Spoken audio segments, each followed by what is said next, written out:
Alright, nothing town to fuck all borough.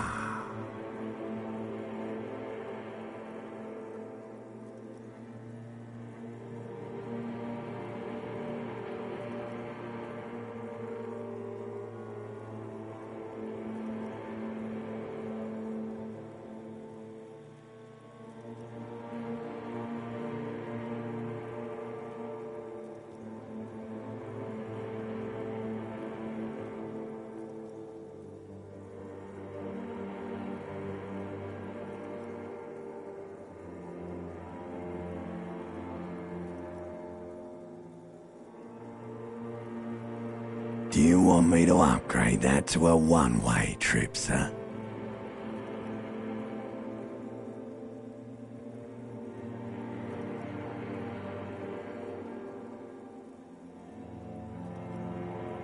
The song of death is sweet and endless. But what is this? Somewhere in the sore, bloated man meet around you. Like a fly to the ointment, your conscience sticks to it. The limbed and headed machine of pain and undignified suffering is firing up again. It wants to walk the desert, hurting, longing, dancing to disco music. You can take it. You're a champion.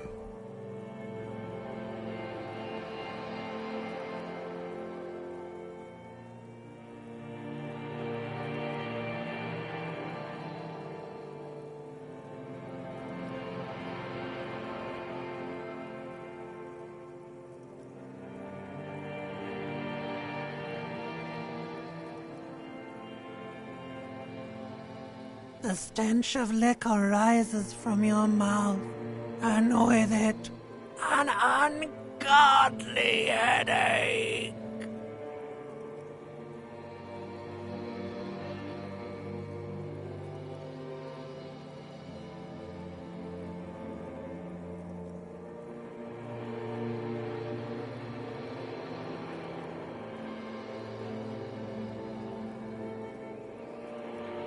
A fiery streak penetrates your skull, trying to force your eyes open. It's a sound, a clarion call from hell. Somehow, you know what it is. A Caprice Canema motor carriage.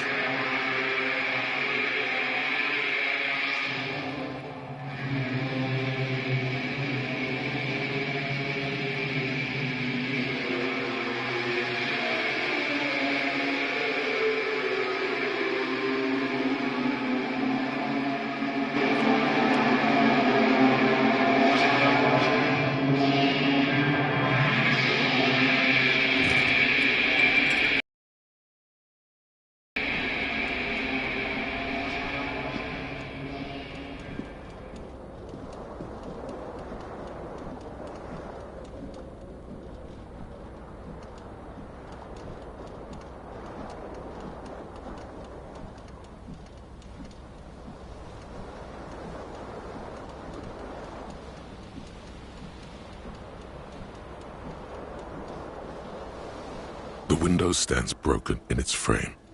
Cold wind blows in.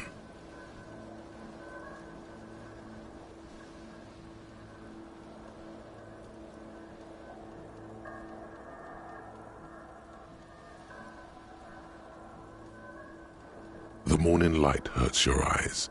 It's hazy, but you see the ocean and some war-torn buildings.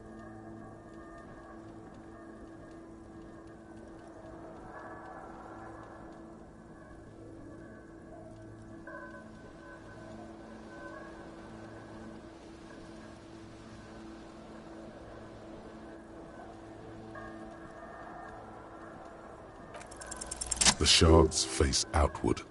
Whatever broke this window came from the inside.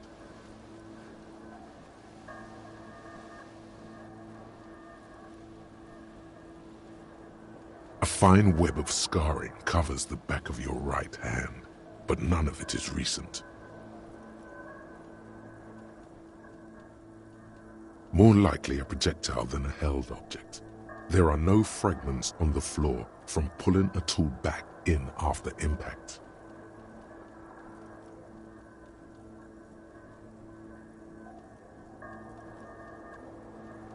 It is too large for a bullet, yet too small for a piece of furniture.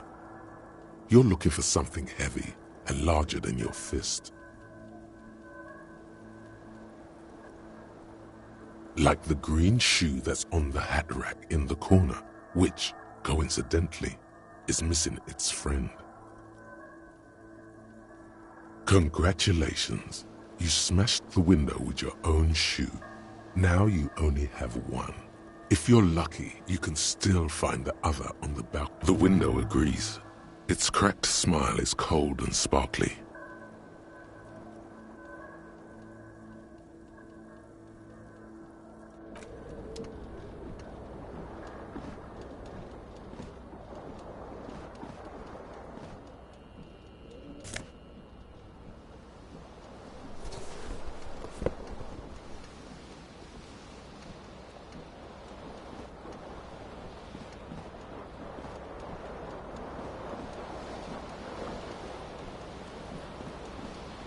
The window stands broken in its frame. Cold wind blows in.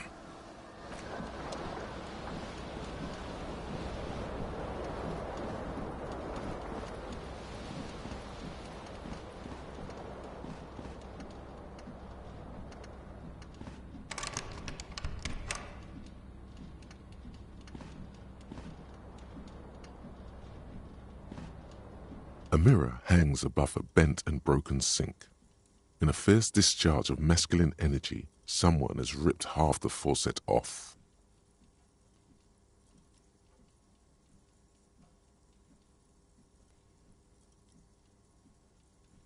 Hot water sprays from the base and steam covers the mirror. You cannot see yourself, just the outline of a man. Suddenly, you realize you have no memory of the face that awaits you there, underneath the soft vapor.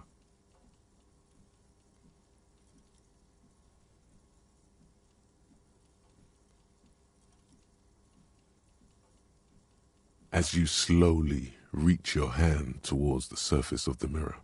Abort. You clearly have not thought this through. You won't like what you see there, and you will never unbecome it.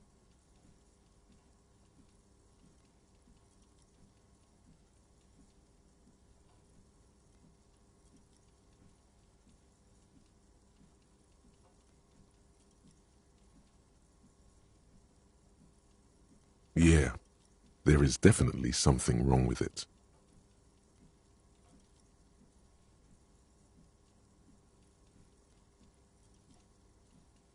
Where to even begin?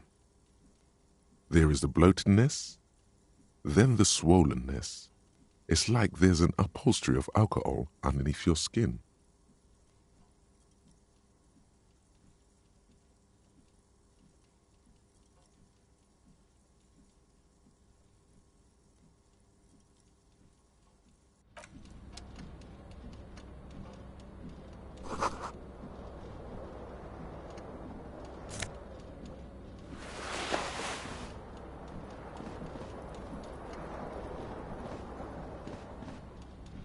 A mirror hangs on the wall, covered in steam.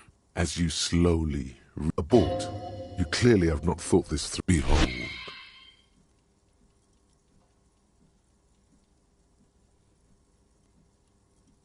You have no idea who this thing is, do you?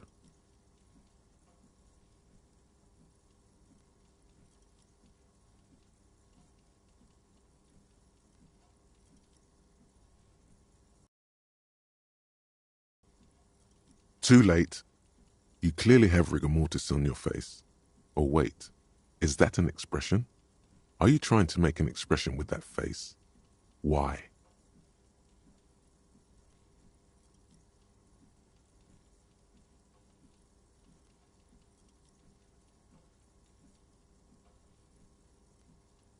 Please stop. It's horrible. You're scaring yourself. Oh my God. You can't stop. It's like it's not even voluntary anymore. You have worn that grin into your face and now it won't come off. What does it even mean? What is the emotion you're trying to convey?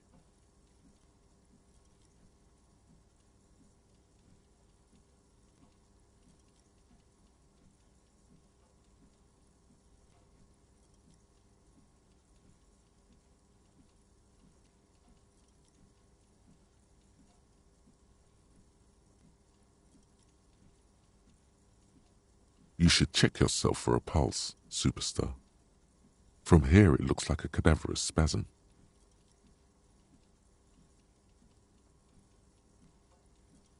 Good call.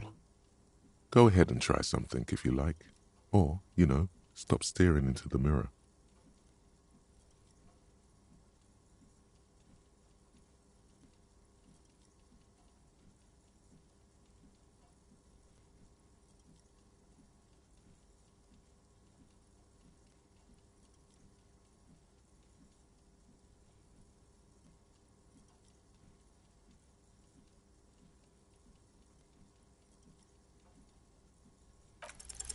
Like the rest of you, it comes from a bad place somewhere in the past. That's all you know for now.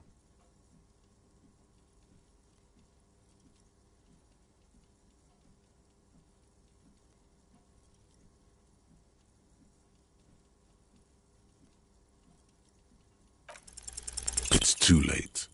Like an image on film.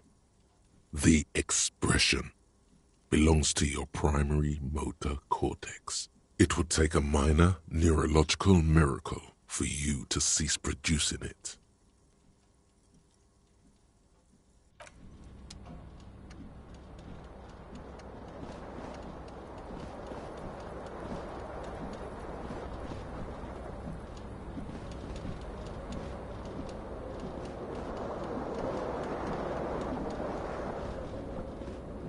This fan has two chain pull switches. One ends in a tiny fan, the other in a light bulb. A truly horrific necktie has somehow attached itself to one of the blades. Or has it been consigned there as punishment? You feel as though this creature is your friend and wants to reattach itself to your neck so that you may continue your adventures together in this strange world.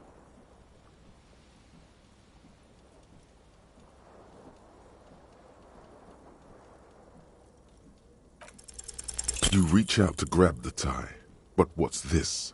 Diffuse, radiating chest pain. Doom comes over you. This is bad. Feels like sharp stones grinding in your chest and keeping you from moving.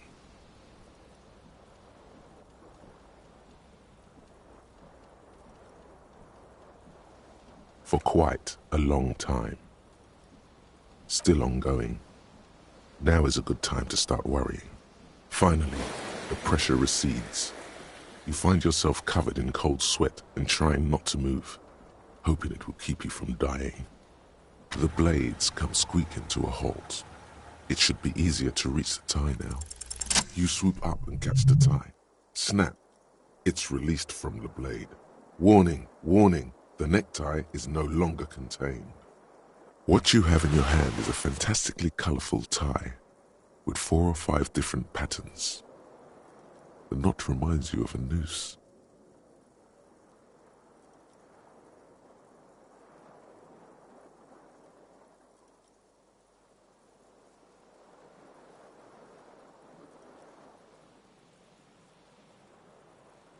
If it's your friend, why was it up there?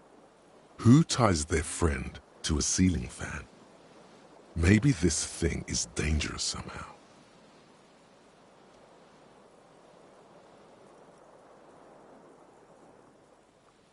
An ominous, foreboding feeling fills you as you look at the tie.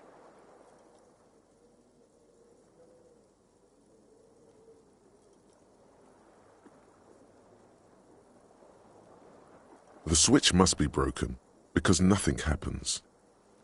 The air in the room is starting to feel like vaporized urine.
You hear a jingle.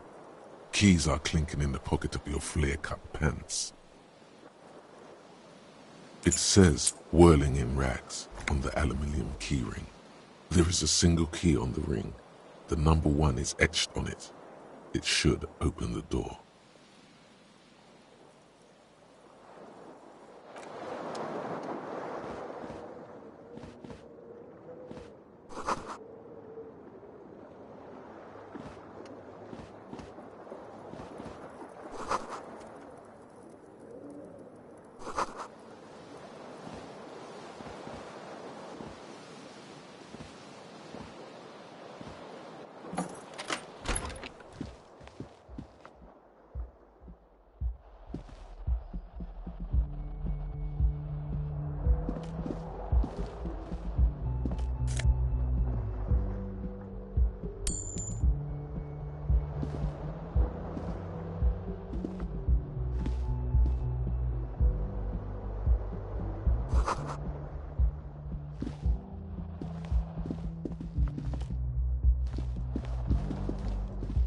Hello, officer.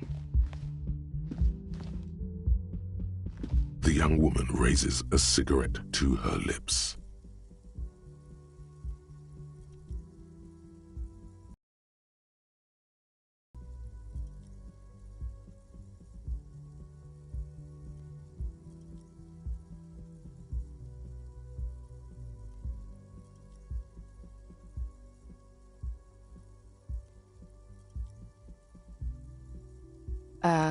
No.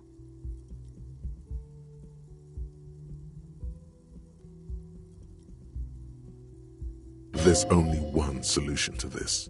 You're a businessman.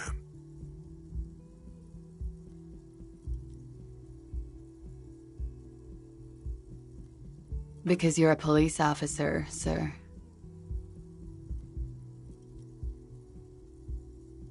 I'm not, unless you've been shitting us all this time.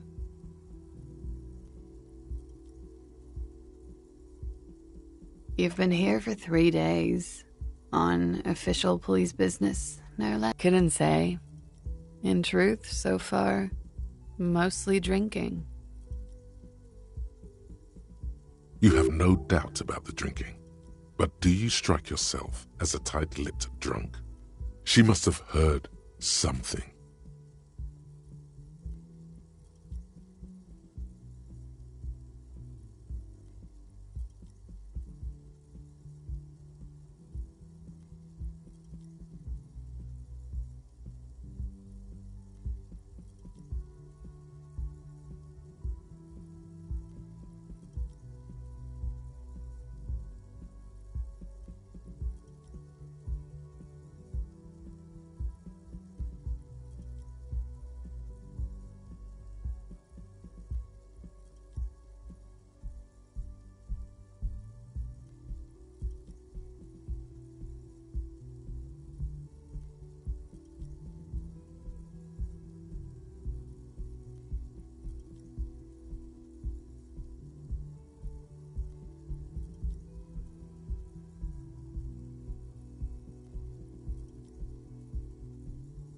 Could it be because of the drinking?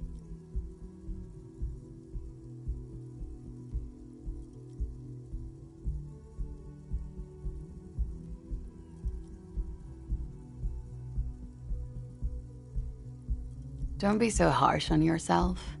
They let almost anyone be a police officer. A glib remark. Don't let it stand. Assert yourself.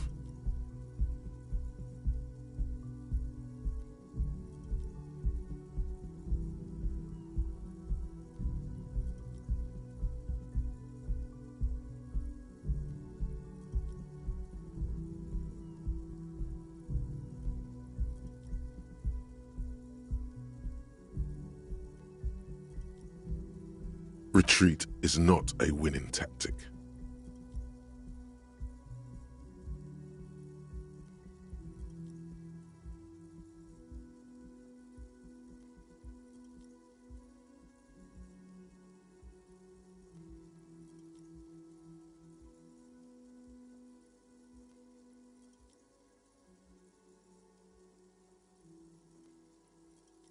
She nods.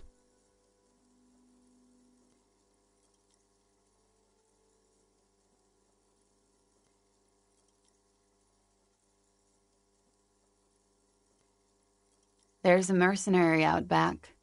He's been hanged. The body has been there for a week now. The locals probably got tired of it and called the cops. I didn't mean to overwhelm you with information. You seem a bit lost, officer. Of course. Be careful, officer. They don't like the police around here.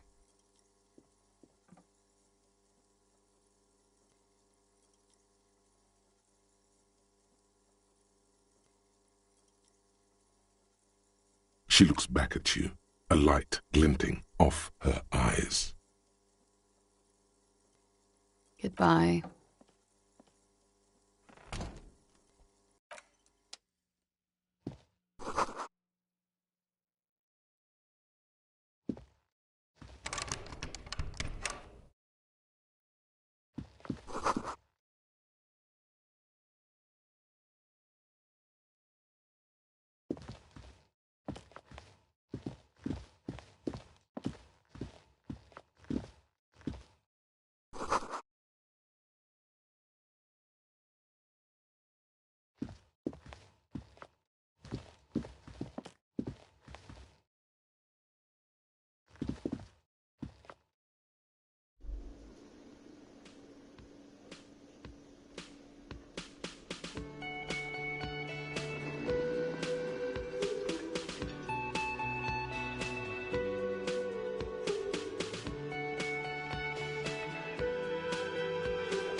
A man in his late 20s stands behind the counter, inspecting a stuffed seabird. As you approach, he gives you a sideways glance, then looks down again.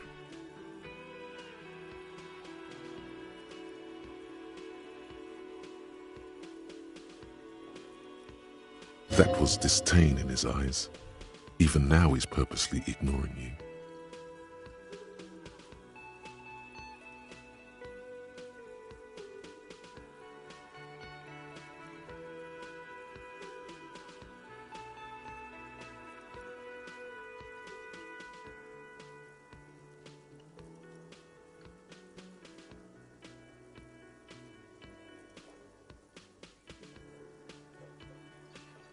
Oh no, you're a hero. A real hero cop. Could the massive property damage upstairs have anything to do with this?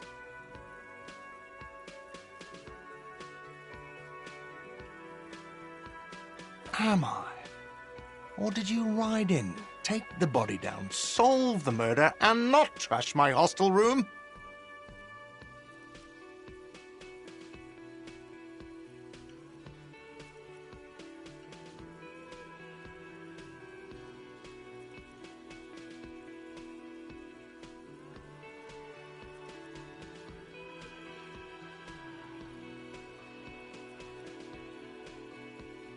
No, you see, actually, you didn't. You haven't done anything even remotely useful since you got here.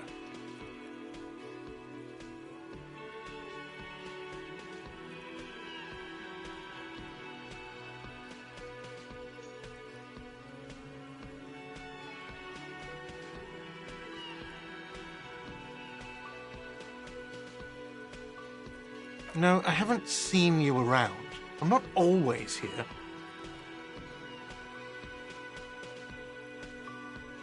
A competent work of taxidermy. The white and brown seabird lies among piles of coasters and drying mugs. One of its wings broken. The man is trying to mend it. Looks like the bird was ripped off the shield that was used to mount it. This is the Great Skua. The seabird is the symbol for the discovery of the Insulindian Isola, the part of the world you are in right now.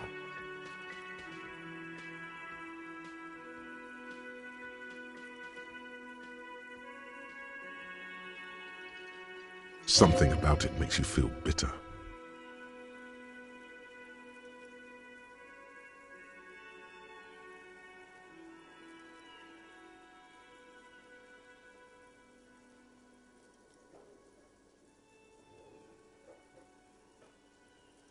Look, your buddy...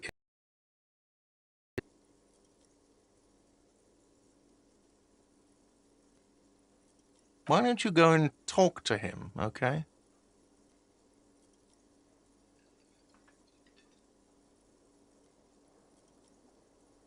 He pretends not to hear you, concentrating on the bird instead.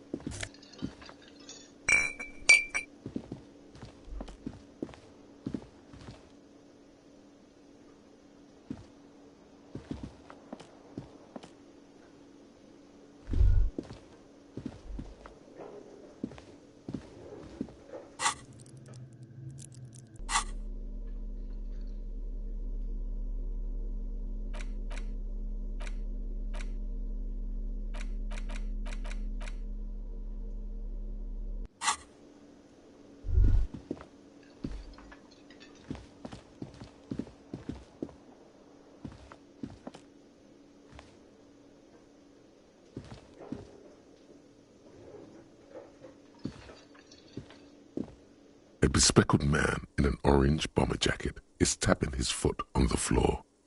Looks like he's waiting for someone. You. As you approach, he narrows his eyes and extends his hand in greeting. If an assault were launched on this building right now, if the windows came crashing down and the whole world descended upon you, this man would hurl himself in death's way to save you. You are sure of this. But why?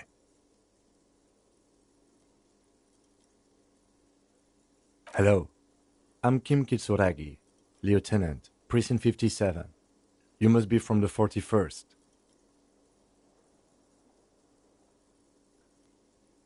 You realize he is waiting for your name.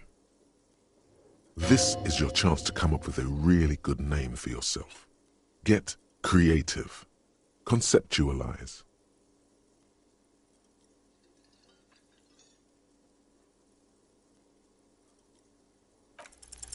Concentration makes you squint your eyes. Your name should be deep gold and orange, like a forest fire looming on the horizon, but mixed with the stench of liquor rising from your breath. You're 2 steps closer to it, but there are still many to go.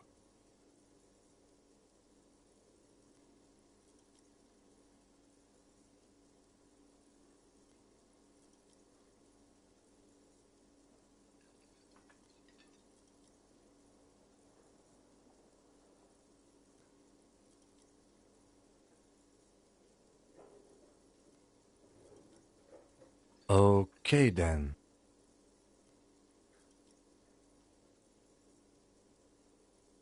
It looks like we had a little scheduling error on Sunday. Saturday too, actually. Have you had time to talk to the manager here? What he means is, he has been trying to meet up with you for 2 days, but you have been otherwise occupied.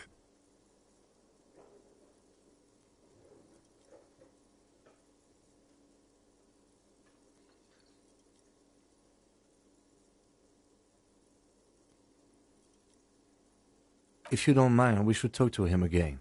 Ask him for a rundown of the area. Now that I'm here as well. I understand the scene is out back, right? It also wouldn't hurt to assure him the police are finally here. In full force, I mean. Have you mapped out the initial interviews?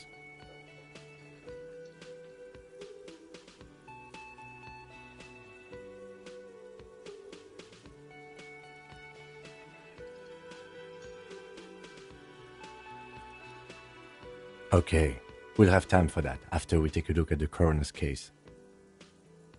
Have you removed the dead body from the tree?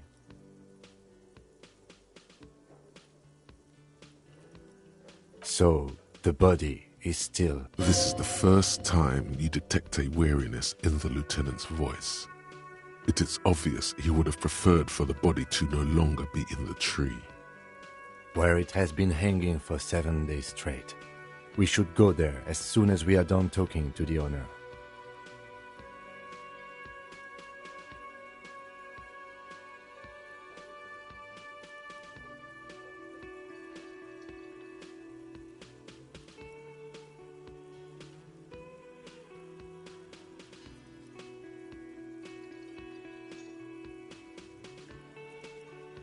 I can see you drank last night and the night before, and that you are still drunk now. But I have seen officers go through worse. Much worse. If you need something for your headache, there is a general store nearby. But as I said, the dead body should be our #1 concern. After you, officer.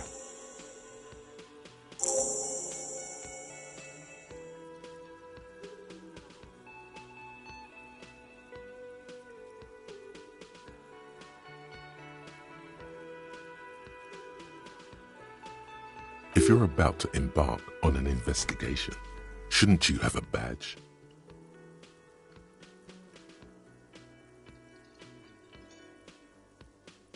You mean you don't have a badge?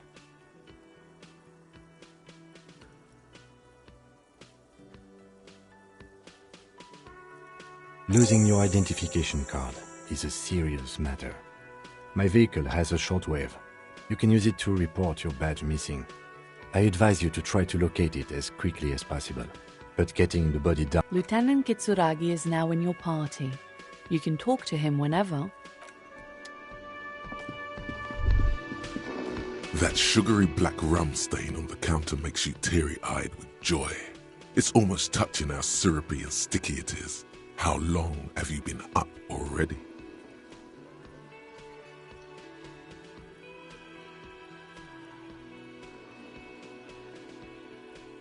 Sweet Lord, a whole hour. And you haven't thought about rum and lemonade in all that time? You've truly extinguished all trace of yourself.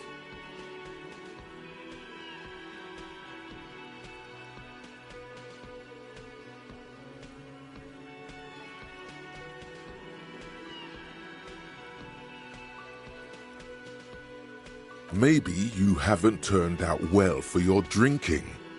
Have you thought about that? Get a goddamn rum and lemonade into yourself, boy. Or better yet, lick that stain off the counter.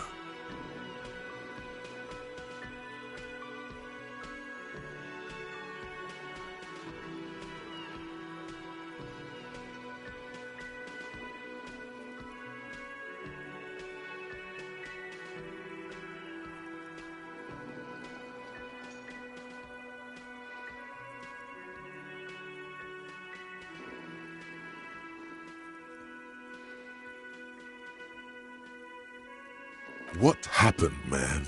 You used to be cool. Go get your boring normal person drink then. Get your drink on and your act together.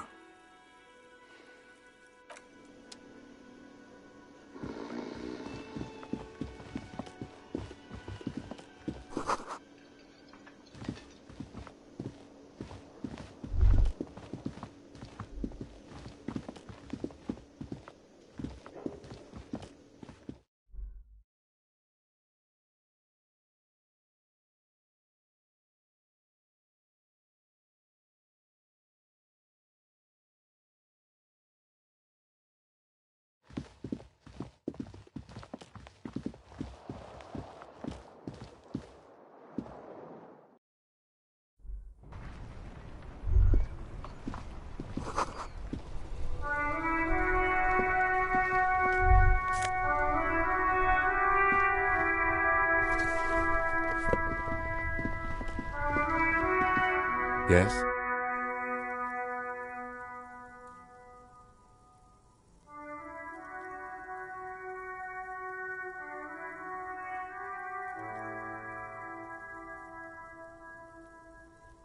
No response. He just arches his brow. He's having trouble processing it, believing it even.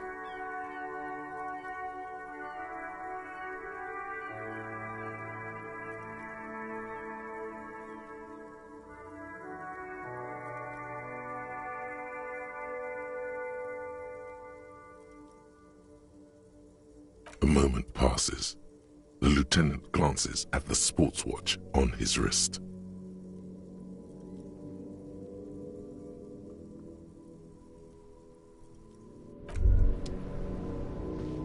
There they both are. Two identical shoes, both copiously green and indiscriminately snakeskin, reunited on your feet. Like two baby crocodiles.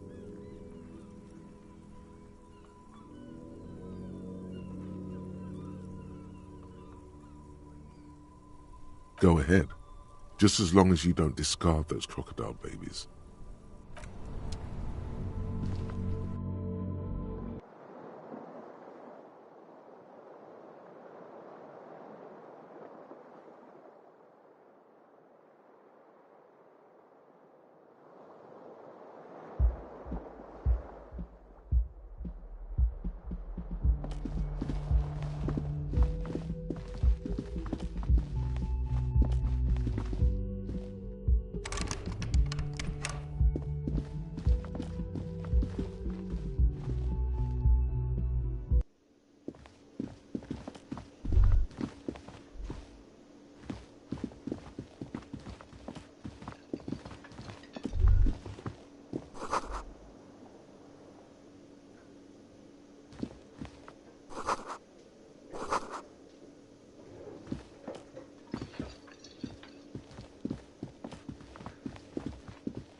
An old call box with a matrix of push buttons lists all the companies in the East Delta Commerce Center.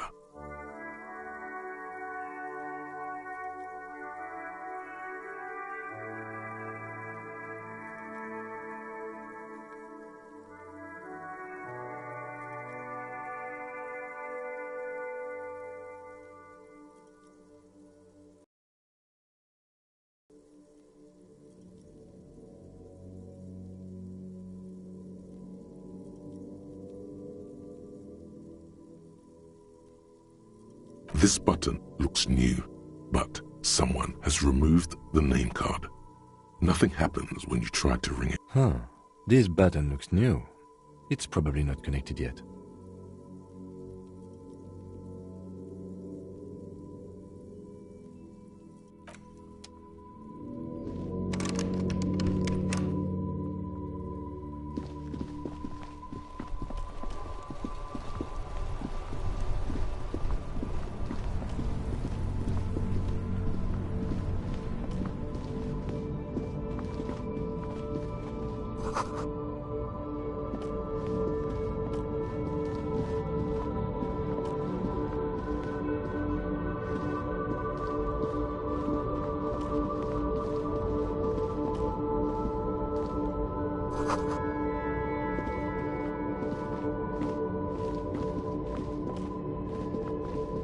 An old monument stands in the middle of the traffic island, pointing toward the sea. It looks as if it's been reassembled piece by piece, secured and mounted in the air with the aid of numerous ropes. A silver plaque on the statue's pedestal reads, "I am Philip III, the Squanderer, the greatest of the Philippian kings of Revachol, son of Philip II, the opulent, father of Philip IV, the insane. Not a good track record of mental health in that family.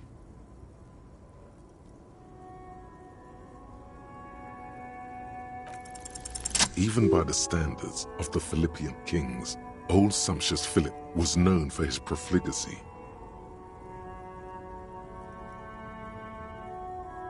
Well, he blew through the whole national treasury, starting the decline of one of the penultimate century's greatest superpowers, the suzerain of Revachol.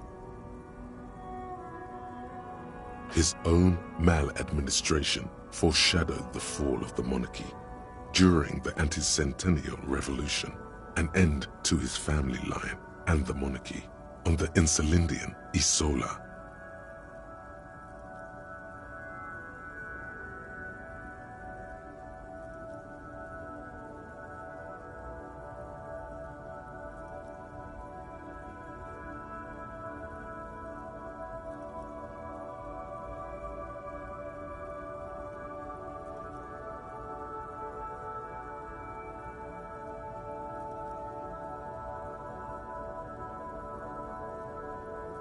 Stories have it that he had his bedroom converted into a treasure chamber, where he stored unfathomable wealth. Krugerrands, bars of gold, ornate weaponry. He called it the Sol Aurum. It was obscene. There were whispers he slept on a huge pile of gold-dipped feathers, like some obese dragon, instead of a bed, like a normal person.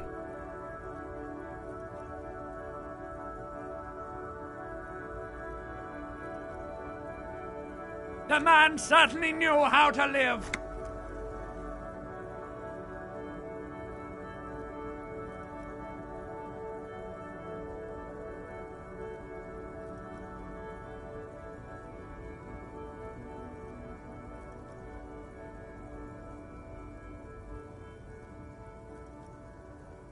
But wait, you haven't even heard about his fabled cocaine addiction.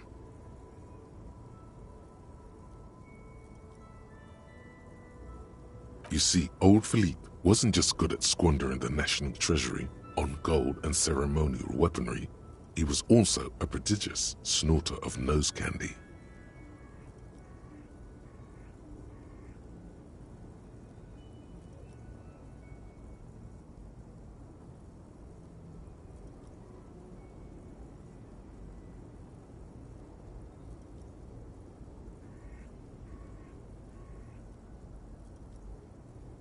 Beneath the cold waters of the Insulindian Bay, thrown there by the revolutionaries after they cleaned out the royal mausoleum. The original was blown apart by communards, then further damaged during the landing of the coalition's airships during the turn-of-the-century revolution, when Martinaise was leveled.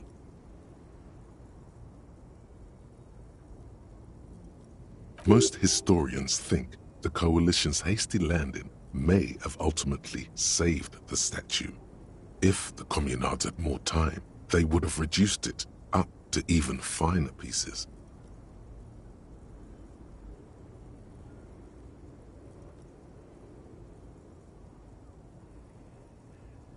Some years ago, a group of liberal, artistically inclined individuals, designers mostly, thought it would be ironic to restore the statue of the most wasteful ruler of Revachol in the poorest part of the city.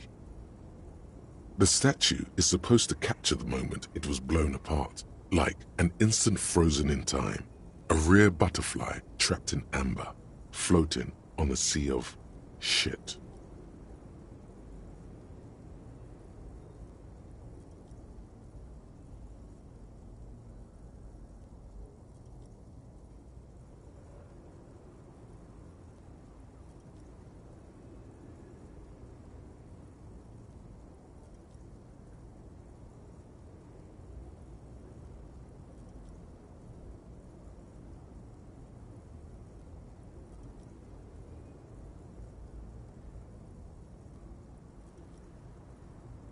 People in Martinaise tend to disagree, as do many prominent art critics and thought leaders with more nuanced social awareness than the young ironists.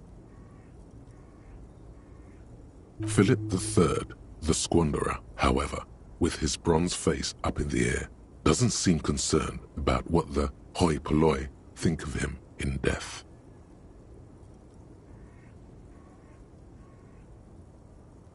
Not that he ever did in life either.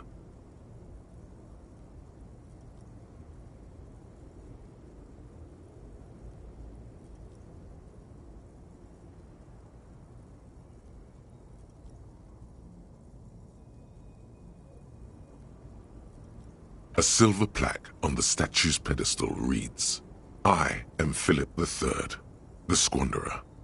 Not a good track record of mental health in that family.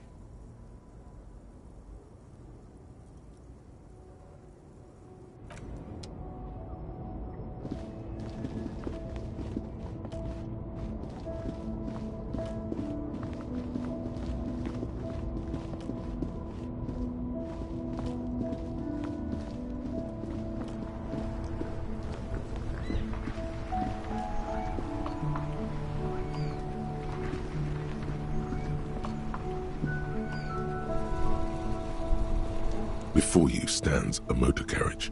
The bodywork is covered in blue and white livery, bearing the vapor emanates from the large engine on the back of the vehicle. It hasn't had time to cool off. This must be the infernal machine that tore you from oblivion. The Caprice Kinema motor carriage.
Good morning to you, officers.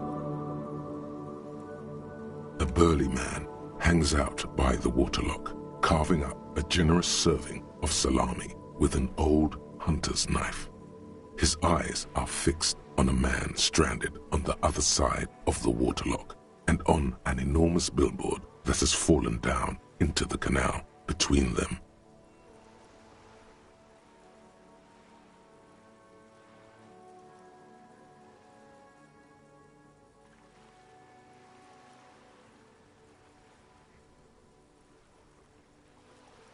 My friend Barry the Butcher is stuck on the other side of the waterlock. I'm keeping him company and eating his salami. From the corner of your eye, you see a man in a yellow shirt and grey overalls waving at you from across the canal. He seems disappointed about the wreckage on the waterlock and the salami. Very good stuff. Anything I can do for you, officer?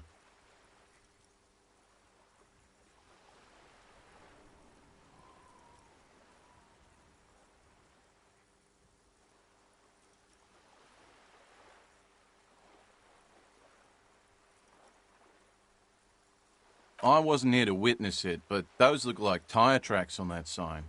Weird, huh? Then again, plenty of daredevil drivers in Revachol.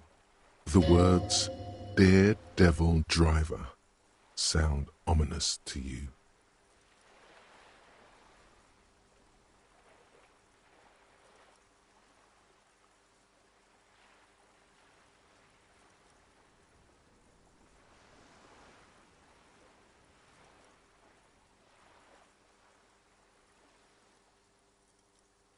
Too bad it also takes a year and a day to repair anything round here, especially a waterlock. The rest of the coast is closed off till then.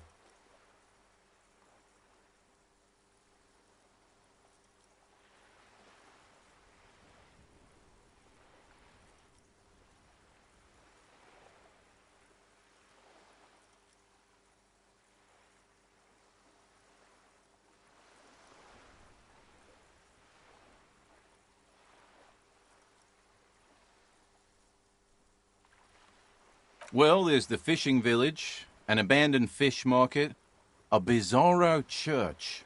Not much use to the congregation, though. There always seems to be something wrong with it. Yeah, not really much else. Just bombed out ruins.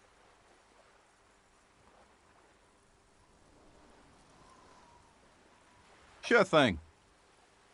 Want some too, officer? Why not?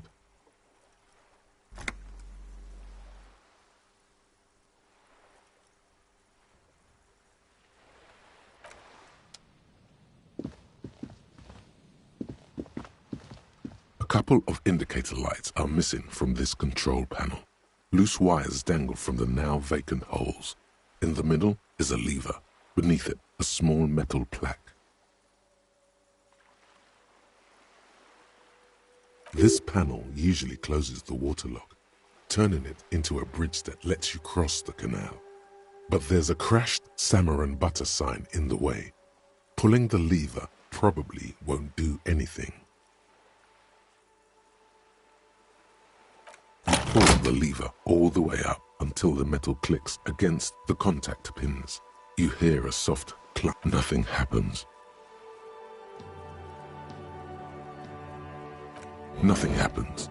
A cold gust of wind blowing in from the sea interrupts the...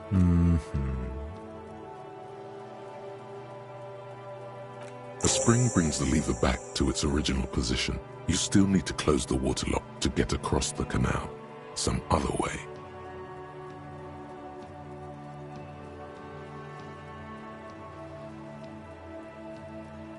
Wasn't there a sign over there saying functionality will be restored on Wednesday morning?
This Post Lavatorie mail collection box has been heavily vandalized with graffito. A closer inspection reveals 2 bullet holes in the front.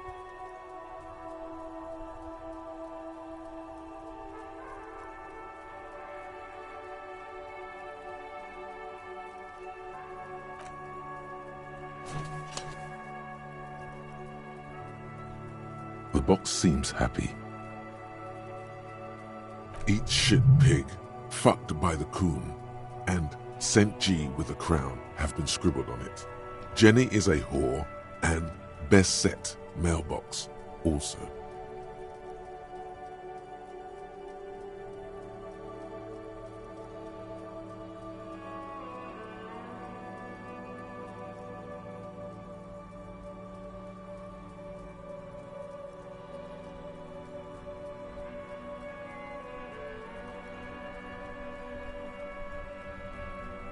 The mailbox does not know how to man up. It is an inanimate object.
Kuno's got this.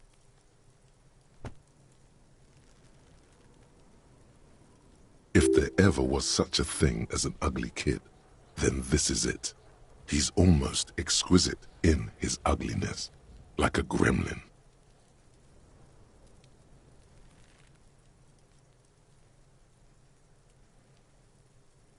Oh yeah, Nappa Gumpy, Kuno!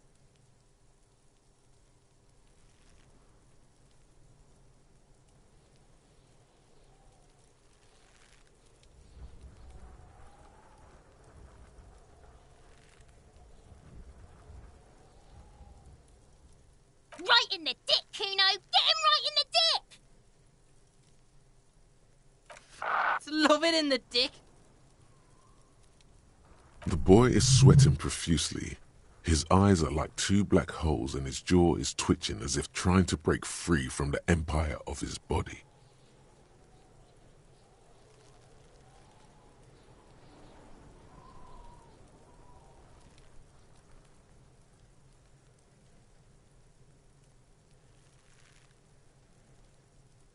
Fuck that!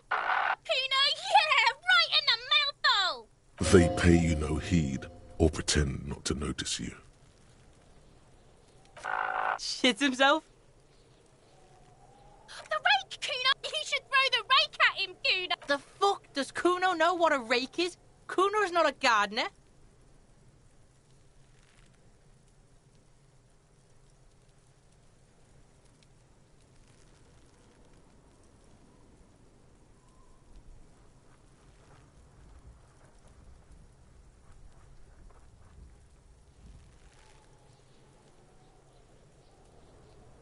All right, entertain the Kuno.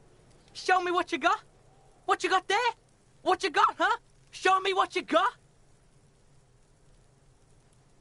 Irregular speech patterns, overconfidence. Could this kid be on drugs? This warrants further investigation into this Kuno.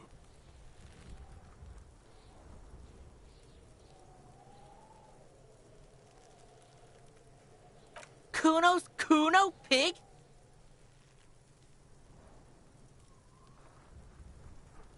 It's always Kuno, never I. Clearly the kid's using the third-person perspective as a shield.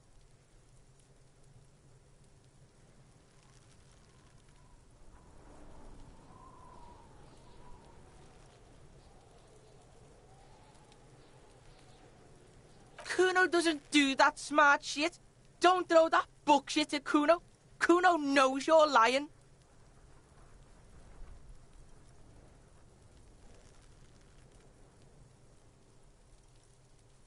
Trying to get Kuno hooked on the book.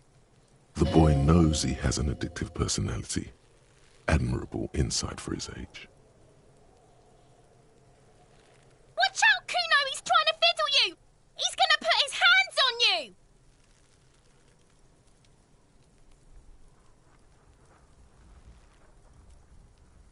Help! Pig's got Kuno! Help! Rape! Help! He's got the Kuno, help!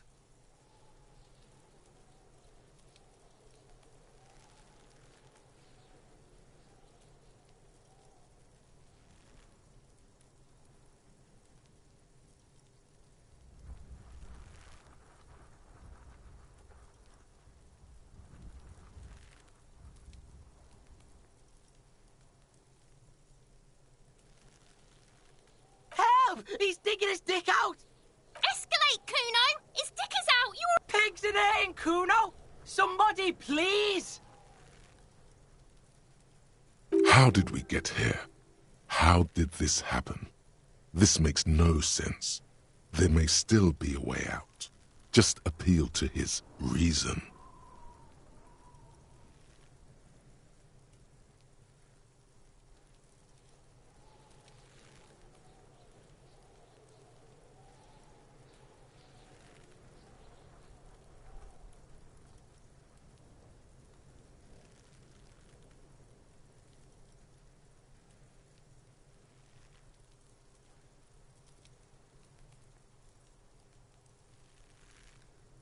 Help!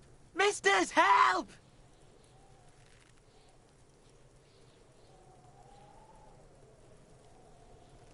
He's having the time of his life. Total ecstasy. Fuck the pig.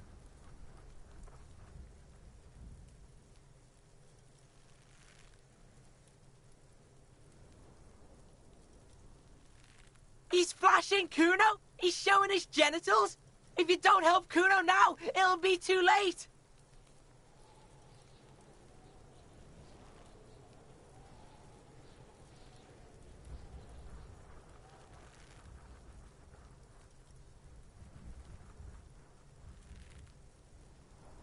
Fucking logical!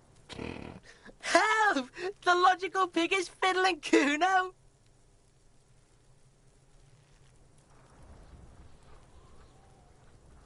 Look.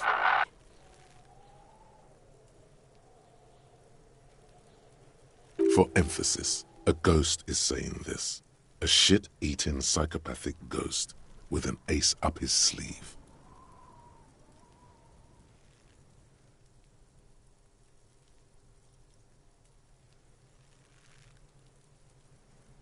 I know you wanted to hit me.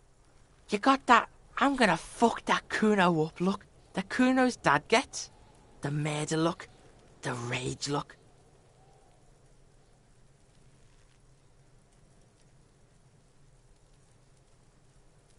Relax.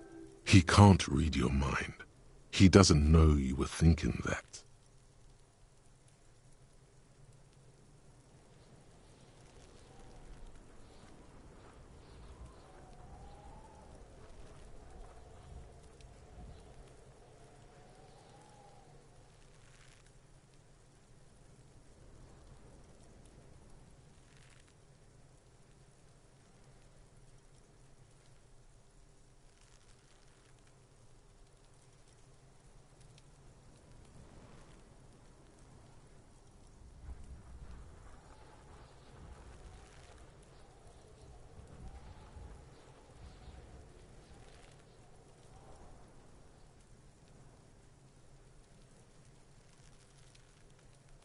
I know what you thought.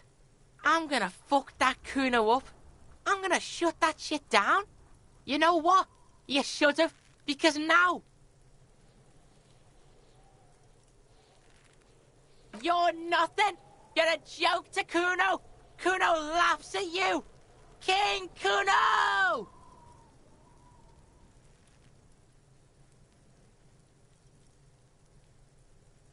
The whole charade was about establishing dominance over you. You backing up means he's succeeded. Kuno turned you into his prison, bitch! You're gonna be in this shit with Kuno! No, you're not. We can just leave.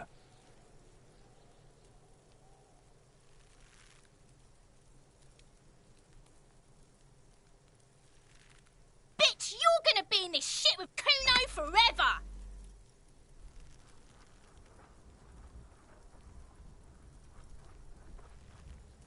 A peepo is a type of hat, by the way.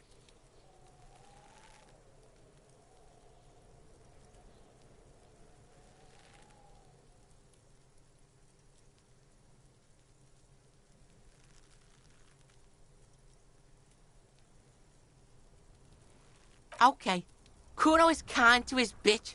Ask your questions, but remember, this changes shit.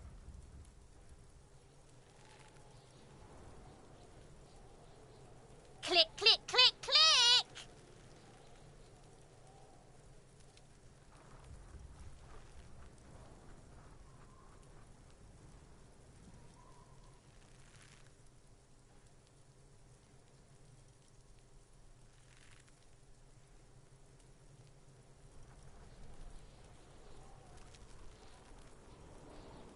Right, pig?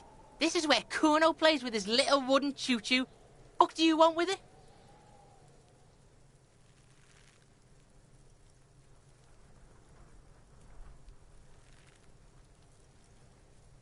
Yeah, whatever. Kuno doesn't give a shit.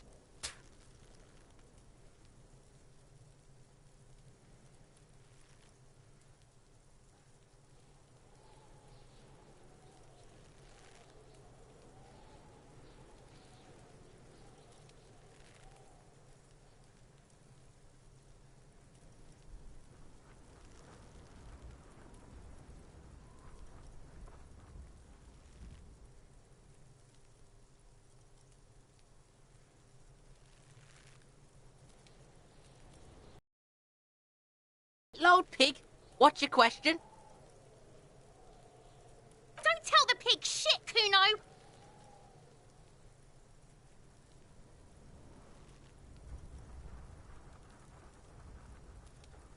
If I were to want to waste my time, which I do not, I would ask them who he is, how he got there, and the usual.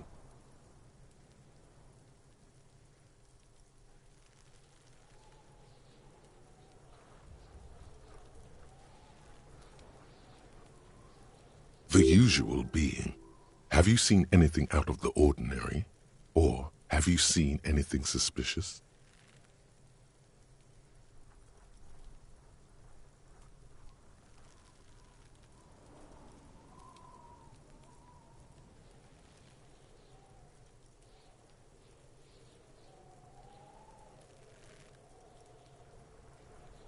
Kuno's fuck imp. Kuno uses the fuck imp for target practice. He's trying to hide the fact that he doesn't know.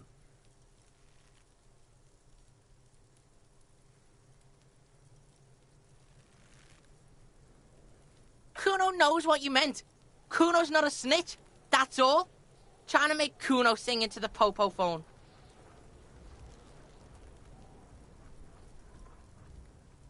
Probably climbed. Kuno was busy down the road when that shit went down.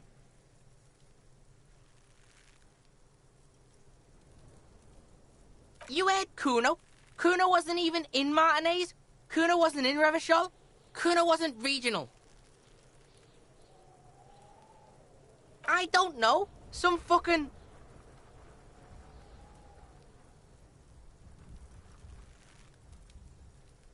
Mesk or I don't know. Some other place. Night City. Kuno was in fucking Night City. There is no Night City anywhere. That sounds like the name of a city in some pulp science fiction novel.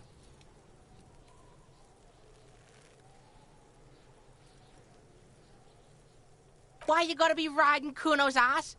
You haven't been where Kuno's been. You haven't been in Kuno's head. You wanna know where Kuno was? You wanna know what Kuno's been fucking up to? Oh, don't tell him that, Kuno! It's lame! It's not fucking lame. Kuno's building Kuno's City. Night City. Rage City. The City of Rage. That's it. And it's not lame.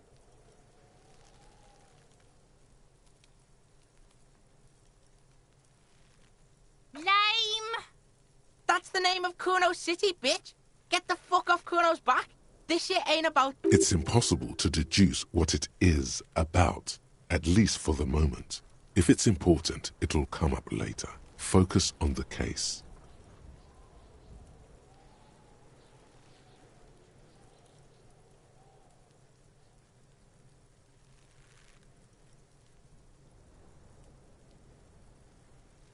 You're testing Kuno's patience here. Get lost,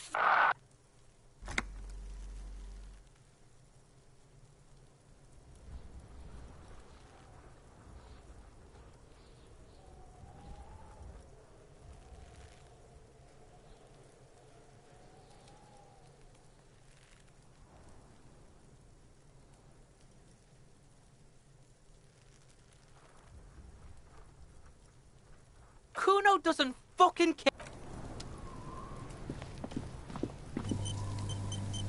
Kuno, the pig's getting pretty close to me. Come to snuff my shit out, I think. Looks like it's time for me to go, Kuno. Pig's come to take me in.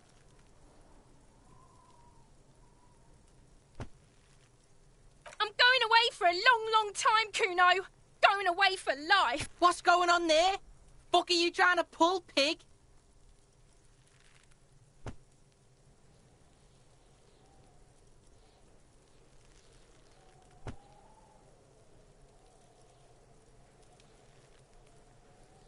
Murder was the case they gave me.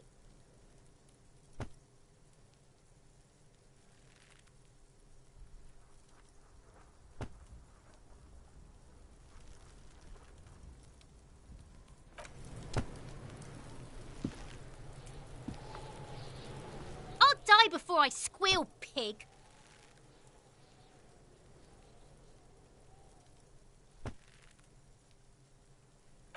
to fuck with me. I got my hands bloody.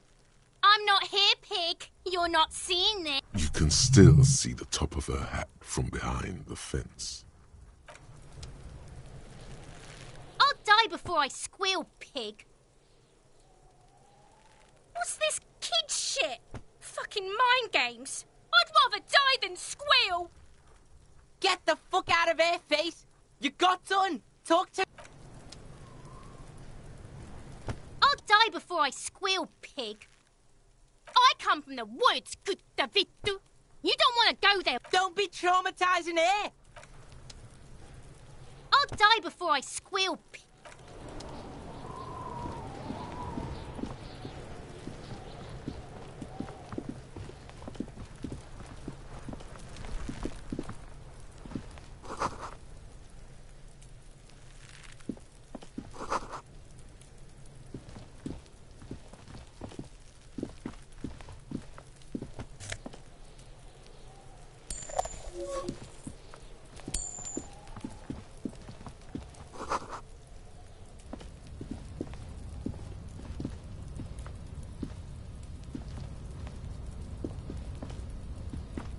An inconspicuous pile of the roofing material, Eternite.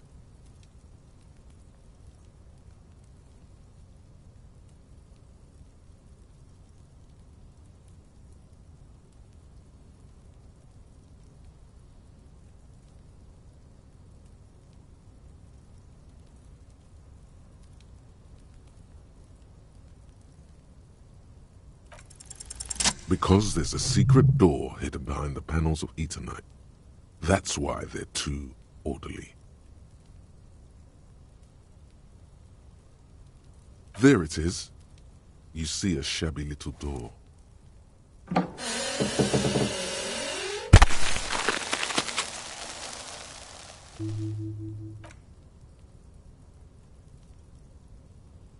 What is this then?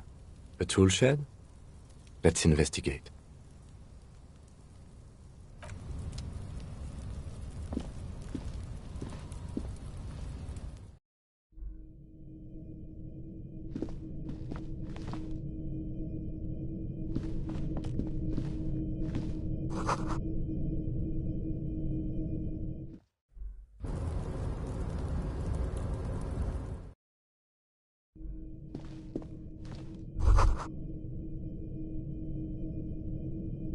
Be still, my beating heart.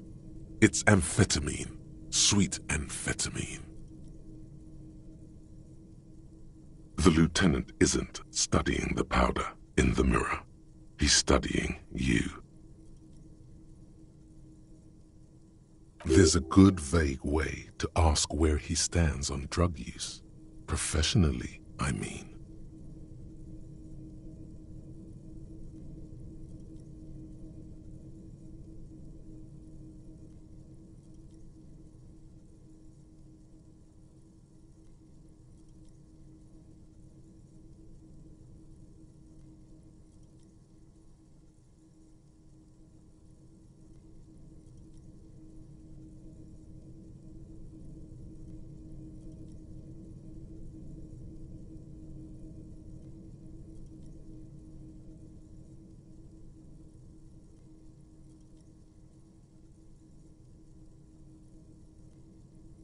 Perhaps not.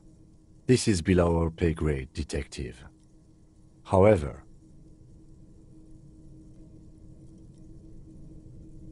see that ladder there? It's probably another way into the industrial harbor, no? A secret path the local kids use.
Looks like someone left his tarpaulin cloak hanging on the railing here.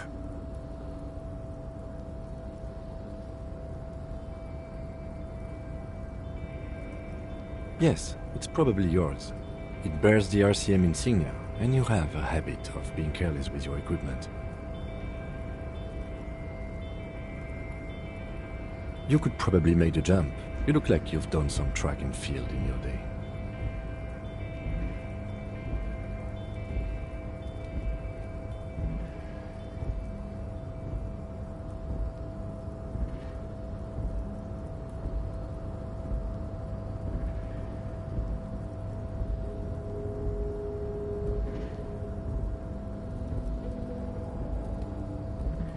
The wind is aggressive.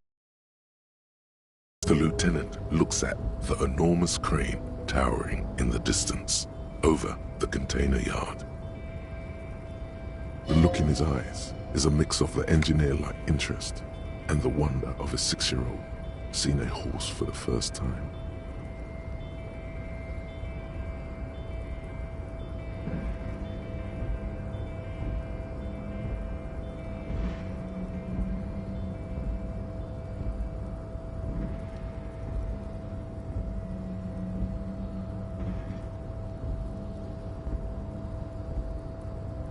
Yes, that's one way of putting it. It's certainly an impressive achievement of engineering. But I digress. We were focusing on your cloak here.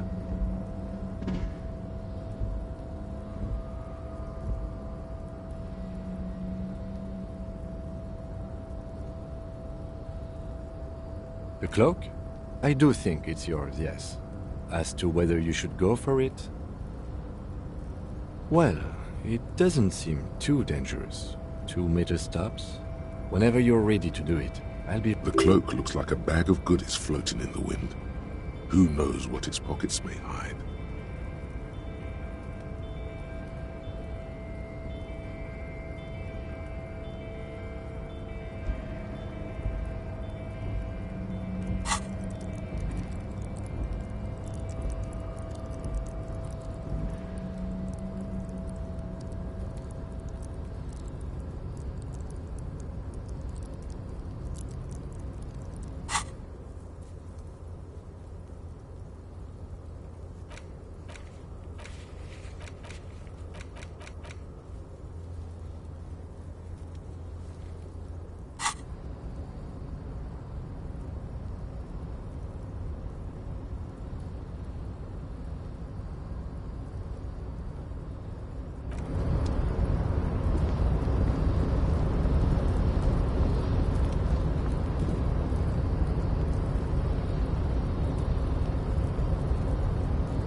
Fuck does Kuno care?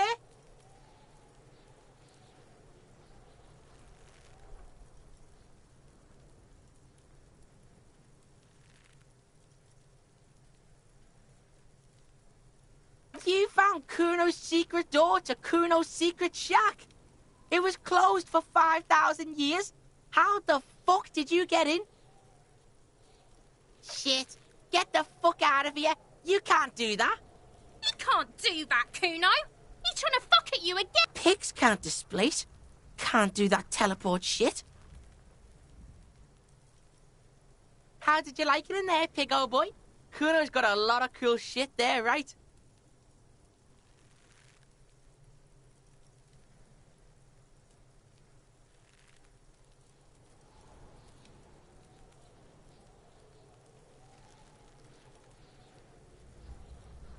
Course you fucking can. How do you think Kuno made all the docky boys his gimps? Just got a fly, pig.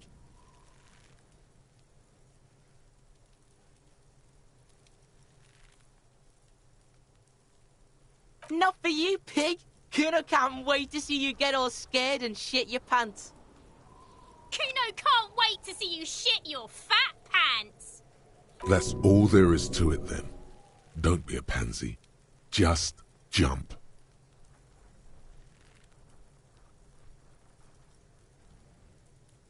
That's where Kuno gets his daily hit of electric. Kuno Shazam. Bet you'd like to ride the lightning too, wouldn't you? You feel tired and old, but you could have that sparkle in your eyes.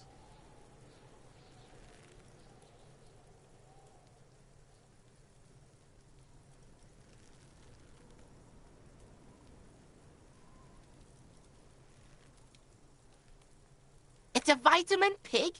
Don't you know anything? You could use some.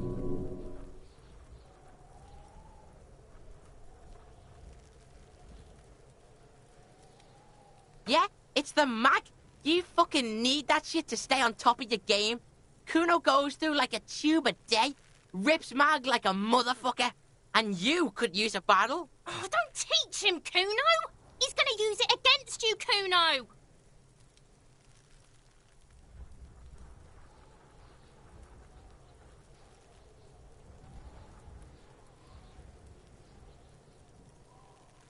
You're not getting this, pig. It completely takes away the hangover. It's like you didn't do anything. Like you stayed home playing. Fuck you, pig. Don't do mag. You're gonna OD and you're gonna fucking die. Is it? You got pretty fucked. Kuno's surprised you've still got your head after all that.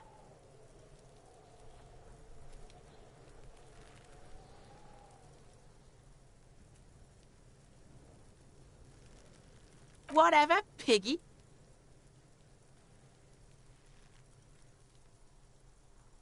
Good call, Pigmeister. Don't come and talk to Kuno about his kingdom.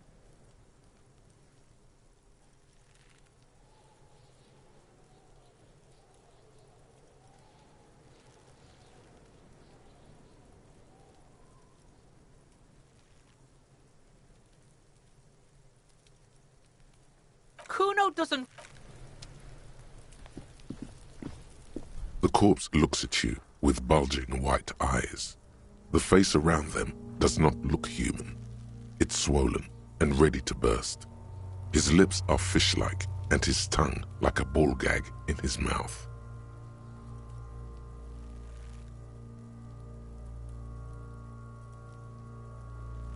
You seem to be holding your breath.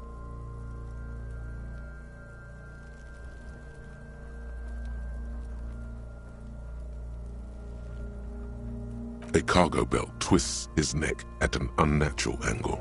The body below appears stiff. It's letting out an ungodly rot. The smell seeps in, even through your clenched nostrils.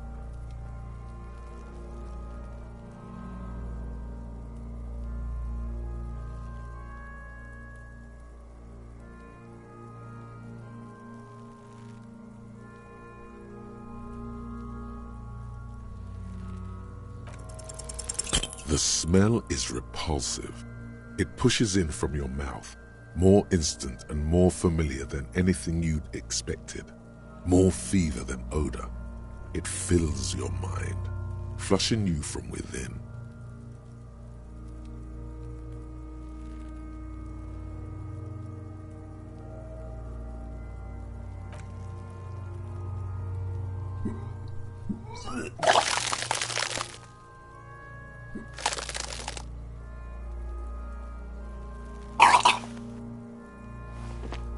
You feel a great force ringing from your stomach.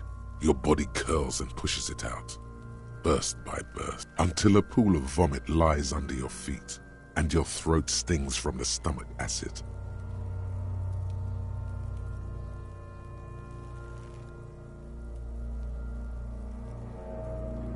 Keep it.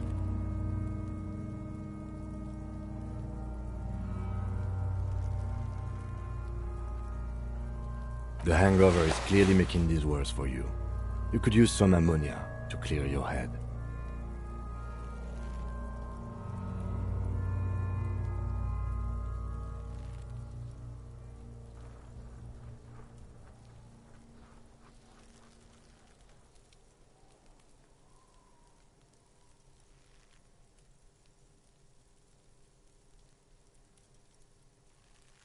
There is Frit nearby, east of the hostel. They usually have a small apothecary. If they don't... There's a greenhouse here, and a gardener with a wheelbarrow on the corner of the whirling in rags. If she works here, she might have something for the smell.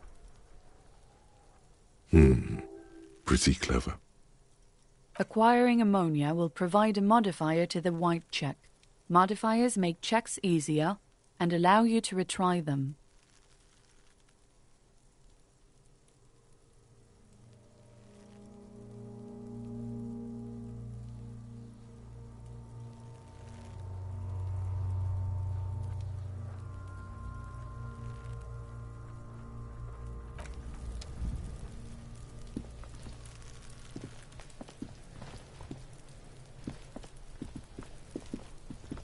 There are several footprints in the mud, left by work boots.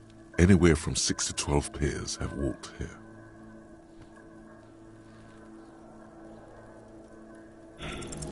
What do you think you are? A super detective? You're hungover.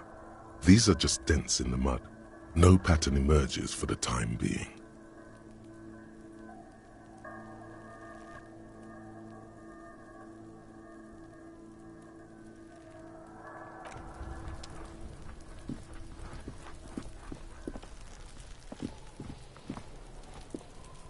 Yes?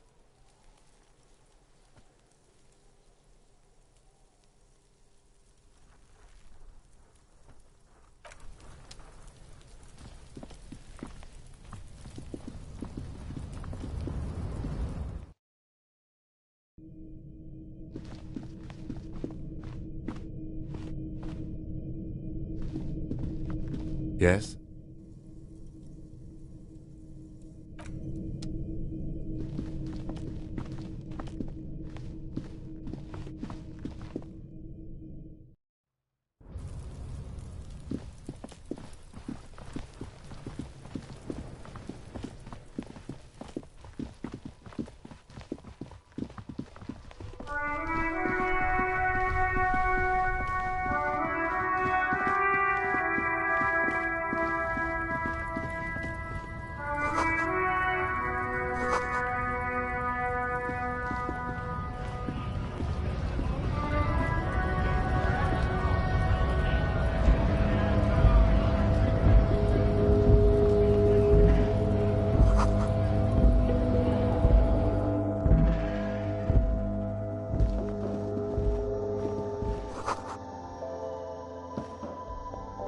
You see several packaged raincoats fill a low shelf beneath a display of croissants and juice bottles. The raincoats are transparent, except for the big Fritta slogan on the back.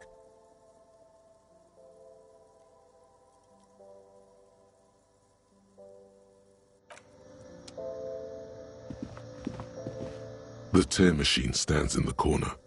A sign says, 1 bottle equals 10 cents. Oh, that's the tear machine.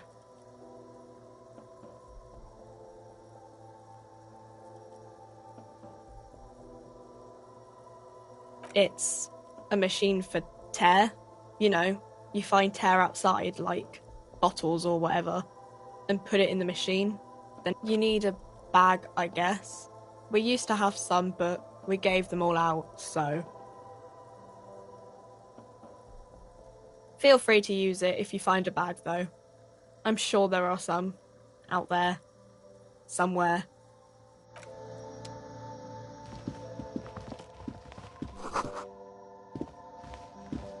Welcome to Frit. Feel free to look around or something. Everything is out on the shelves. What's that magazine she's reading?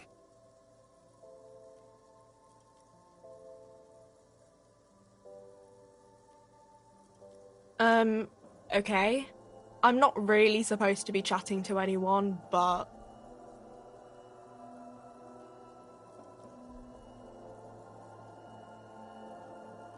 She looks up from her magazine, eyes filled with tired. Yes, what we have is there, in the medicine cabinet. Go take a look yourself.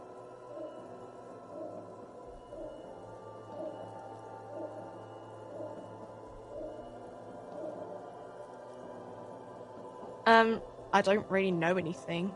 I mean, I know it's... I haven't seen it, so...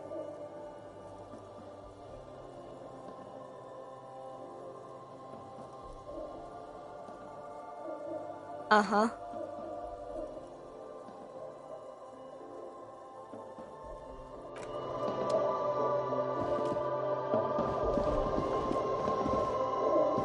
A small cabinet on the wall is filled with various medicine bottles, nasal sprays, and blister packs. Their logo is the bloodless rose, pure white, untouched by harm. Just ask me if you need anything from St. Baptiste. We don't stock prescription meds, but we do have Nosafed, Duramine, magnesium, and Hypnogamma.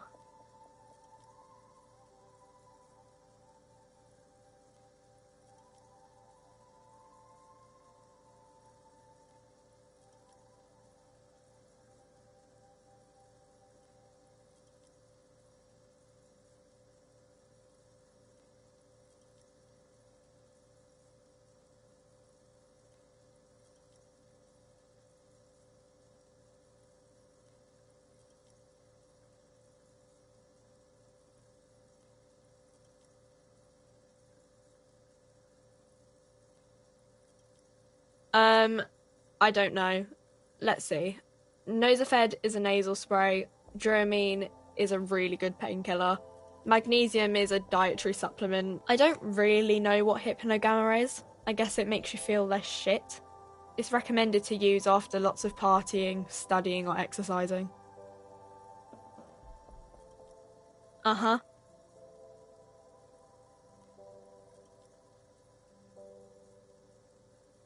Okay. Don't, like, overdo it or something.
Small, wrinkled woman does not greet you. She nods along to something on her radio. A photograph is clutched in her hands, and there is a warm smell. The photo, an ambrotype from the turn of the century, as golden as her smile. It's the warmth of a winter night's fire. Maybe she could give you comfort and shelter, some cigarettes and food money. Maybe she's your...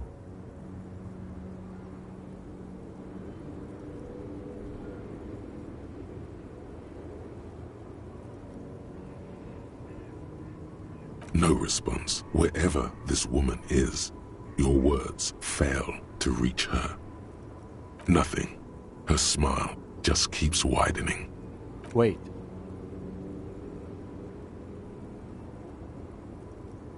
She's just a distracted old woman. Better to leave her alone. Why? I just told you why. The woman still has her eye.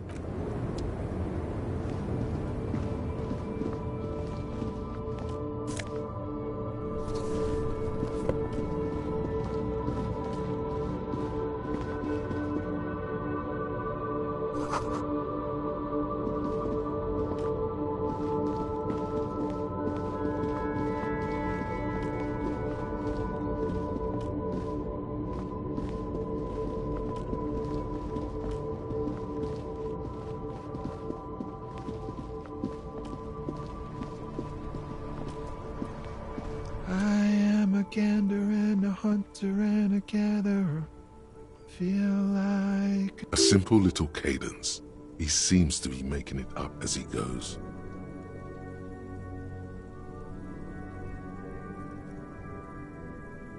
From another planet. Hey there. You sure are, my man. From another planet. It's the jam, my man.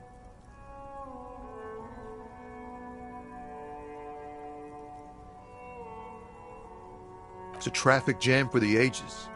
Harbor gates up the street are shut tight, no explanation given. Workers on strike, scabs agitating, an all-around clusterfuck. Meanwhile, we're all stuck here in long-haul limbo for days upon days upon days upon days.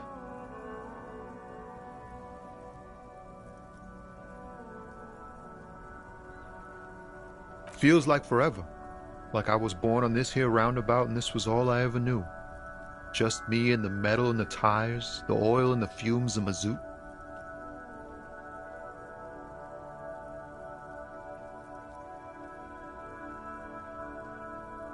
Yeah, imagine. It's been a whole week already. Behind the laugh, however. So tell me, what do you need?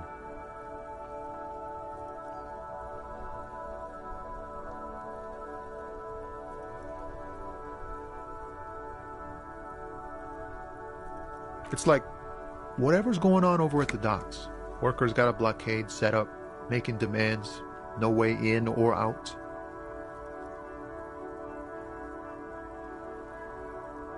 Some pretty wild stuff, I hear. Like a giant new power crane in half the company? I forget what exactly. Good on them, I guess. I've heard talk there's a company rep in town, too. Like, a strike negotiator type. They'd know what's up. Precise demands and so on. Ah, yes, from the Wild Pines. We'll meet her soon enough, I'm sure.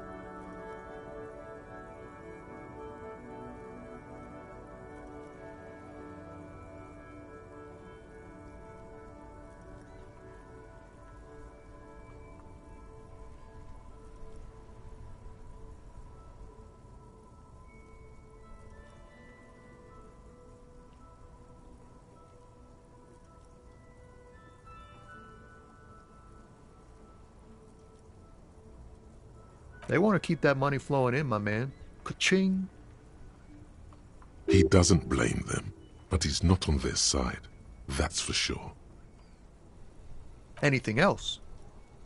Yeah, this ain't really my area of expertise. I just do my job and get paid. I have things to do in place. Us lorry drivers. Camionneurs. If you still hang around here waiting for this mess to end, most have scurried off somewhere to get drunk or high. Or laid. Not that I blame them, really.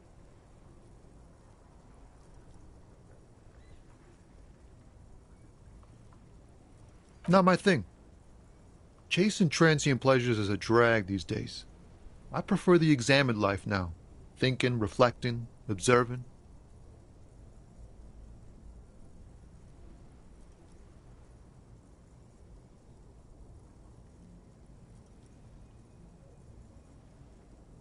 Oh, high-grade narcotics, illegal firearms, stuff like that.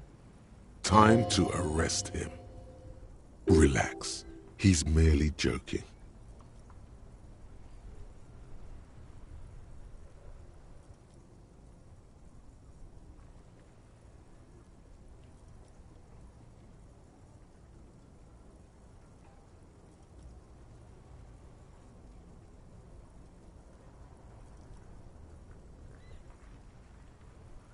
Ha! No, I'm joking, my man. Found runs a nice, clean business. This haul of cargo is mostly sporting goods. You know, tracksuits and that kind of thing. They usually get shipped to Grad and the Occident, though we've been making headway in the Il Moran market lately.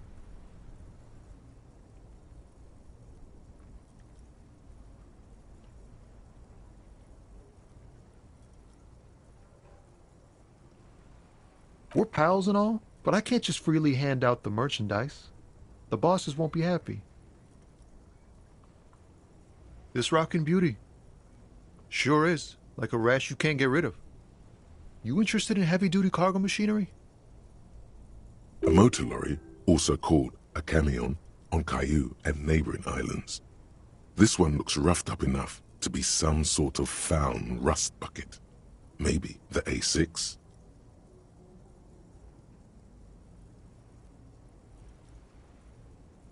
Good eye, my man. Yup, she's an old one, but reliable. Me and her spent a long time together. There it is again. A little touch of sadness beneath his cool. He thinks he's spent too long in this lorry.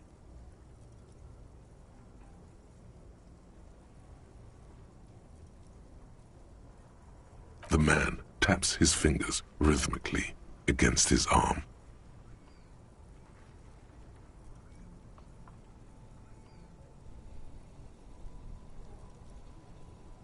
He ain't one of us drivers. I know that. All accounted for. Otherwise, I haven't really asked about that. Been wasting time right here. It's easy to see he's telling the truth. He's kept his nose out of the dark stuff.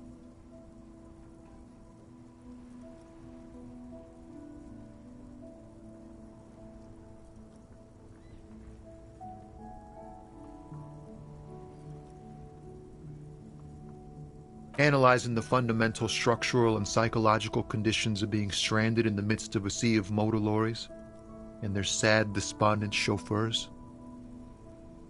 A sense of surprise there ain't more bodies hanging from more trees.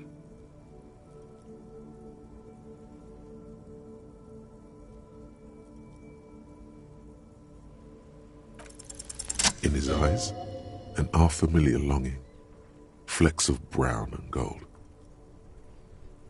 It's hard to say. His gaze wanders southwest, down the street that goes beyond the horizon. Excuse me?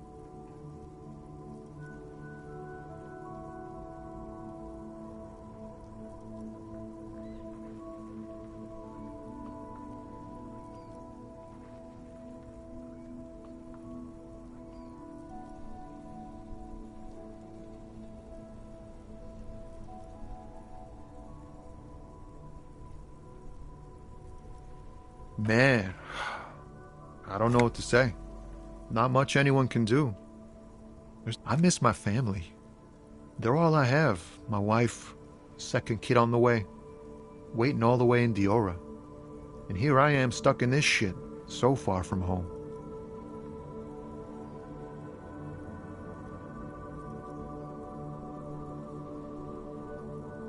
Diora of the Seven Seas. It's on the other end of Le Caillou, pretty much, on another island called Laurentide, off mainland. We've got a little place there. Can almost hear my kid laugh when it snows. What's it like? Good. And bad. An ache that brings you joy. I think of them a lot. I dream up these silly scenarios in great detail.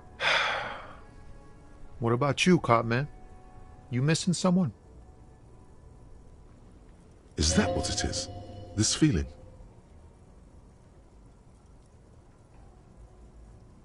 No, it's scarier than that. You're pursued by a hunter, smelling of apricots and sorrow, and the past.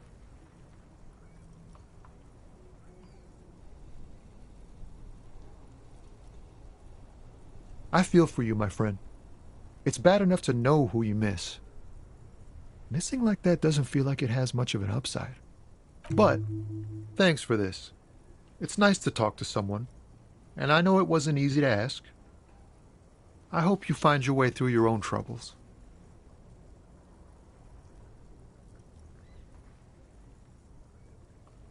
Oh, high-grade narcotics. Time to arrest him. Relax. He's merely joking. Ha! No.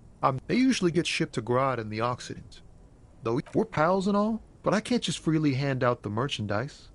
The man taps his fingers. Don't be a stranger.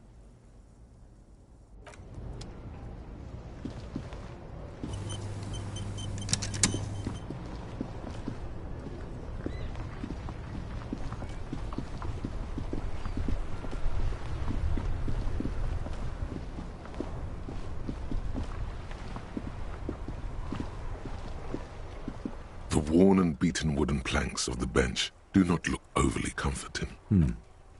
We can sit on benches after we've solved the murder. Let's go. You can revisit the bench if you ever need to pass the time when Lieutenant Kitsuragi is.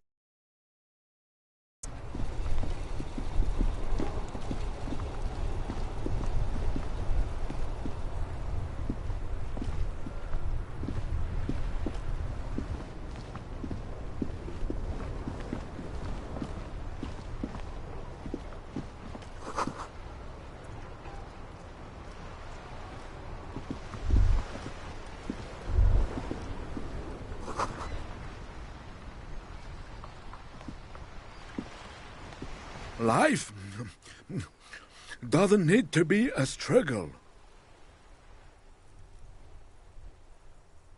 I'll be with you in a moment, officer. Let me just finish my sandwich. Talk to angry old René first.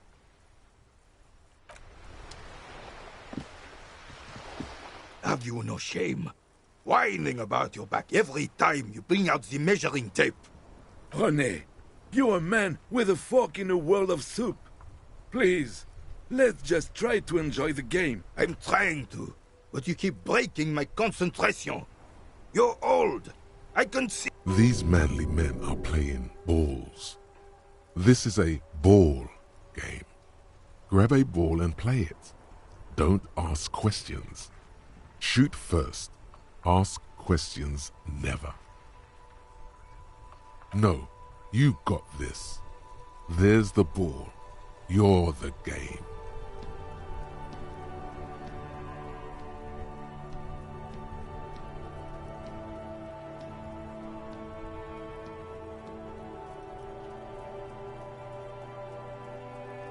See? Your munching and complaining have ruined my concentration. Ah, mon Dieu. The pain... I hope you pass out from it, you goddamn jellyfish. Men like you are the reason this nation is sinking. Trying to throw something as close to a predetermined point as possible. Measuring. This must... Shush. Ignore them. They don't know what they're doing. They're old. You are letting down yourself and the team. Get in the damn game already.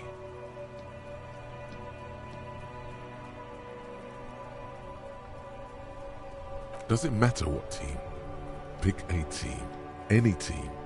The blue team. You're letting them down. Get in the game and throw the eyes on the ball, Dinky Winky.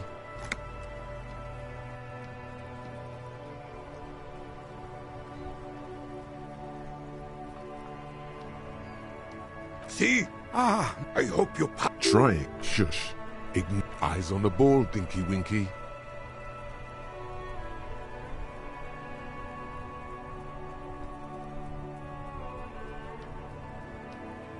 Sure, officer. I am René Arnoux, and my specially abled partner here is Gaston Martin. How can we help you? Yes.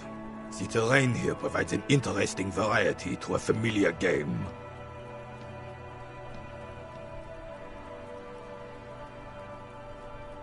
I do. Fire from heavy artillery. Why what?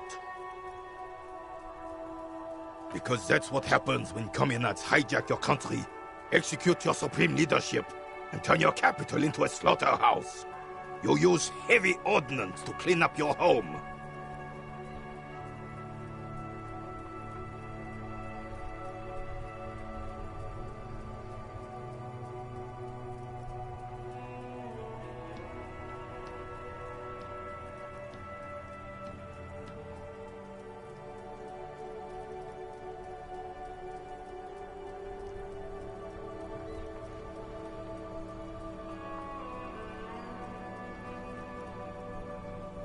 Commies, communists, socialists, anarchists, call them what you like. They just chose the name to feel special. Senseless sentimentality.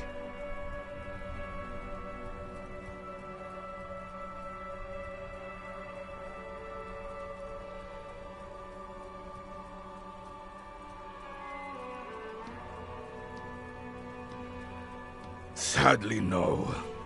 It was the foreigners who brought them to their knees. We fought valiantly. Too valiantly. So should have fought dirty, like they did with their suicide sex cult propaganda and mad anarchist women strapped to shrapnel bombs. We didn't though, and we lacked caliber. God bless him, but the suzerain's cannons simply weren't big enough.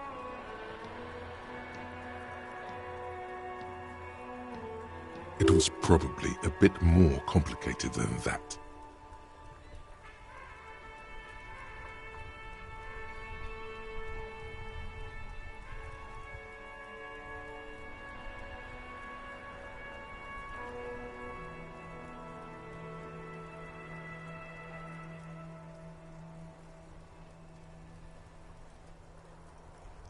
Because this place is a damn beachhead.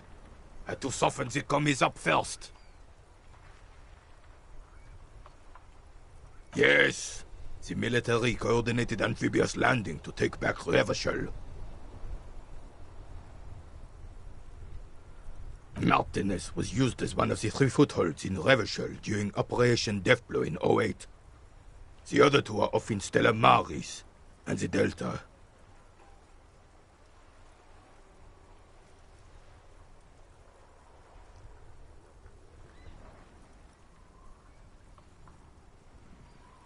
This here is Blood Ground, where Coalition boots first made landfall and cleaned those rabid dogs out. Most likely, we're playing pétanque on their mangled corpses. Blood Ground. You got old René going there. Like he isn't hungry enough already.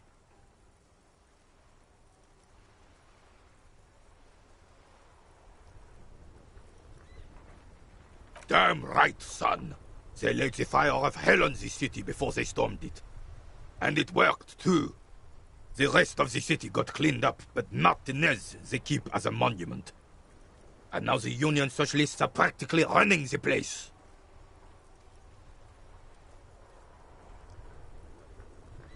Well, it's your own damn fault. You, we, the Coalition, Revachol, whoever you want to blame, never finished the job. Officially, the party never... You don't even begin to truly understand the players on the table, let alone the specific circumstances surrounding the... What do you think? Thinking men have opinions on these things. Present one.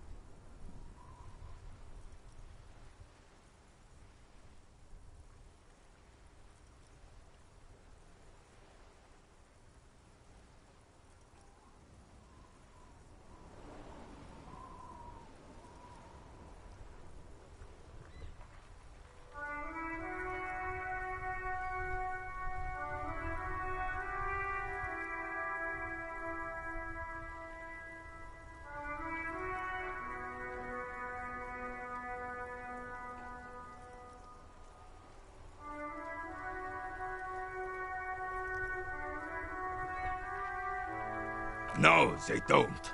But I'm sorry it had to be the Coalition. After 8 years of fighting rabid commies, boiling cats for food and drinking piss in the mountains, I would have preferred if the Right Honorable King Guillaume returned through Revachol, or even if that damn clan Frisel had risen from the grave and led us. Sadly, that was not the case. This royal failure weighs heavily on him. Instead, all that is just, holy, and beautiful in the world was wiped away, and now it's neon signs with toothpaste ads everywhere. Foreign influence peddling garbage and stupid music on the radio.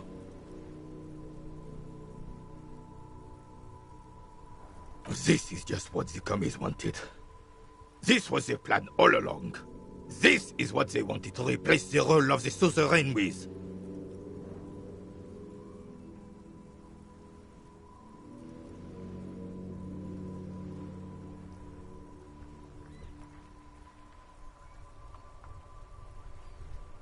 He doesn't. That was 100 years ago. Ain't got nothing to do with anything.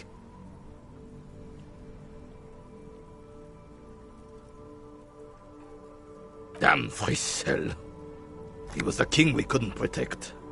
The Carabineers failed him, and the crown.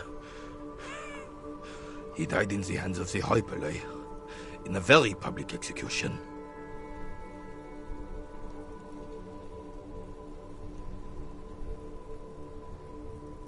The suzerain is the king! Has everyone forgotten already? They've forgotten already.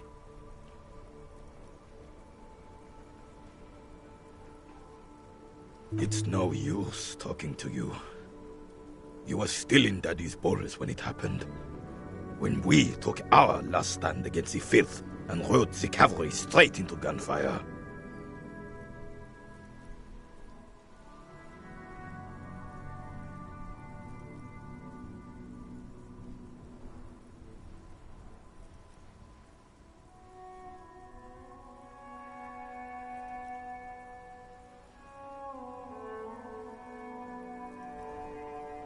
Ah, yes!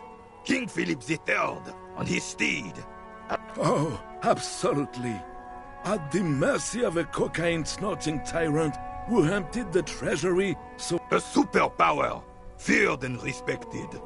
A testament to what this country can be under the leadership of a true king. Someone who knows how to rule.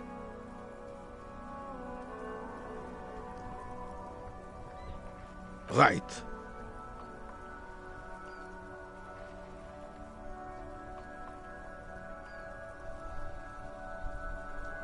Unfortunately, I don't. Unlike most of the locals, I have no qualms about assisting law enforcement, but this affair has passed me by completely. In Martinez, the Union is the law, so can you really blame them? Cop is a pejorative term. I don't have a problem with policemen. On the contrary, I admire the effort to bring order to our... He doesn't know about the crime. Your time is better spent discussing politics.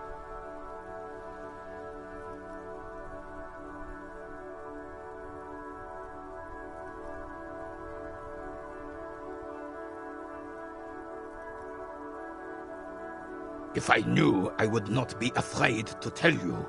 I simply don't. I am an old man, not a coward. The daily business of... 'Tis true, sire. He knows nothing. This is a man with a lot of past, but little present, and almost no future.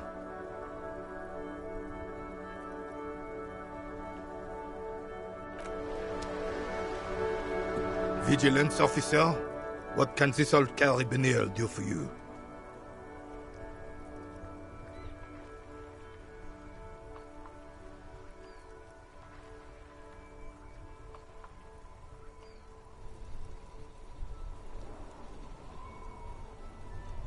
Yes. The terrain here provides an interesting variety to... no. Why what? Because that's what happens when communards hide. Fine. What do you want now, then?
I have really outdone myself. Yes, that's what you need, Gaston. More padding on that fat arse of yours. René, it's a little pleasures. Life does... Hello, officer. How might I be of assistance on this fine day? Oh, the goal is to throw you bull. As close to the cochonnet as... That's the cochonnet.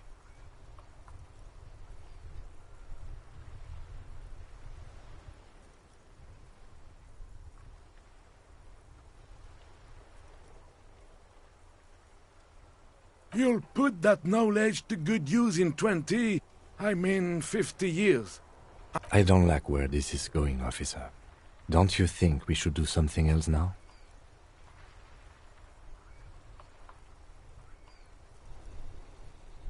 Hurry up then. Let me think. I heard someone was hanged and left on a tree for a week. But that's all I know, really.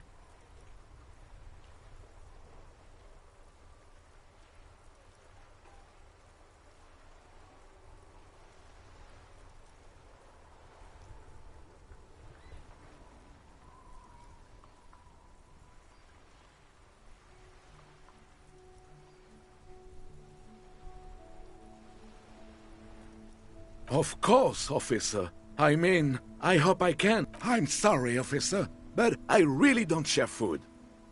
Nothing personal, it's just a principle. The only one you have.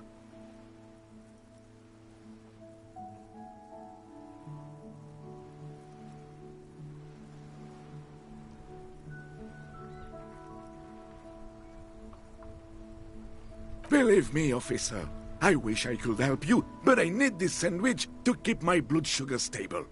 In my age, you need to pay attention to these things. Fuck off! It's mine! Sorry, officer. I'm sorry. I didn't mean it in a bad way. But the When the dissidents come to rape our country, he hides. But try to get a bite of his dear sandwich and he gets claws? You're a special kind of vermin, Gaston.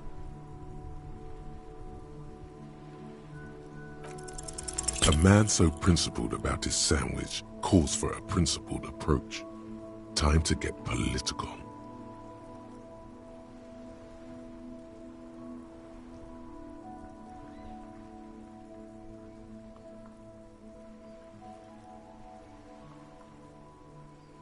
You really do. Now, unleash the fury.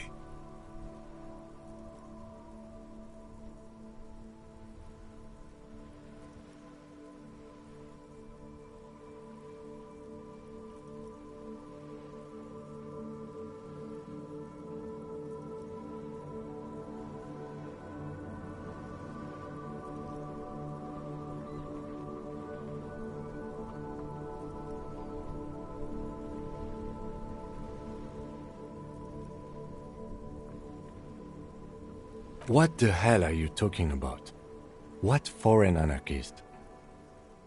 No time to bring him in. Just keep your eyes on the prize and ignore... I don't think that's gonna happen. Why would you even...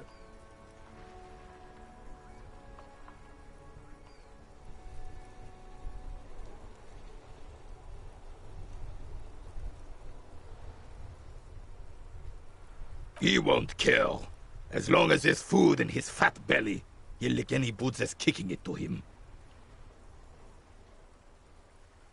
Good. Rene's on board too. Time to take back the streets. Right-wing populism. Here we come.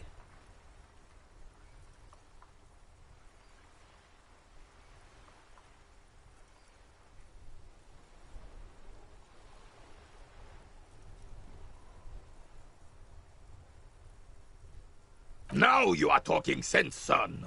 All four of us working as a group. We can make a difference. I'm actually already a member in a group tasked to keep the streets safe. You are too. We call ourselves the police.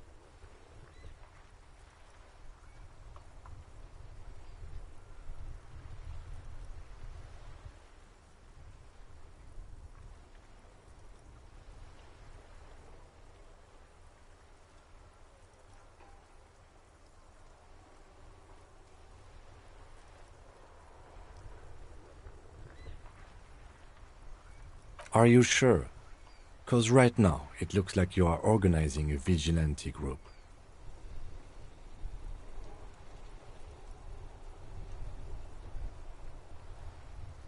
What do you mean, officer? Ignore him. You are addressing the entire group now.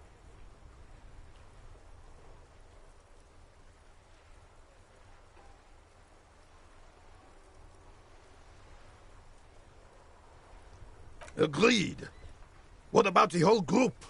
I propose a pair de la couronne, swords of the crown, in honor of my old unit.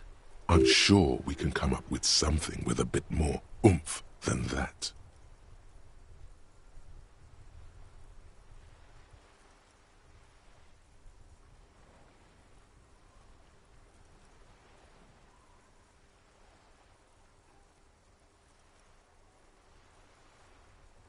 How about what?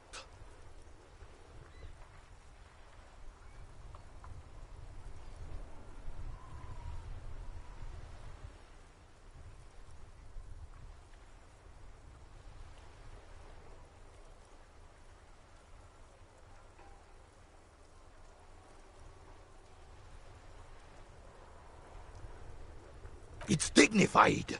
We need dignity. His tone leaves no room for arguments. Giving orders is a second skin to the old carabiner.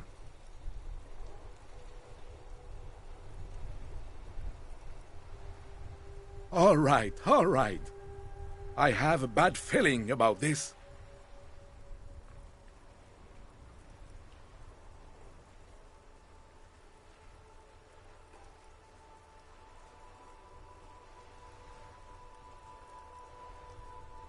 Oh, you went through all that trouble for my sandwich.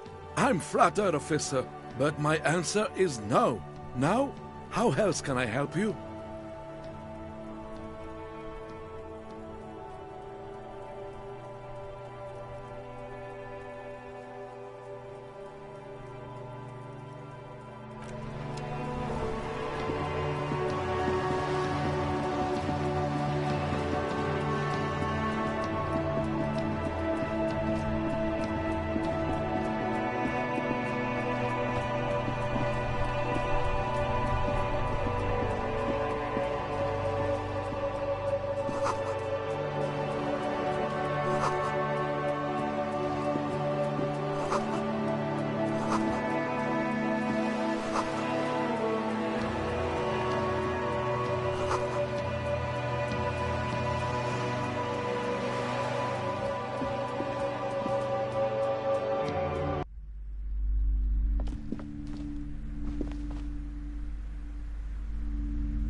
This coin-operated viewer is facing southwest.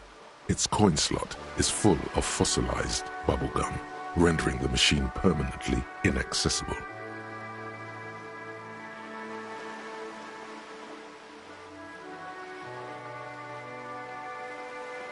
The metal feels cold and wet under your palm. It looks unhygienic.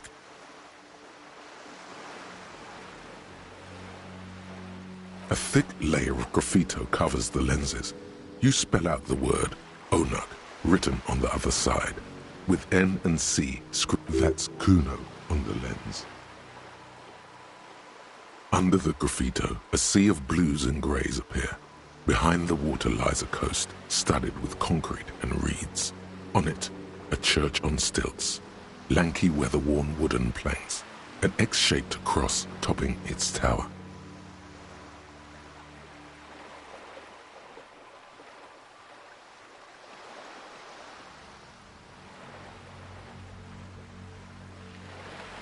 You know this to be the star of Pericarnassus, or the Cairo. The central symbol of the Pericanassian Church, a star, a great moral height, to be strived toward. The church looks old and weather-worn. There are no lights in the windows.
This coin-operated viewer is facing south.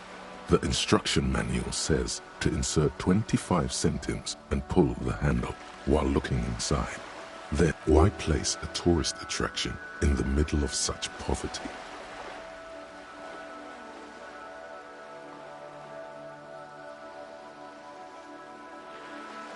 There was a revitalization project in '49. A design studio tried restoring Martinez to its pre-war glory. It didn't stick. They got as far as the street lamps and the statue on that intersection. Then something went sour. I suspect that something was Everard Clare, the union leader. He muscled them out. It's how it usually goes around here.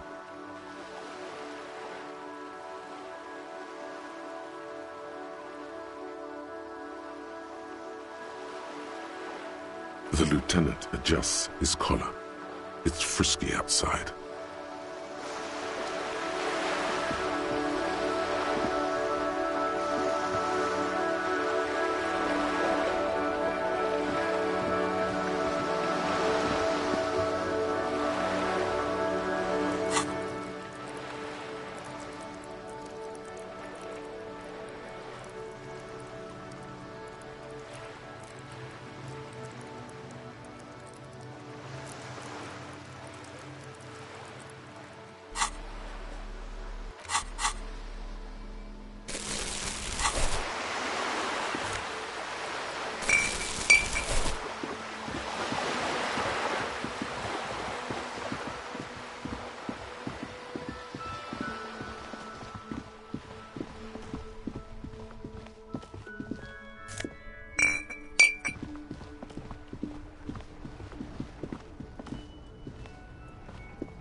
The tear machine stands in the corner. A sign says, 1 bottle equals 10 cents. Your bottles clunk into the machine, and the money appears with a satisfying jingle. You're a richer man now.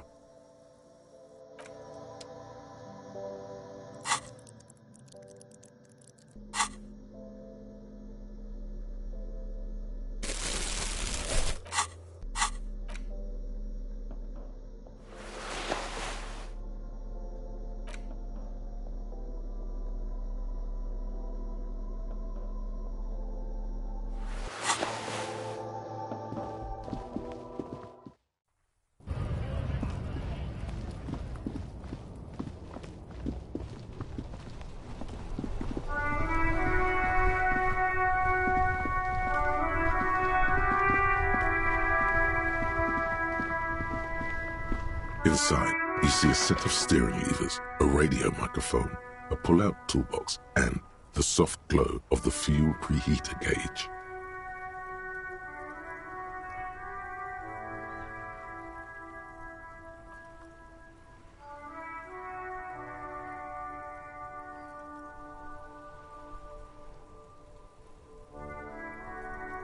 The frequency tableau lights up, and the green button labeled Prime Line glows like a feline eye. The soft purr of electrical kittens, radio waves cast far and wide over the metropolis. This is Precinct 57.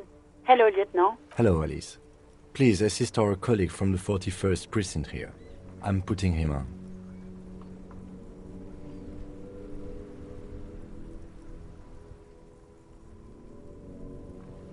This is Officer Alice Demetri, Precinct 57. How may I assist you?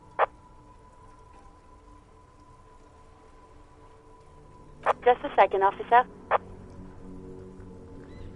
10-2, 10-5. This is 41st. Come in. Over. A scrawny old man sits in a dusty cubicle, smoking, with a large white rectangle sewn on his vest. In front of him is a box-shaped apparatus with an array of wires and antennas. The radio switchboard. The man uses relay code. You got this. You're a cop, and cops know relay code. 10-4. Relay message. What's your status? Over. 10-18. State your message, sir.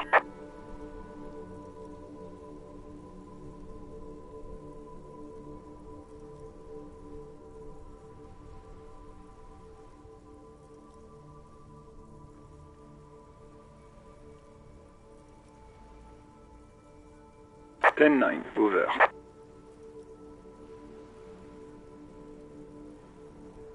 Ten-4, message received. This is a very serious situation. I need to 10-22 the captain. Over. Is it him? What does he want? Says he lost his badge and needs to report it. He what? He lost his badge?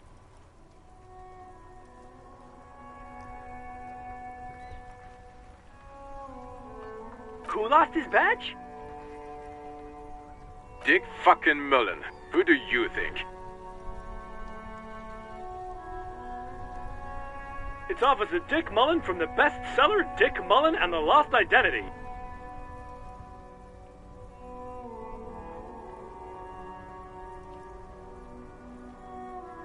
Dick Mullen is not your name. It's the name of a fictional detective who would not lose his badge.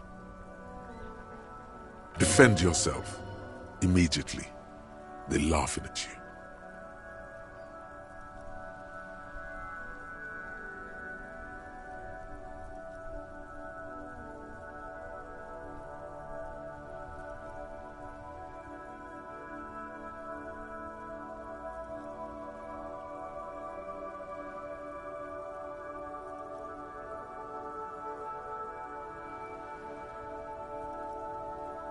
He's asking you to stop, says this is serious.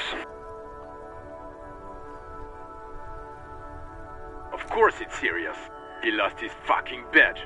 Satellite Officer Vicmar concurs, losing your badge is serious. Over.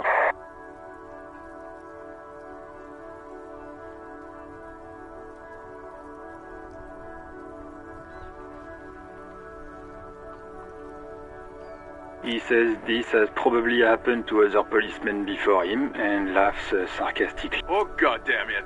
Is he fucking kidding? The whole station's gonna be dicked for this. Satellite Officer Vicmar is wondering if you might be joking and adds that this tarnishes the reputation of the entire station. Over. Mullen dicked us.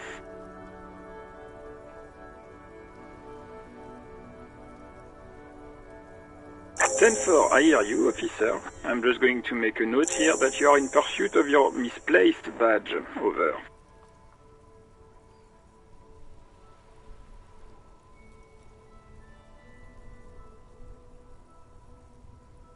Fuck me. Mac, come here. You've got to hear this. Dick Mullen. What's going on? Super Cop here lost his badge. He lost his what? His badge. He lost his goddamn fucking badge.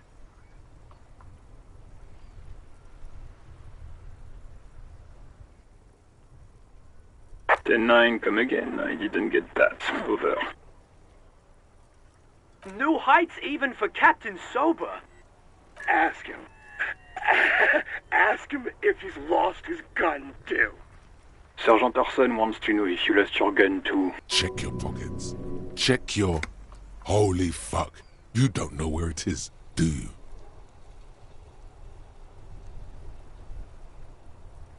Okay, it's gone. Your gun is most definitely gone.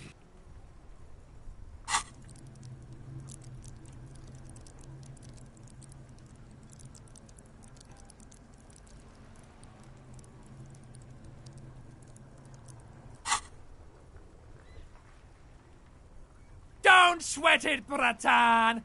You don't need a gun to have fun. We can still have fun. It's not all over.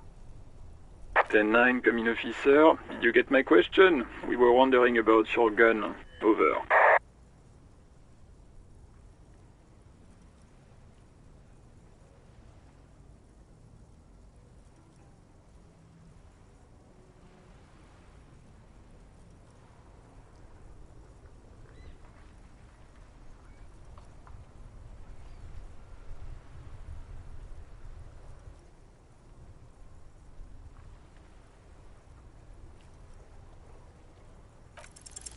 Even before you can get the words out, everything gets scrambled in your brain.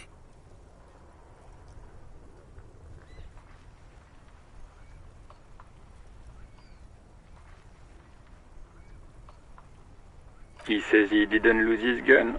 Or his fun, whatever that means. Ask him to describe it. His gun. Not his fun. Just the gun will do. Satellite Officer McLean requests a description. Oh, request a description, huh? We'll give him one. Describe the plasma gun.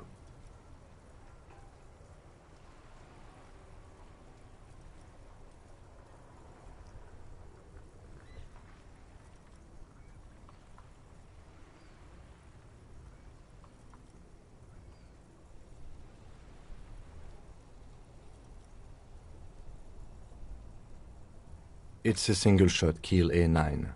An armistice, to be precise. Says it's a kill 9mm. Armistice? What, is he a fucking... Clearly he doesn't have his Villiers anymore. Dear God, he lost his gun.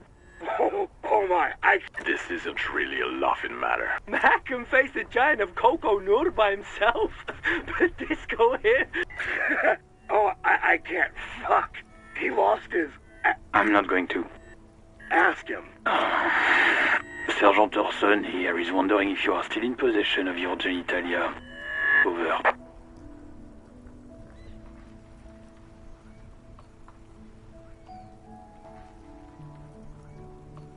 That's a negative. No. What's he saying? Share with the class. He said he sodomized your mother. The prick ate Mama's vanilla waffles at the captain's birthday party.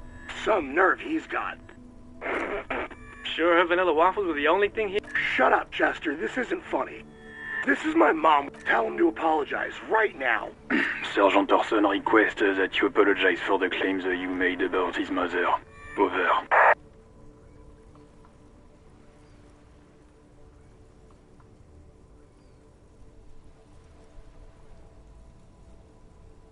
He says he's sorry and didn't mean nothing by it. Okay. Tell him to find his goddamn badge and gun.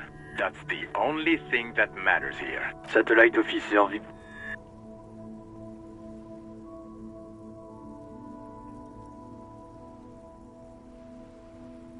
Ten-4, affirmative. Officer is in pursuit of his firearm. Oh, God,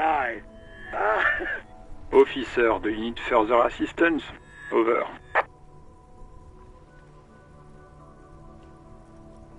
Roger that. 10-10. Over and out. 18 kilometers to the south, in the 41st Precinct's relay booth, a small crowd has gathered around Communication Officer Jules, old boy, Pidier. Around a dusk, the small room is filled with cigarette smoke, abuzz with laughter, when Officer Judith Minot enters. What is going on here? Did something happen? What happened is my partner made contact. It's not good. He's lost his badge and his sidearm. He seemed confused, delirious even. Mac, the torso Torson, is finger-fucking his fist, laughing hoarsely and apparently telling some dirty story to his partner. Yeah, Mullen was fucked, all right. Sounded fucking drunk to me. Yeah, Mac's right. Enough! None of this is funny. It's fucking sad. That's what it is. He's a cop. He's one of us, goddamn this. We must help him.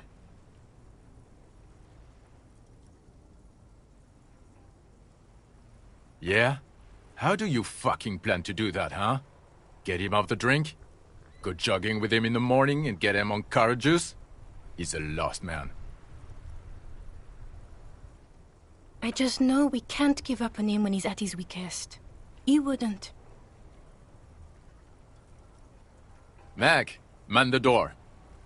You know what he told me? I don't want to get better. I want to get worse.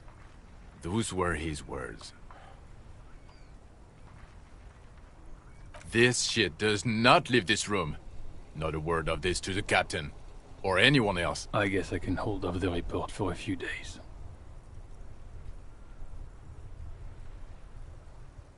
Good.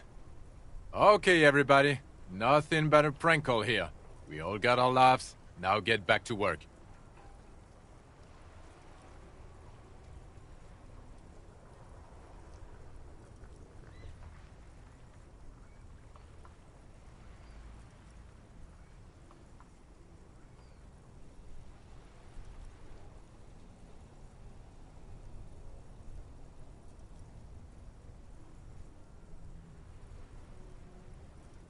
Far north, on the other side of the motorway, the officer quietly hunches with his hand in the motor carriage.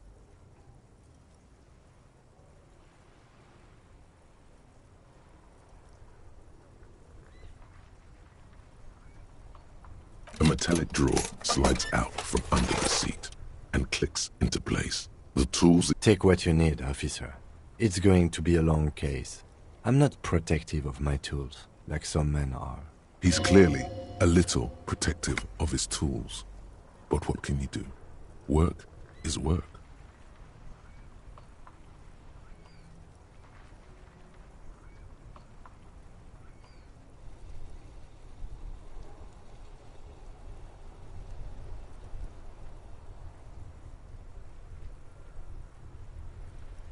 The pry bar feels nice and cold in your hand, heavier than you'd think.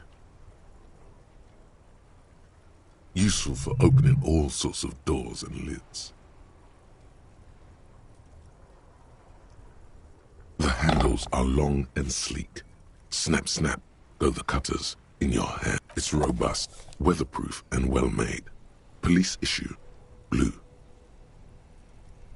Lets you see things in the dark you would otherwise miss.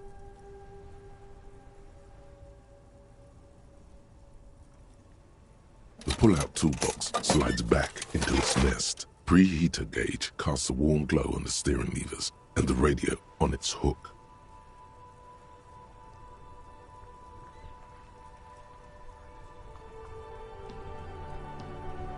As you tap on the gauge, the indicator pin jerks as if startled.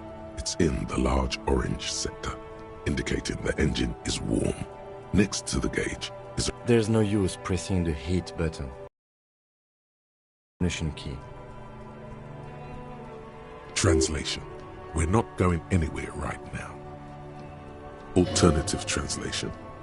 Don't even think you can drive my MC. The white suede feels luxurious under the touch, and the metal clutch handle so very familiar in your palm.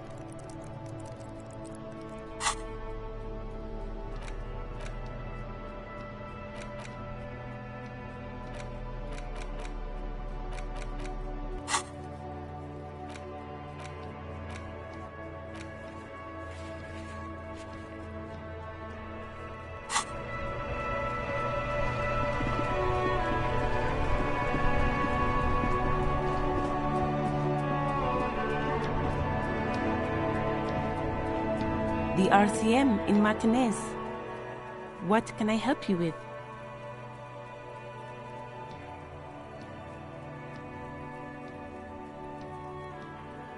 Of course. What can I help you with?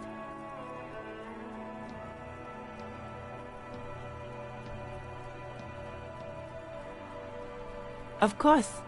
Where to?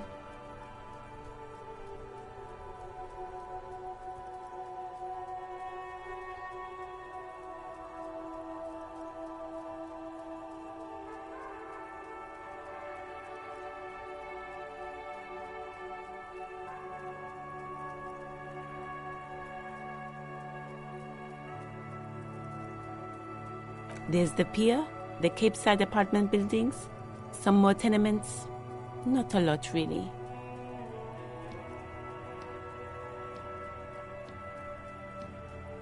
Some shops and a bridge. The canal bridge leads to the coast, but it's broken, I think. Some kind just coast. There's a little fishing village there, and a fish market, but that got closed down ages ago. What do you mean? We're in Martinez, sir. This intersection is called Roundabout North, I think. The harbor gates?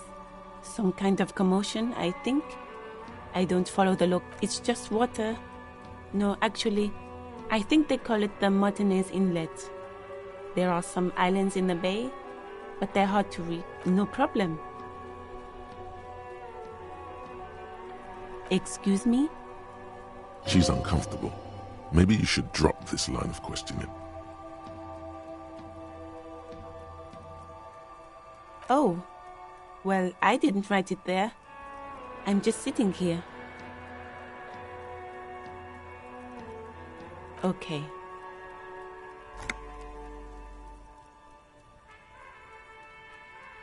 Of course. I won't hold you. Her gloves. You get the feeling that you need them. You have a dead body to deal with after all.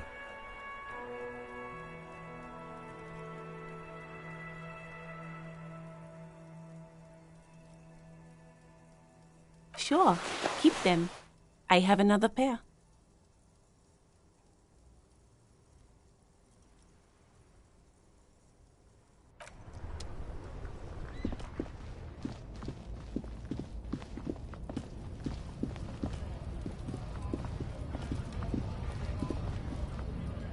Welcome to Revachol.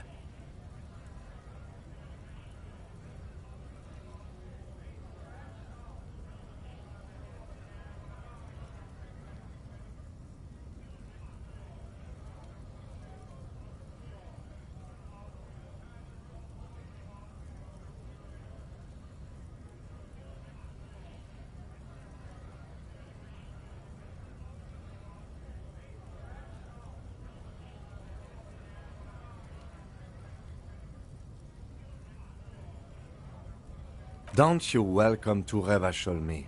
My grandfather came here from a 3,000-year-old racist isolationist culture, while your ancestors came to this island a mere 300 years ago. Every school of thought and government has failed in the city, but I love it nonetheless. It belongs to me as much as it belongs to you.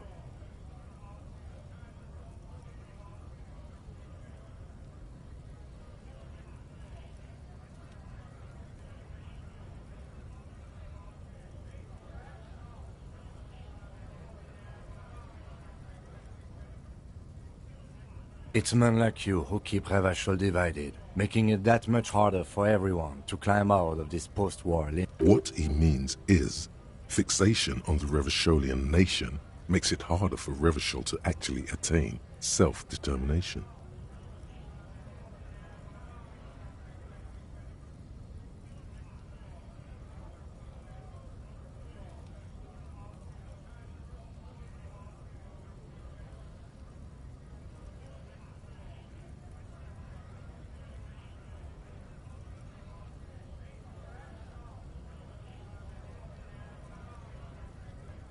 Come on, man. I just said welcome to Revachol.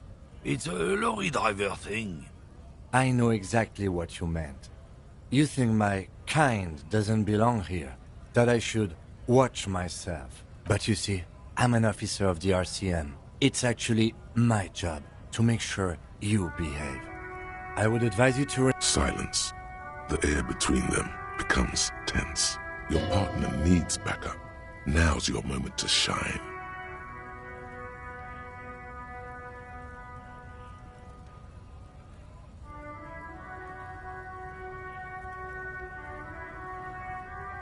Whatever you say, officers.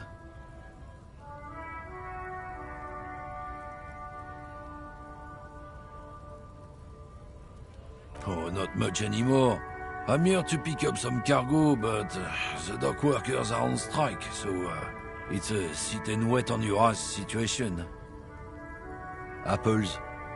Apples is exactly the kind of thing you'd say if you had something to hide. Look, as detective, I come from a long line of lorrymen. We got ancient rights and privileges. Oh, I'm here to pick up a load of fucking apples, man. Just regular, Koiko-picked apples. Damn, you're not gonna get more out of him on this. He's put up the wall of racism.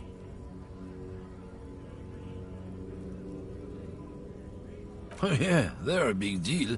My great-grandfather was a carter. Had a royal license and everything. We've tried to hold on to our privileges. Someone with a cart? What did you think it was? That's how deep into history our thing reaches, before machines. Not at all. We're part of a guild and everything, huh? It's very ancient, very prestigious. Goddamn right. They've been trying to fuck us out of our heritage in the name of trusting street thugs with their goods is going to fuck them right up the ass. Mark my words. Generations of practice and no laughing matter. It's about biological determinism, natural. Not the most popular topic nowadays, with a coalition in charge, you know. You might want to change the topic. That is, bury your head under the sand like common sheep.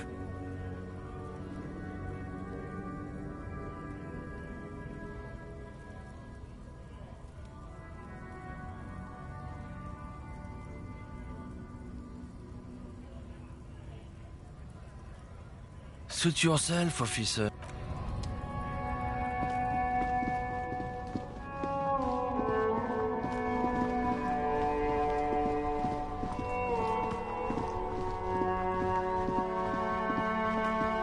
Hello, sir. Step right in. The store is open.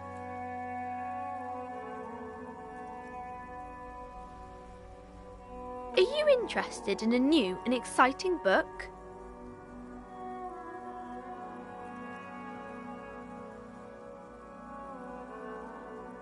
It's a bookstore, sir. We sell books, postcards, and some board games. It's called Crime, Romance, and Biographies of... Whoa, whoa, whoa, whoa. Hold your horses, little girl.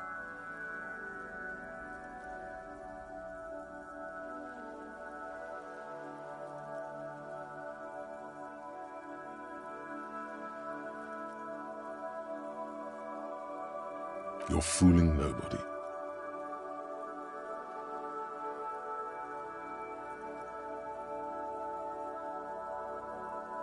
Sir, are you okay? You've been standing here silently for a while now.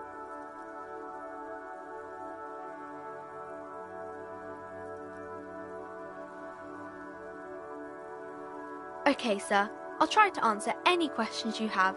I hope they're about books.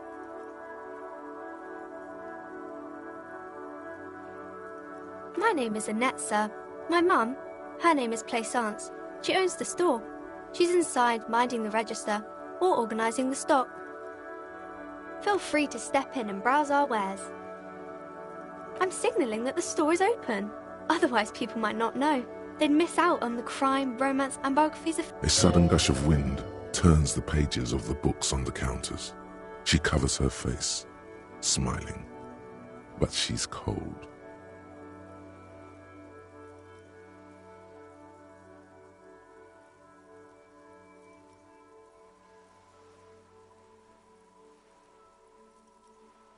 kind of you to offer, sir. What could you do to help her anyway? Oh, no, sir. I'm happy to help Mum by luring in customers. Besides, I have some hot juice in my vacuum bottle to keep warm.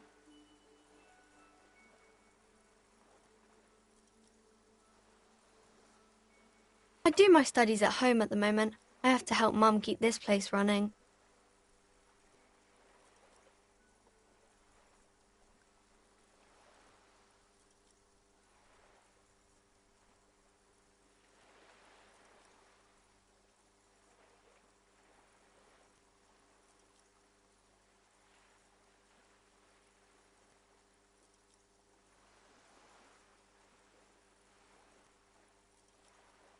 Mum says it's necessary to do both because it builds character. Mum says a proper worker is dutiful. That's how you get ahead in life. You succeed. Mum says it's peachy. She was a little afraid at first. There's talk about this house being cursed. Behind her, the window has been boarded up. You sense the boards creaking, twisting for a second, and some kind of doubt in her tense shoulders.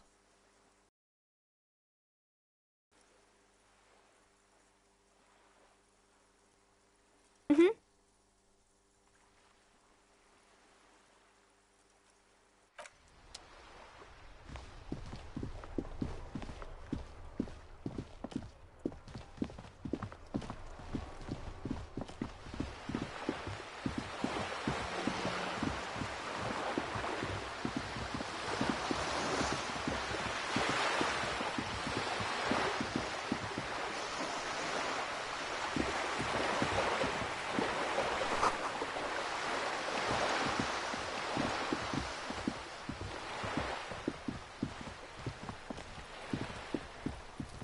This is a wall on the side of an apartment building.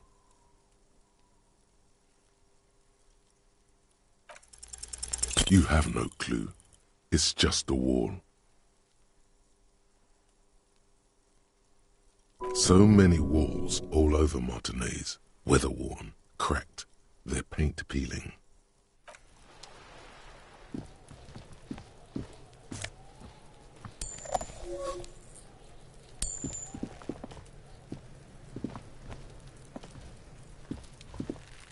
Are you trying to sneak up on me? Come to slip. Logic error. She's not sleeping right now. Pig's come to take me out. Trying to snuff me out.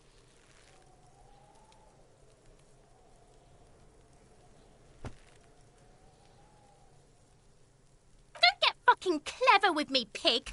You think you're so clever. Trying to sneak up on me again.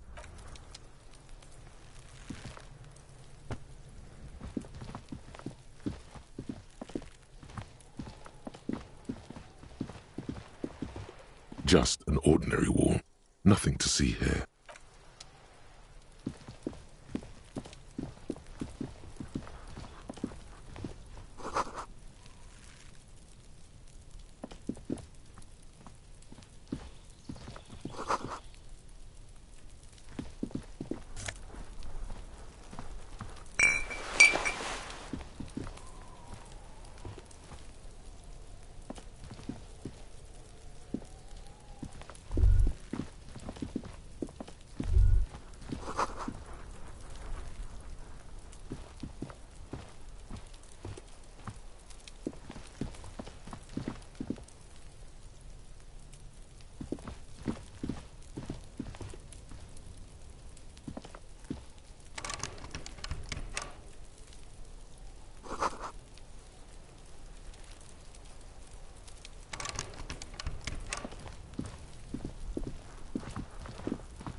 Can't get involved in this. There must be another way into the building. You see a young man on a balcony nursing a cigarette. Not looking for any trouble, officer.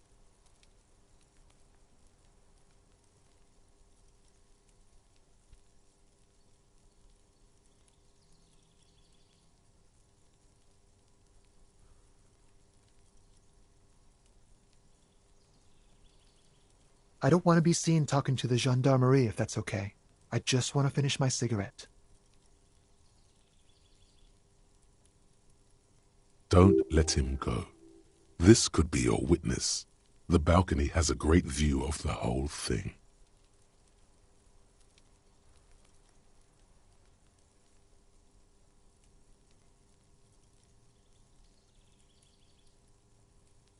Is it really that important? Like a nervous cat, he keeps stealing looks at the neighboring windows. All right, but make it quick. Once I finish this cigarette, I have to run.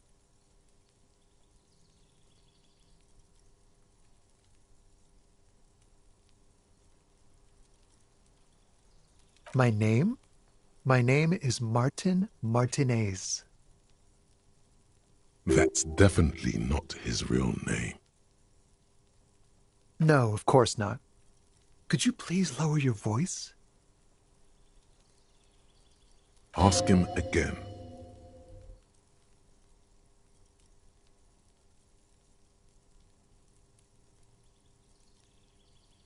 My name?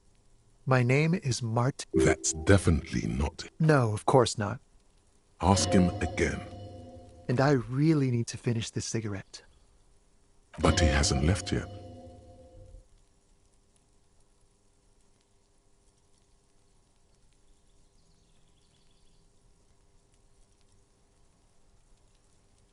I'd even go so far as to say that the view is a little too good, my dear gendarme. Do you have an estimate of when the body will be taken away? We will remove the body as soon as possible. Now tell us, where... Oh. You already asked me that, didn't you?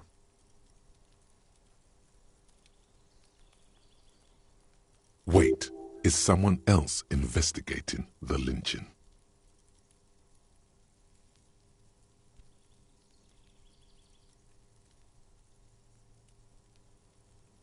No, not you two. Some more muscular type.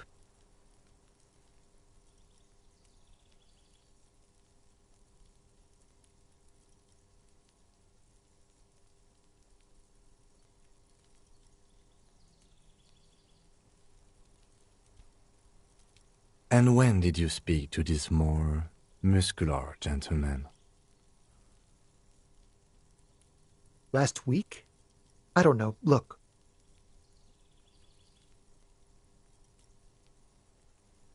A downy blanket of white to cover up the miserable poverty of the scene. You didn't answer the question. What were you doing last Sunday? I had a friend over. It was my Sunday friend. Makes sense. Friends are nice on Sunday. You don't have to work. You can just spend time with pals, watching rugby and drinking beer.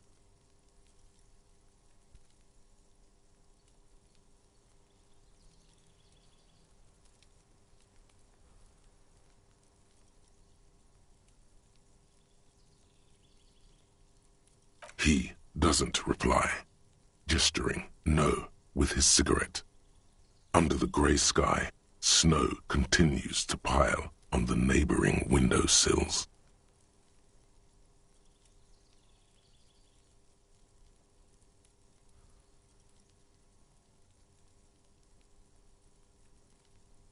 No. We won't.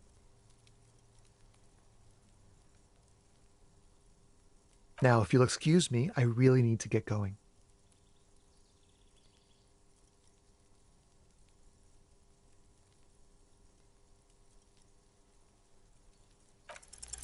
Time to bring out your secret charm. Tears and begging. Show him your emotional side. Throw yourself before his very feet like a dog.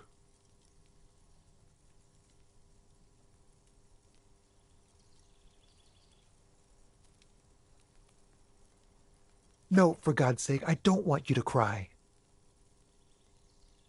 Listen, I really have to go. Good luck with the investigation.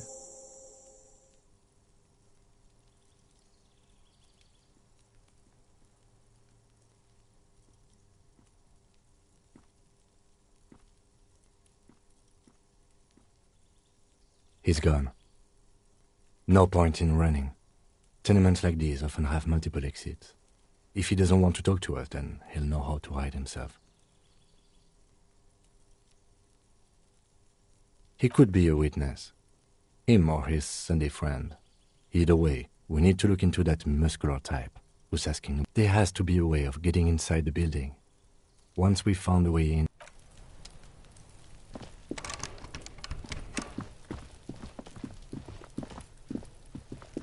Trying to sneak up.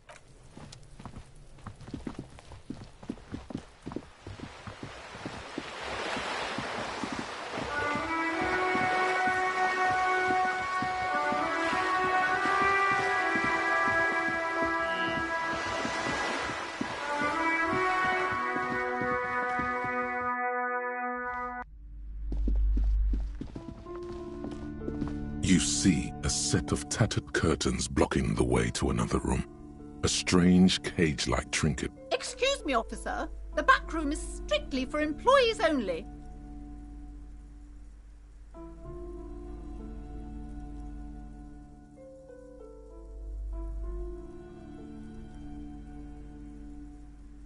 Just as you're about to pull apart the curtains, the petrified voice of the shop owner cries out once more. Sir, don't touch that. I told you it's off limits for the customers. Parapsychologically speaking, we're done if you decide to open them. I won't be held responsible for the consequences. She looks away, mumbling. Why is everyone always messing with the curtains? Why can't they just buy books like normal people?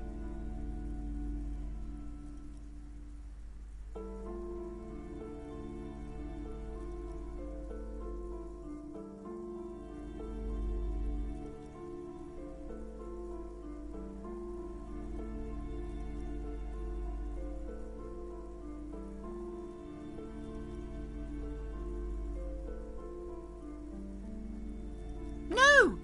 Please just talk to me, officer. Come here and let's talk this through before you decide to do anything Talking is always good. Ghost, there is something mysterious about the curtains. You see a tattered set of curtains and a polyhedron-shaped cage-like trinket.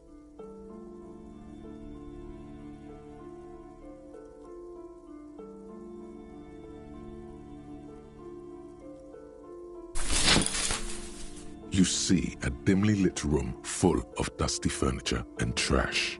A doorway stands in the back, covered in dozens of scary little cage-like trinkets, your shadow looming over it like an omen. I warned you. You're unleashing forces beyond your understanding.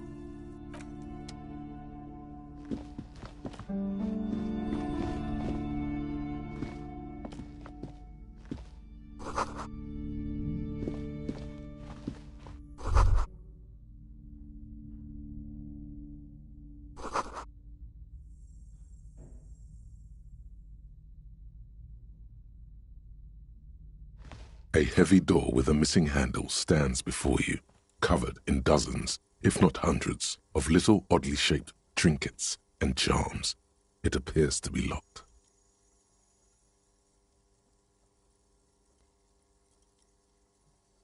Only an echo. No one is there. Only an echo. No one is there.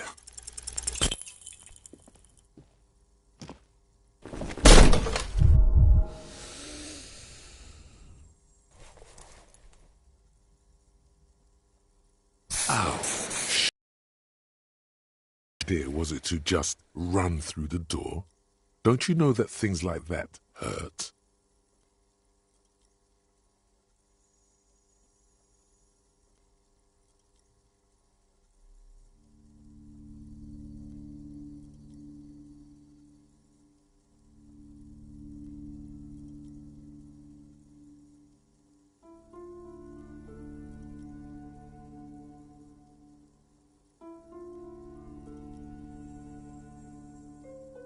Are you alright?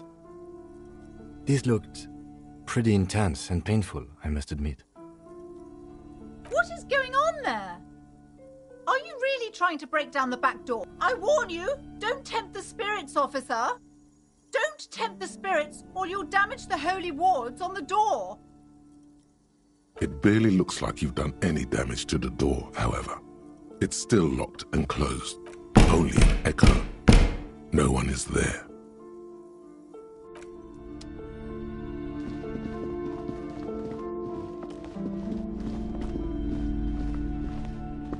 These shelves are overburdened with books from the same series. You see the name Dick Mullen over and over. Oh, crime, robberies, murders, even sexual crimes. You're a police officer, apparently. You should buy all of these. They really do teach a person how to be a proper detective. Crime fiction is a disgrace. An asinine misrepresentation. These books greatly overstate the excitement of police work, glossing over how long it takes to actually follow up on leads and eliminate dead ends. What's more, they completely ignore the psychological hardships of year after year coming into contact with people during the worst days. Not a single mention of all the stress this work creates upon the officer's family. Detective fiction just doesn't tell the truth at all. Now, would you like shelves filled to the brim with crime novels featuring the supposedly stalwart Vespertine detective, Dick Mullen?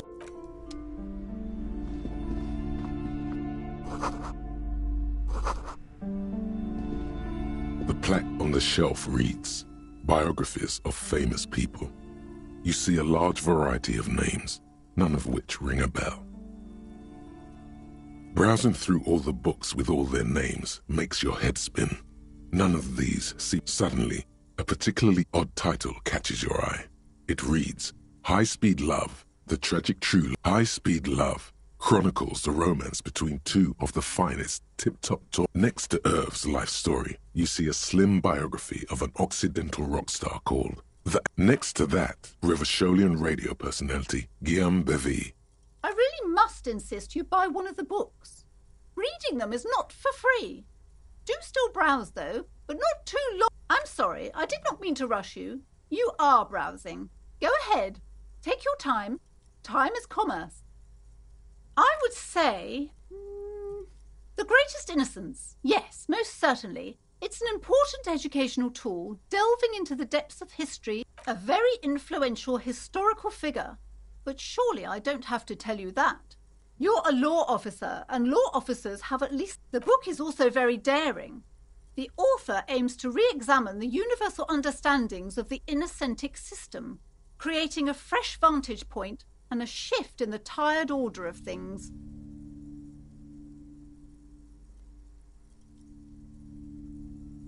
Certainly, it's prudent for a person to have at least an elementary understanding of history. You feel like you should get this one.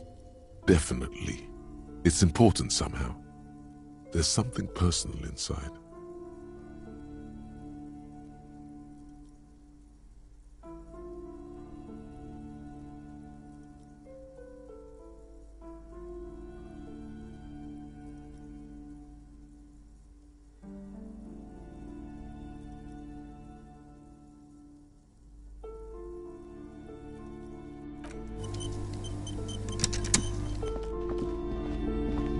Several maps have been attached to a bulletin board hidden inside the alcove. The maps look old and faded. Your eye catches a map of Insulinda, a map of Revachol, and a map of... The north coast of a verdant island is shattered by the delta of a river. It is the River Esper. To the east, rolling hillsides, Le Jardin, Stella Marie, the Hudon. It's somewhere to live. Not bad. Then there's Jamrock. It's bad. People shouldn't live there, but they do. It's so small you can't even see it on the map. No, wait. There it is, north of Jamrock, the strip of coast next to the Greater Revachol Industrial Harbour. It looks downright despondent. It's almost Coal City, to be honest.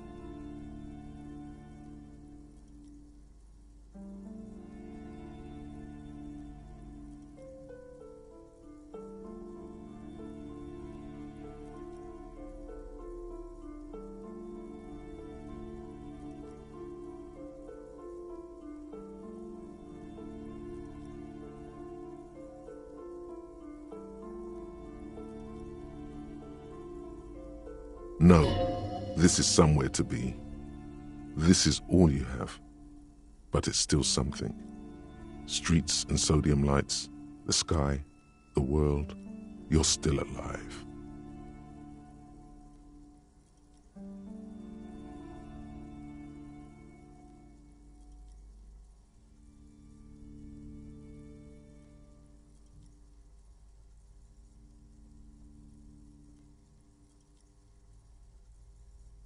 It's not really a map. It's a tourist thing. A picture postcard with buildings on it. Drawn from it. Still, it's detailed. Could be pretty useful for scouting ahead. You see the jagged boxes of an industrial harbor. Even the whirling in rags there.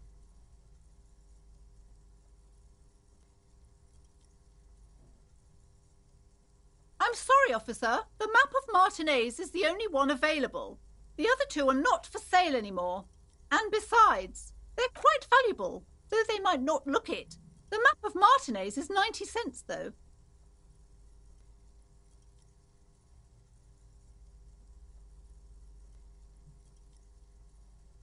That old thing? It's an out-of-date map of a tourist location from when some design studio people tried to spruce the place up 4 or 5 years ago. The place does not look like a successful tourist trap, does it? They didn't get that far. For some reason. A shame the project never got going. Would be nice if someone fixed Martinez up. All these ruins are bad for business. Always good to be informed of your surroundings. You've acquired an interactable item. Investigate this item further by going to the Interact tab in your inventory.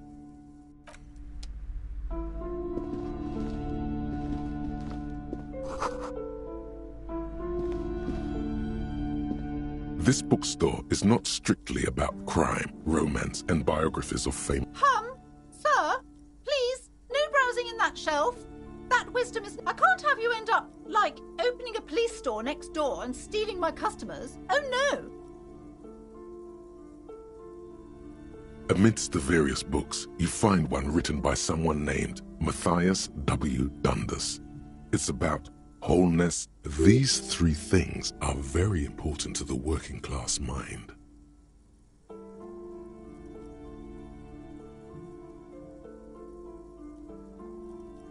The point of the book, and many others on this shelf, is to give people medicinal advice in situations where they don't have access to paid health services.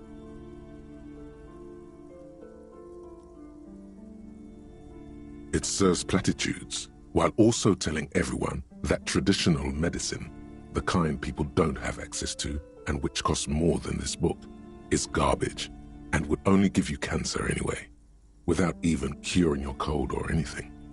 Wholeness, unity, balance, on the other hand, can basically take care of anything. When it's up to your mind to heal yourself, then it's because of your mind that you're ill in the first place. The book features chapters on topics such as how to find magnesium. It even lists plants you can harvest magnesium from. How to continue drinking if you're an alcoholic who... There's even a chapter on the ancient Seraïs tradition of using duck gallbladder, preservatives, to treat and prevent sexually transmitted diseases. Pre- and post-factum apply. Nothing worth buying. This is just mundane garbage. What's even paranatural about this?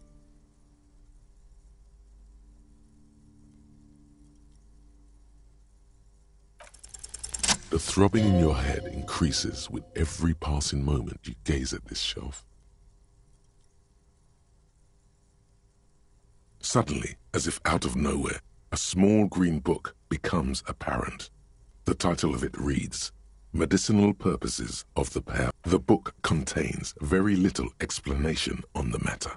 This knowledge seems to be taken for granted. The book contains descriptions of various pseudoscientific therapies, alternative medicines, and folk remedies. For example, it recommends vigorously swatting one's naked body with a venik or hand broom, made from the leafy twigs of a young birch tree from the near Pale. It is, and good for the circulation too. It also recommends consuming distilled spirits like vodka or whiskey that have been aged in the pail. Readers are instructed to cover these jars in a shallow hole just inside the pail and leave them there. Among other benefits, it is alleged to restore a damaged liver to perfect health. That seems improbable.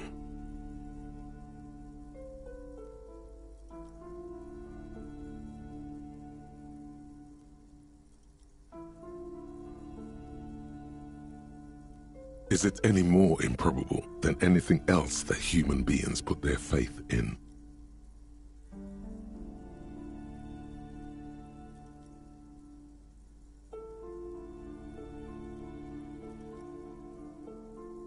For general health and well-being, readers are encouraged to take regular strolls through the pail, though a sidebar cautions readers to limit each stroll to less than an hour. These strolls promise to cleanse the mind of worries and the body of toxins, especially if the perambulator performs this ritual in the nude. Nudity figures prominently in a number of these prescriptions. This is exactly what you need.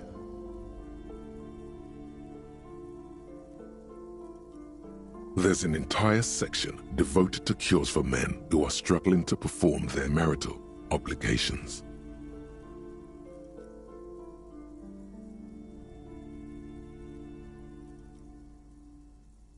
You close the book and return it to its place on the shelf.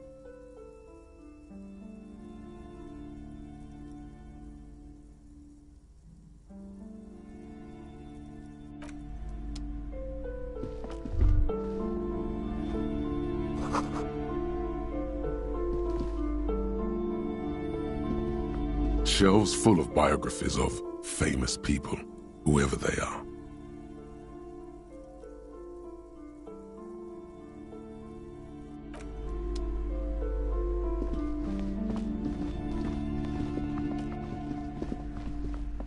You've hurt yourself now.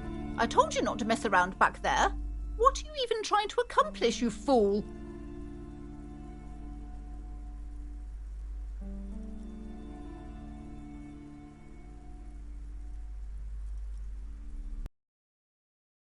Worse, stop it.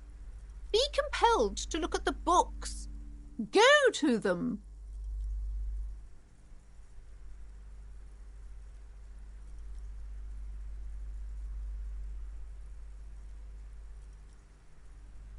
Goodness, you were already doing good, browsing the shelves. Why'd you stop?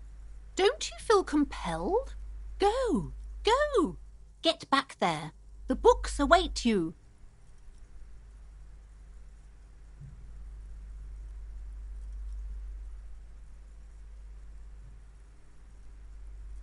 Everything is on the shelves. Take a look yourself. She smiles and nods, seemingly relieved. Cursed? Who said that? Annette? I will have a word with her. This place is not cursed. It has a robustly... What in God's name is she talking about?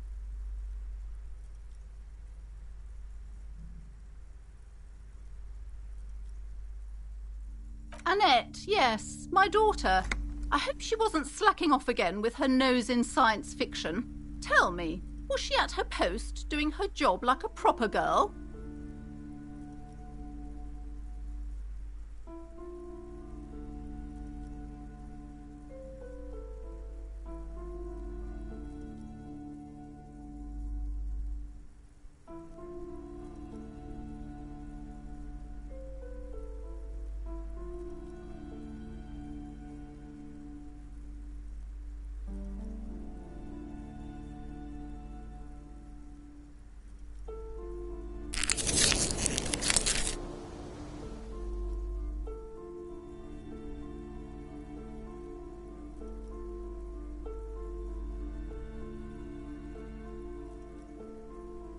Wonderful! Did you talk to her?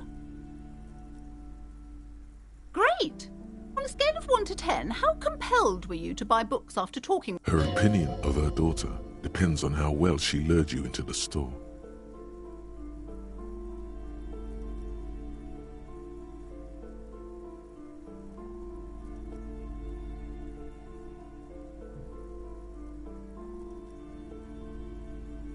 my precious.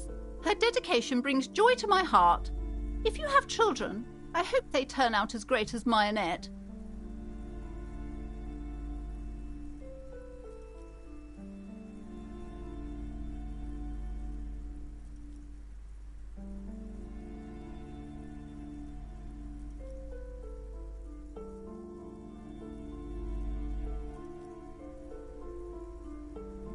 Mind your own business, sir. In our society, people don't get to tell each other how to raise their children. It's none of your or... Denial is the way she copes with criticism.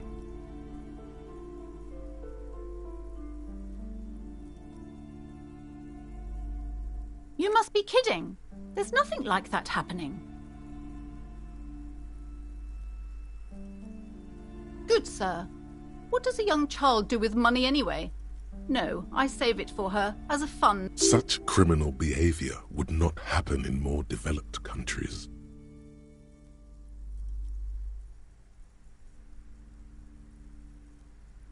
Those countries will realize they've raised a lazy and spoiled generation. Are we done with the jokes now? Yes, we've had quite enough fun here. Right.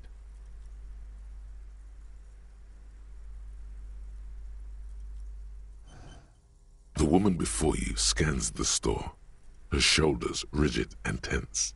Every now and then, she nudges her glasses.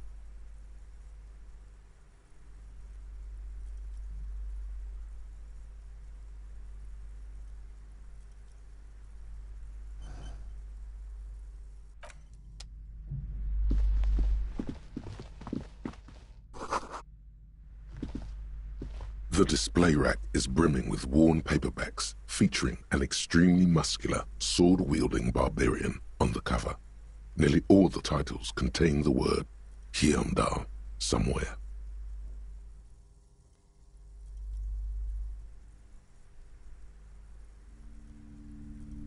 Rows and rows of Heimdall men blur your vision. You make out some titles. Man from Heimdall and the Mammoth Riders. Man from Heimdall, maybe 100. Man from Heimdall and the sages at the end of the world. Man from Heimdall and the false god. Man from Heimdall and the... not even close. Man from Heimdall in hell. Man from Heimdall and the forest of slaves. Man from Heimdall under the lake. Man from Heimdall, Heimdall burning. There's even The Trial of Death, a pastoral combat game book set in the world of Heimdall. Nothing of interest, only silence and the cosmic background pain radiation. Oh, Man from Heimdall. A very popular series of adventure novels. They're awfully immoral and violent books. Blood and violence, scantily clad women, epic narratives, all those mystical things he encounters. They're bound to grab those with little imagination. What does it matter? They're all the same. However, the customer is always right, they say. If you're a novice of the series, I'd recommend Heimdallaman, the Man from Heimdall. It's supposed to be a good introduction to the series.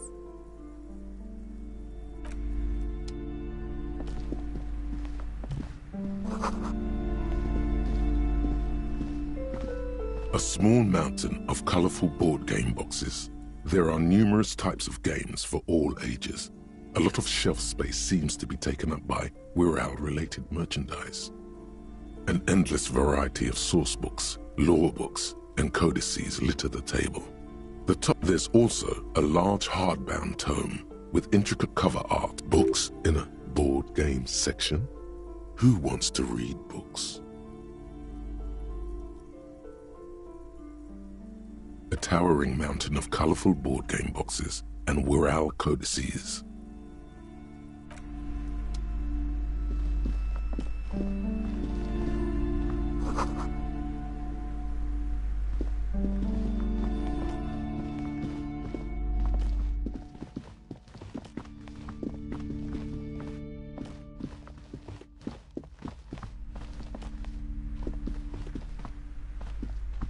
Hello again, esteemed officer, and welcome to A small mountain of colorful board games. Wonderful board game. Browbritter is a fun game of economic... Who are you going to play board games with? Do you have friends or family?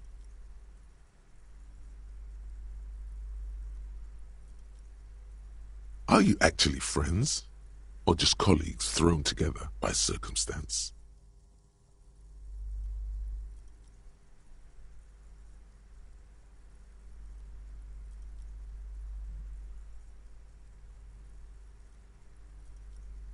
Then you're a lucky man, officer. Children are the greatest of treasures.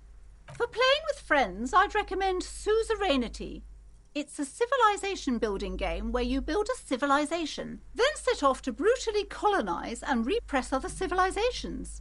It'll cost 12 rial.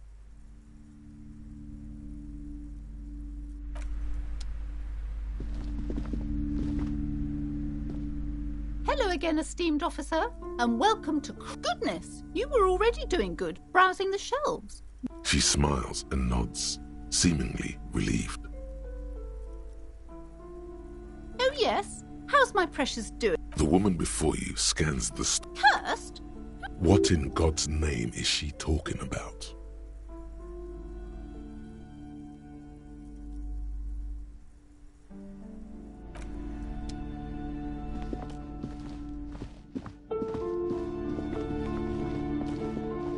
A heavy door with a missing handle stands, only an echo.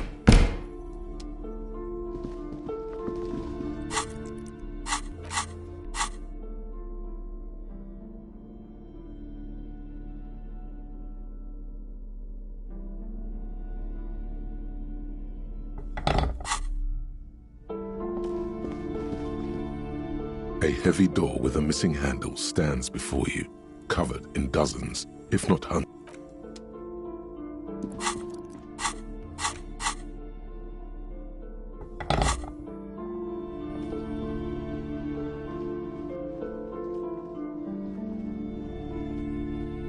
Shelves full of biographies of famous people, whoever they are.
Kuno care?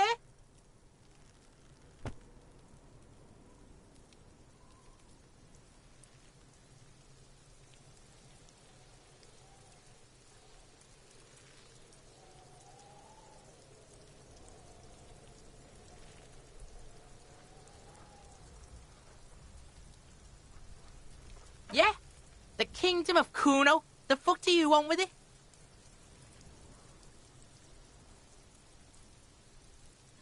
Look at that fucking shit! You're trying to get Kuno killed!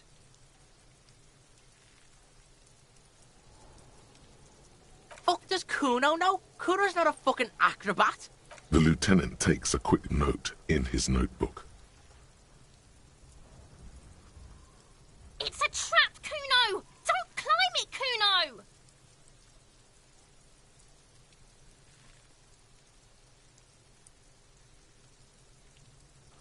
Dunno. Kiptas gardener used to work there. Kipt is a pejorative term used to describe people of South Seminese or Erie-Uppergite descent. It used to be a common first name among the Erie-Uppergites of Ilmara. Not so much.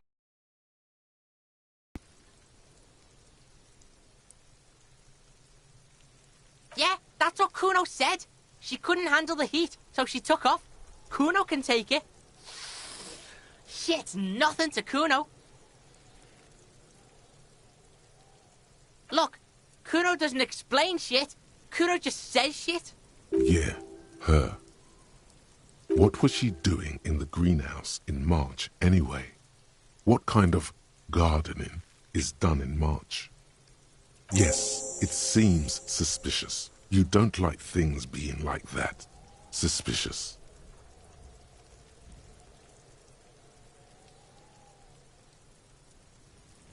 Yeah, whatever. Kuno doesn't give a shit.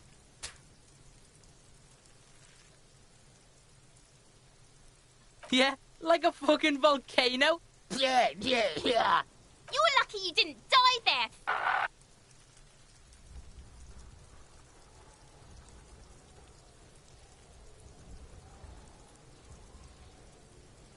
Yeah. Kuno's got some advice for you.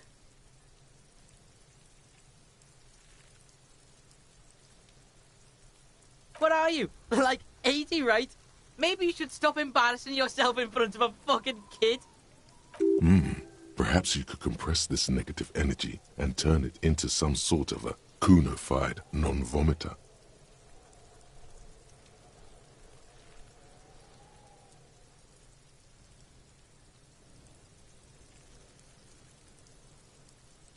That's right. Turn your weaknesses into conceptual strengths. Try it again now.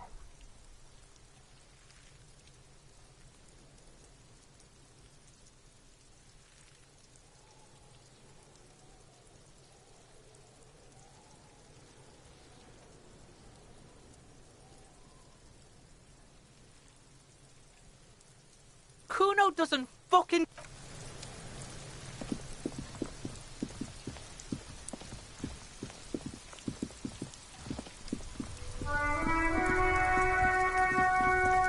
It's raining again. It was clear just an hour ago. Well, this might be the last snow we get. At least I hope so. Snow has nutrients in it. Helps everything green up in the spring. At least that's what my grandma always... Yes, think about the cute grandma, not the weird snow.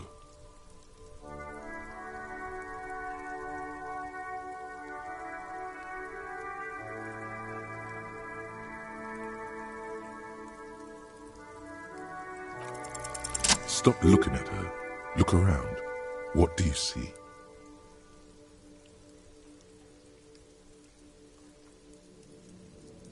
That's right. And the canal, the bookstore, the harbour gates. This is a great vantage point for keeping an eye on you.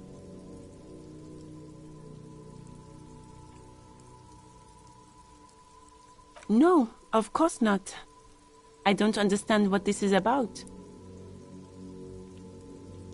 The kid did this, right? The red-haired rat?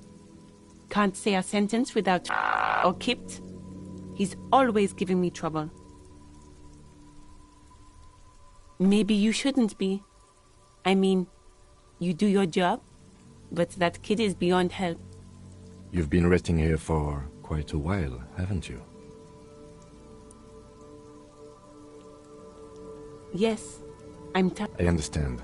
The RCM isn't welcome here, and the locals want to keep an eye on us. There's silence, the smallest of smiles. That's okay, miss. Do what you have to do. I think we're done here. Let's go. Since the street sign's messed up, no problem.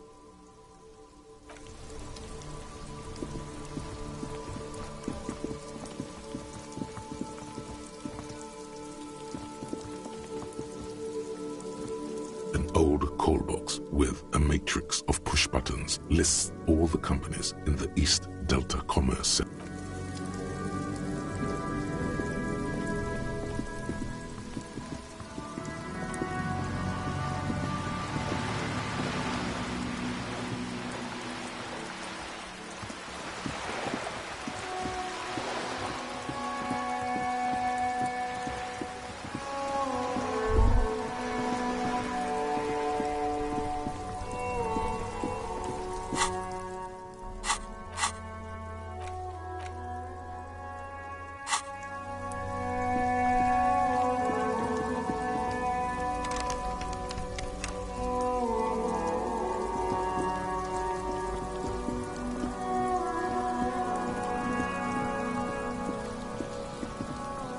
Does Kuno care? Pig, do you have any idea how fucking stupid that sounds? Kuno's cruising his bitch on the town, and the bitch comes back griefing to the Kuno. What is up with that? Get the fuck out of here, fat ass! Those pants are too small for you.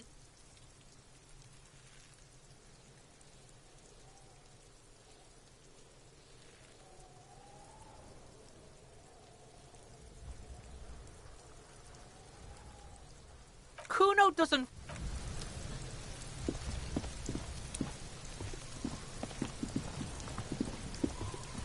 I'll die before I squeal, pig.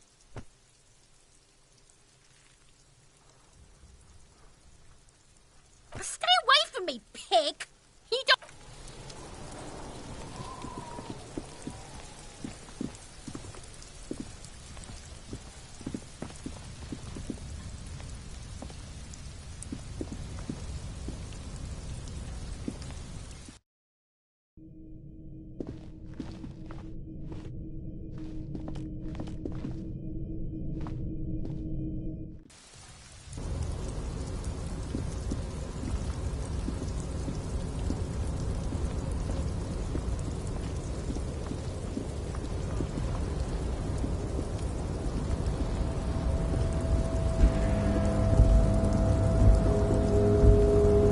A tarpaulin cloak is still caught on the railing.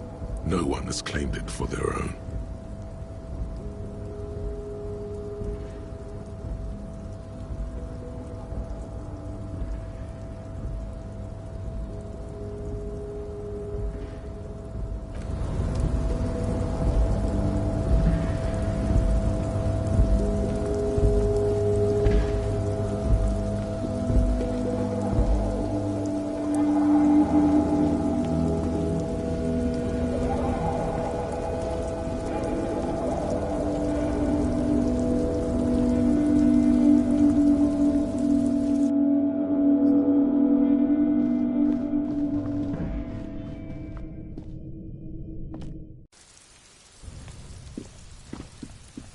Yes?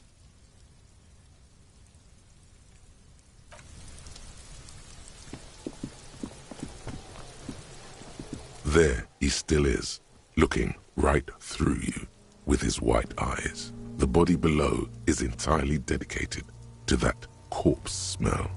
Emitting it is all it does now.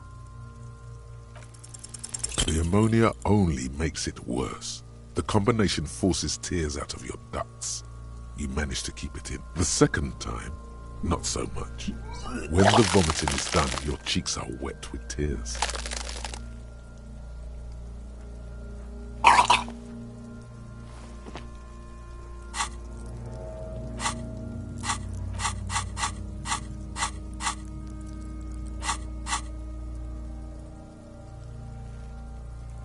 Are you okay, officer? The weight is reassuring, like a krenel on solid fortification. You're facing tough odds here. It's aggravated further by alcohol withdrawal.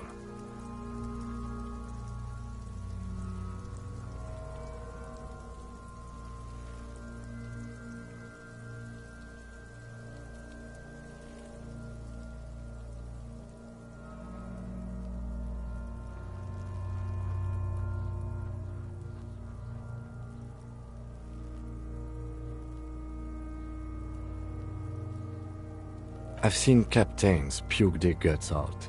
It never gets easier. You never get used to the smell. Every Monday is cadaver day. Throw up, investigate, then drive to the station. Maybe throw up on the way there if you didn't bag the thing tight enough.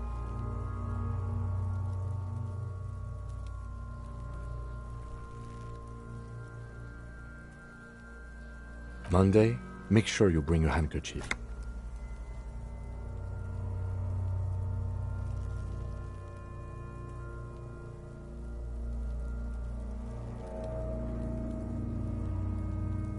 No. This is a two-man assignment because it needs 2 officers to complete. I need your help. You need to get your shit together. We should go talk to the locals. Find something else to do while the wind changes. It's pretty bad right now. You've gained a thought. When this dialogue is over, go to your thought cabinet and internalize it. Give it half an hour. Get yourself together. Then come back and have another go.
Does Kuno care?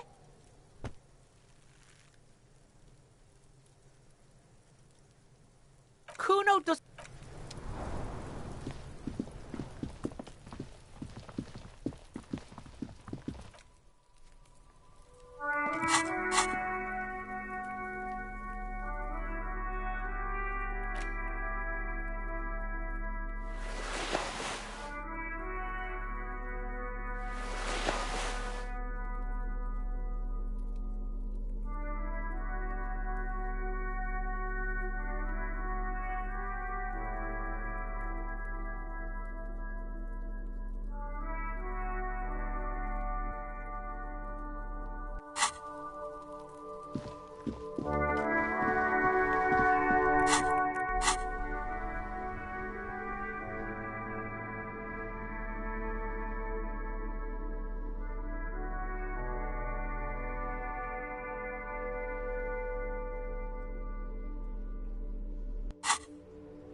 pulled out of his open hand, you see a blister pack of headache medicine.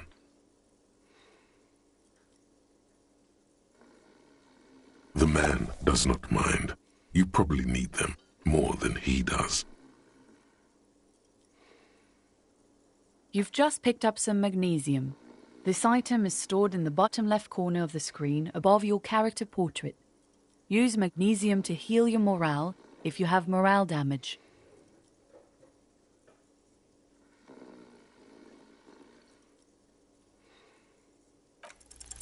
You gently shake his shoulder, but nothing happens.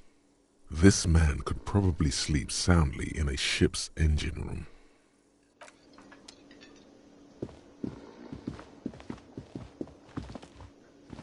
Hello, sweetie.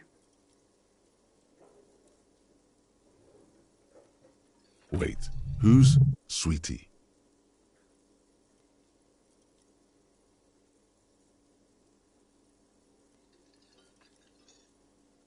Why, you are, officer. And have you found anyone to be sweet to?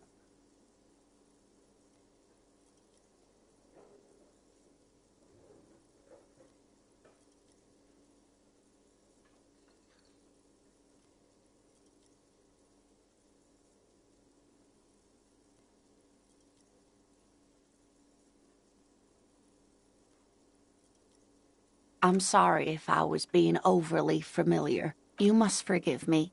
I'm getting so scatterbrained. I completely forgot to introduce myself. I'm Lena. My husband Morel and I are staying with our friend Gary just down the street, but I come here for tea when they're away. This Lena is wacky enough for the motley crew. Hire her on the spot.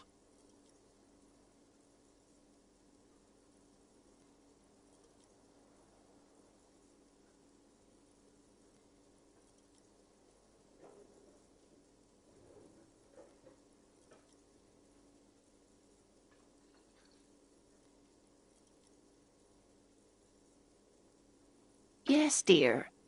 I'm a paraplegic. Or no ability to use the lower half of their body. Paraplegia is caused by spinal cord injuries, like falling from a great height, or a grenade explosion. That's quite all right. I'm used to people asking questions. There is no bitterness in her voice. She accepted the curiosity her condition inspires a long time ago.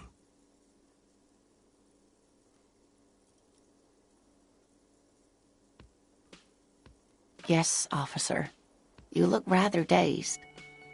Like a stunned fox. But surely things can't be that bad.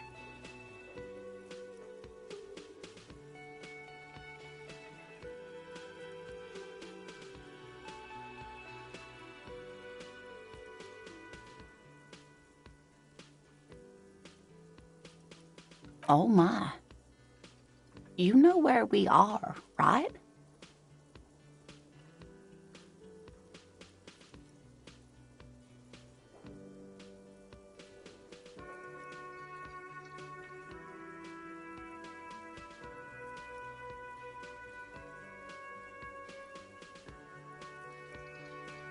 That's right.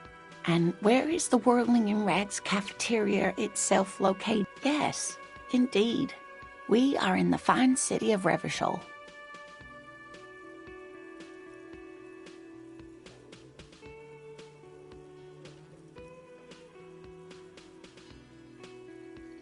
Yes, and Revachol?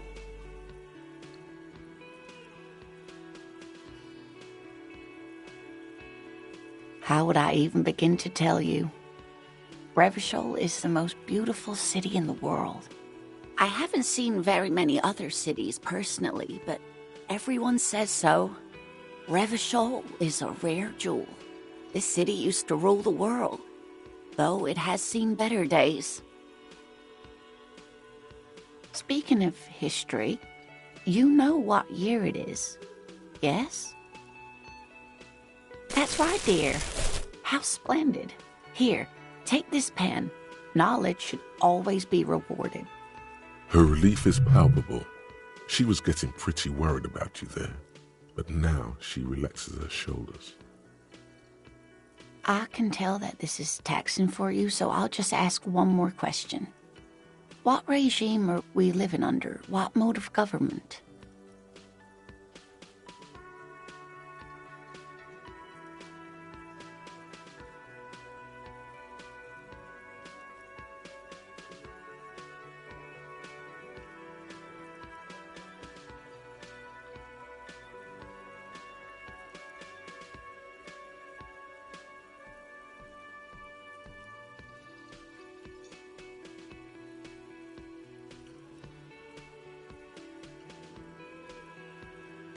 Nope, sadly not.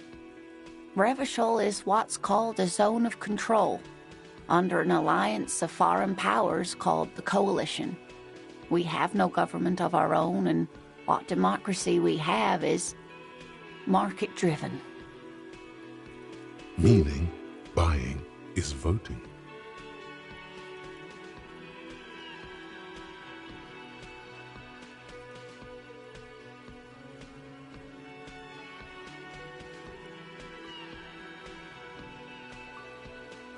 It is quite disappointing, yes. A lot of people would like some form of representation. There's talk, but oh dear.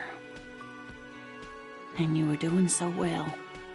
There aren't any cops in Revachol, not in the traditional sense. The status of law enforcement has been a complicated matter since the revolution. But we should stop for today, sweetie. You look like you need a break.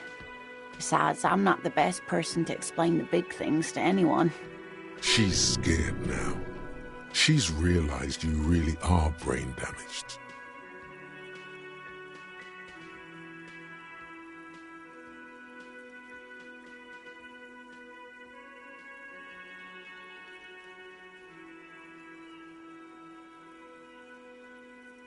Someone more educated in sweeping matters. No, I'm not an encyclopedia. I won't be a guide either. Of course. Then I don't know. Someone rich, maybe? Wealthy people are educated. Though I don't know where you would find a wealthy person in Martinez.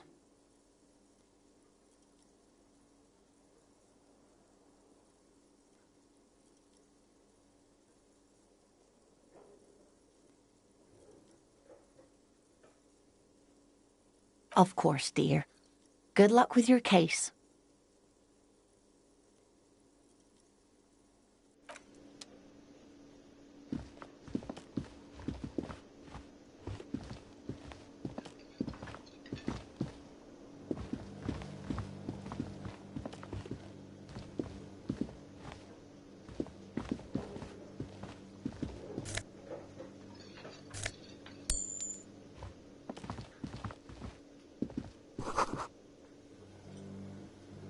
Yes?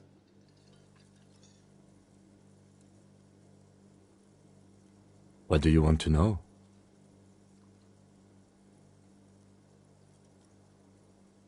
Good.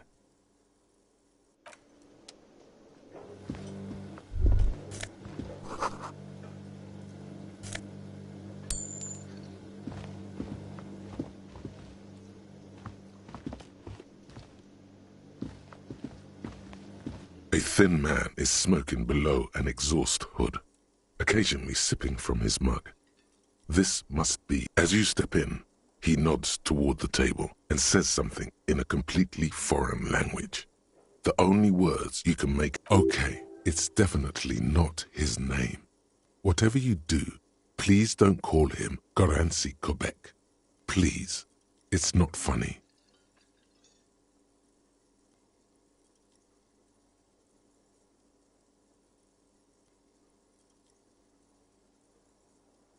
The man puts his cup down and replies something, his left hand drawing arcs in the air. He smiles and bangs his ladle against each of his pots. It's almost like music, especially with the sounds of assorted dishes boiling and simmering on the stove. You see a heavy steel door with a prominent dimpled lock. You immediately feel drawn to the color. Blue is for mystery.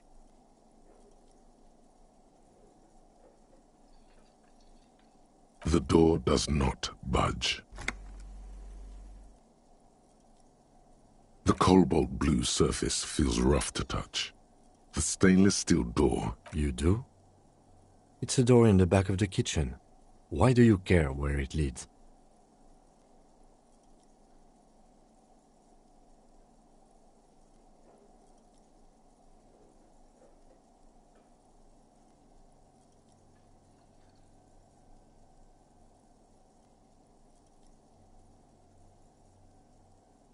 Eccentric. But okay, I suppose we could look into it. He's not bothered by your eccentricity. He seems genuinely intrigued himself.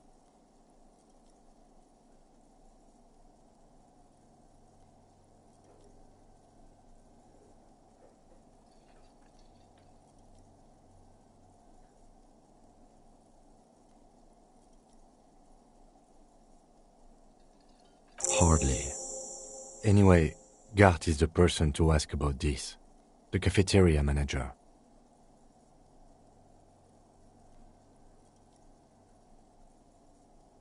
The cobalt blue surface feels the door does not.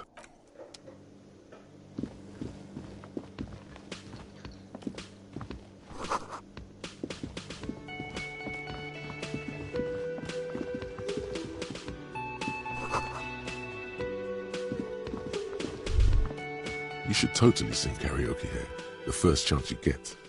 Your emotions need to be expressed. People need to know your vast, oceanic soul.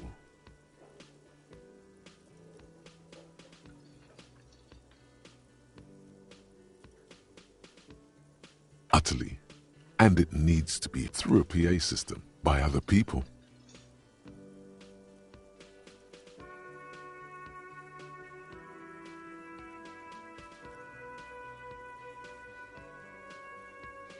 You have not yet stumbled on the right lamentation, but it's out there. It'll come to you. You will wreak havoc with it. Don't worry.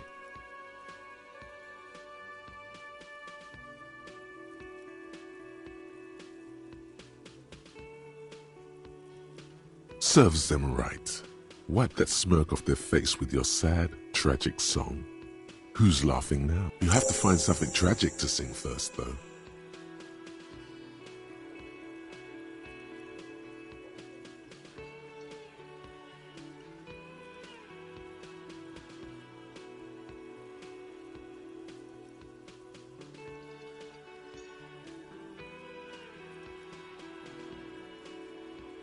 Who is mistakenly identified as a cop for his prominent jawline?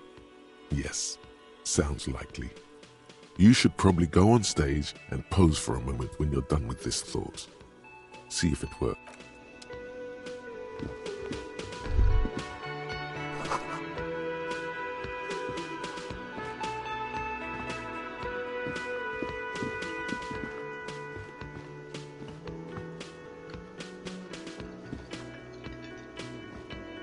The man with the unimpressive beard notices you approaching. He drops the ledger he was holding and turns. Mr. Gart, right? Yes. I am Kim Kitsuragi from Precinct 57. This is an inter-district investigation, so joining me from Precinct 41...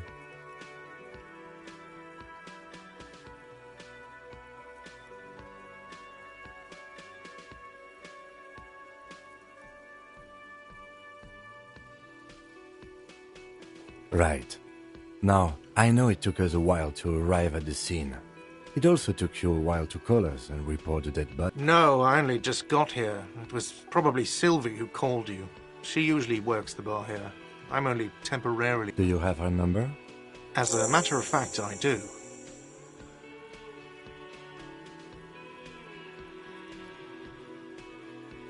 You said you just got here. From where?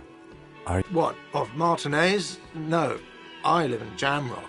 I only sometimes come here to keep an eye on the place. This is just one of the many cafeterias. But you still know your way around, yes?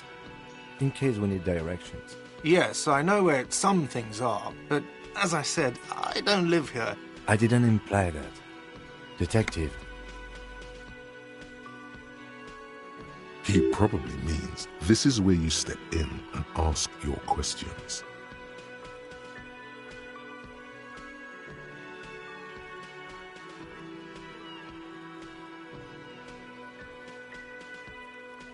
His face expresses profound doubt in your having this.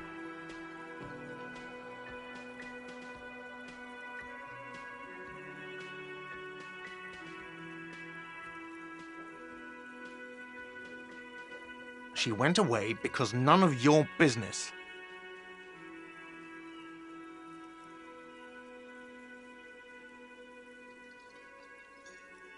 Have they not been telling you you're a cop?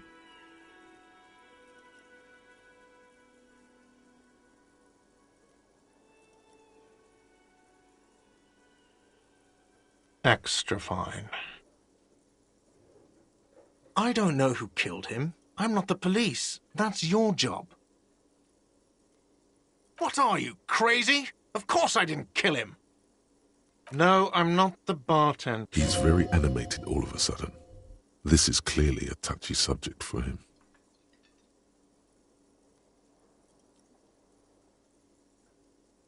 I could if I were a bartender, but I'm not. I'm the cafeteria manager. I hope it is.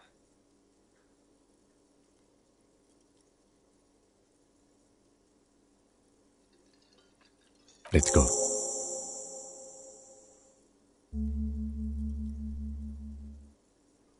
Not so fast. You owe me 130 real. No one is saying the multi-pattern necktie you found tied to the ceiling fan can talk. No one. It must be mere... Let's bail! Time to push the eject button! Sounds like a responsibility! You don't like those!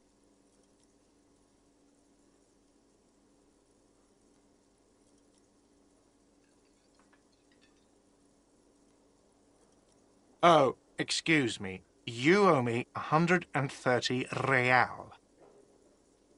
The IIR, or Inter-Isolari Real, is the global reserve currency. Whatever part of the world you're in right now, it's safe to assume he means you owe... Wow, you're a genius. Yes. Who does that clown think he is? Arrest him!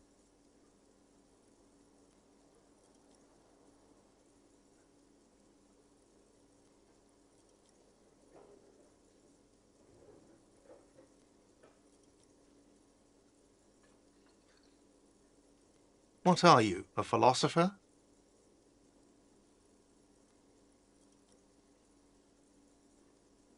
Money is what grown-up people use to pay for things. Things like this hostel room or 8 bottles of potent blend.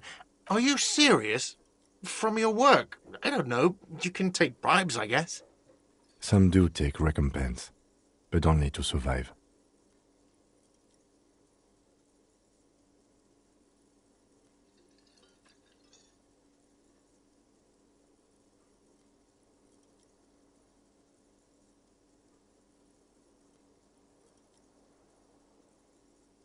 There's a shuffle of nylon as Lieutenant Kitsuragi looks for something in the pockets of his... That's Cop 4. I haven't offered to pay because I don't have any money either.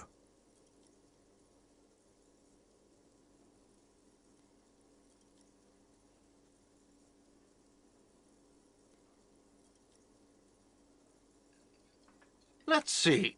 3 nights at a tariff of 20 real comes to 60 real. Then there's the window you annihilated. The hole in the window was the first thing I... Another thing you've annihilated is half the bar. You've run a tab of 30 real. Actually, more, but we'll round it down to 30 for your hard work maintaining the stability and order of Revachol.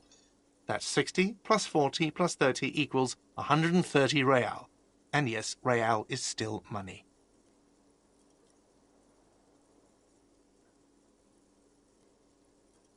No one is saying that! No one is saying that Ty can talk! That would be ludicrous! It's just that you should arrest him! It would be wiser! He wants to take your money!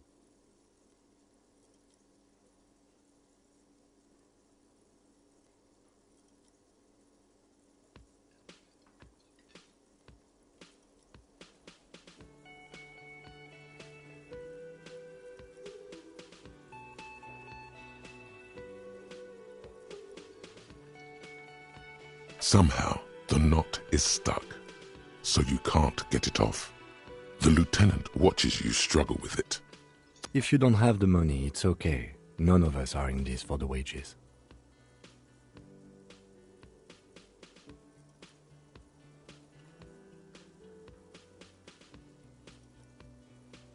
You can't arrest me. I haven't done anything.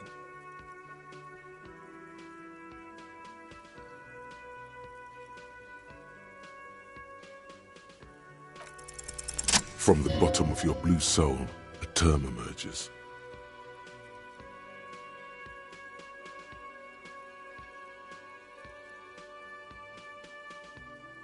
But it's not inane. I just... It is cruel of you. A man has been killed. File a request for compensation with Station 41. We need to work now. Okay, you'll only have to pay for the window and the drinks. That's 70. I'll get the rest from your stupid station.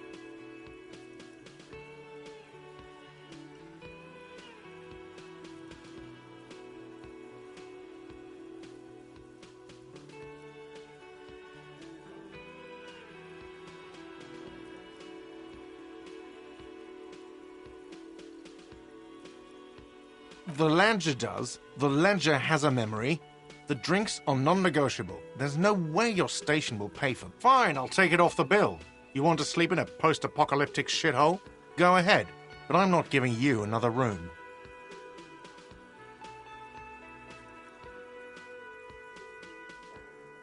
No, not cool. You still owe me 30 for the drinks. If you don't have it by tonight, I'm not letting you back up there. That's enough now, sir. Good day. By the way, where is home? The address is coming up blank, and this place sure isn't it. But you've been at this hostel cafeteria for only 3 nights. Where were you before? You had to be somewhere.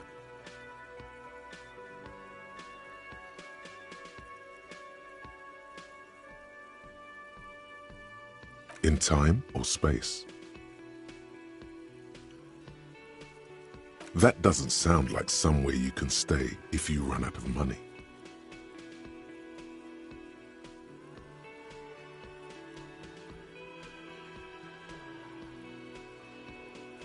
You can try. Run some addresses in your head when you get the time. Maybe a street or an apartment will appear. Volumetric ship compressor.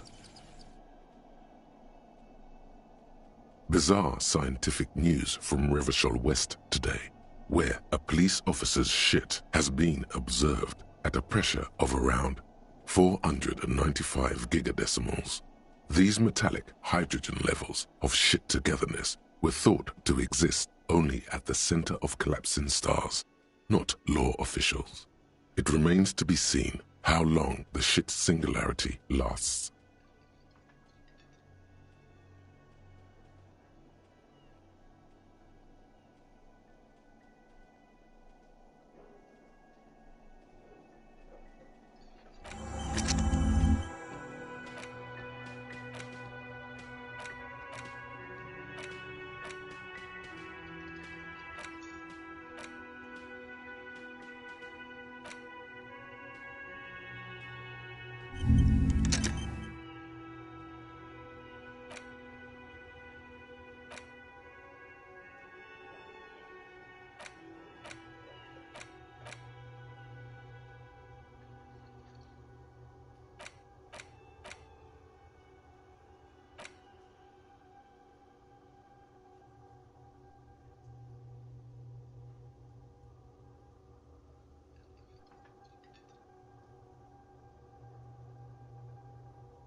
The worn map features the patchwork grid of the streets of Martinez, with directions to appropriately touristy locations. Year 48 resides on the upper right corner. Your finger moves through the various streets, across Rue de Saint Lane and Rue Saint-Cyprien, finally coming to a halt on the spot where you are currently standing.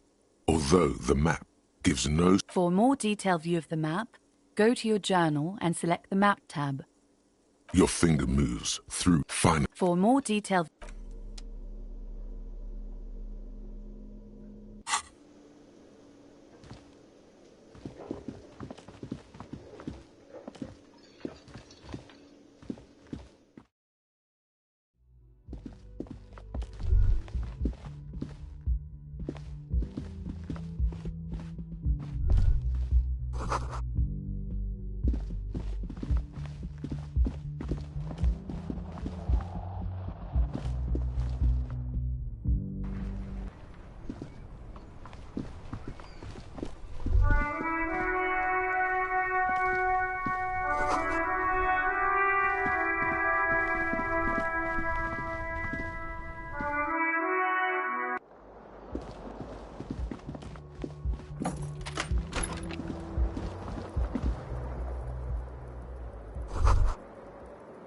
Kim also tries not to look at the pile of taped viscera on the carpet, or the weird suitcase on the hat rack, or the potted plant dying in the corner.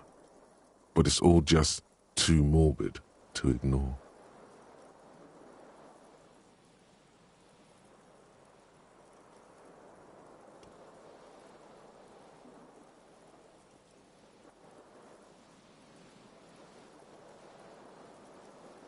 He takes a step toward the door, like he'd like to leave.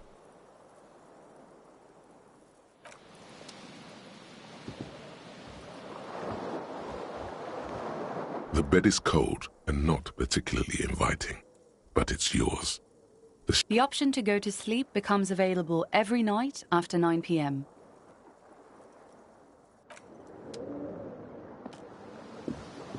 The fan stands still. The switch must be broken, because nothing... A terrible mistake. Turn the lights off immediately.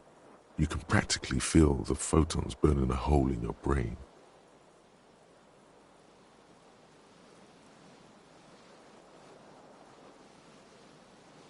Your eyes burn with photosensitivity. It's not good.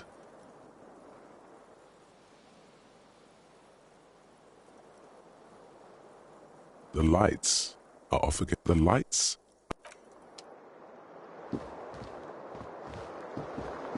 The window stands broken in its... The morning light hurts you. The morning light hurts you.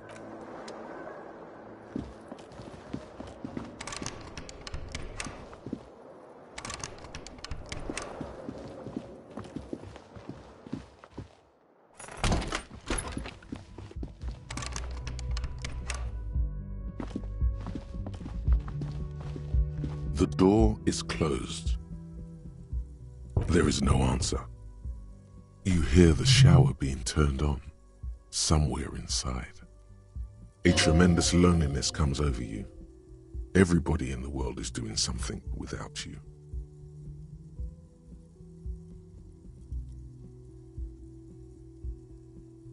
The door is closed. Still no answer. Still nothing. The lieutenant gives you a quick... He doesn't like where this is going.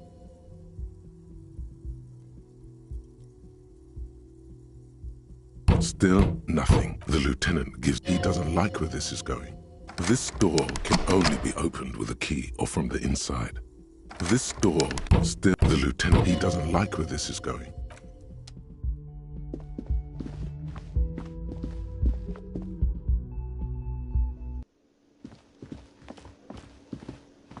Can I help you?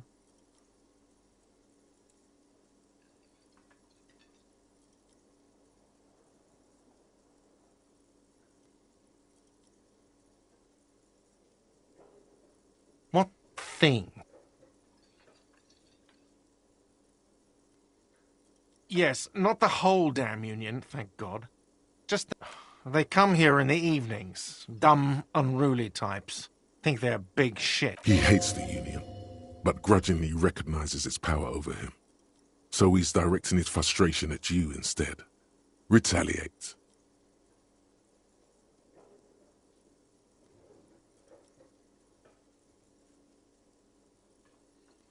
I don't. I'm simply providing a service, or really facilitating the offering of services to paying customers, and... We should find out who this Lord faction is, occupying the booth. Loudness means talkative, and we need info. We don't. We have to wait. They'll show up sooner or later. Men get hungry, even striking men. There are these things called days. You sleep between them. He's saying they'll come after you've slept. Just making clear you got that.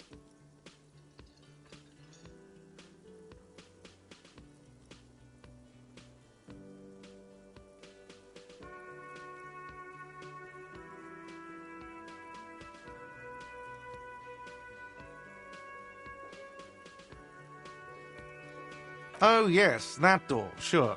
There's nothing mysterious about it. It's just a door. No, I don't have a key. I don't know how to get there. And I don't care either. It's not like I've been wondering about. Or some boring storage space with a bunch of old junk and dust. Junk and dust. He's attempting to maintain an air of indifference. It's absolutely not convincing. Fine, okay, a little. But my job doesn't leave me time for... So, I haven't opened it. I have cleaned the whole place 100 times over, though, after the animals. And I haven't found a key, so good luck with that. What? By the way, you should come back to this thing-based questionnaire if you see anything interesting in the whirling later.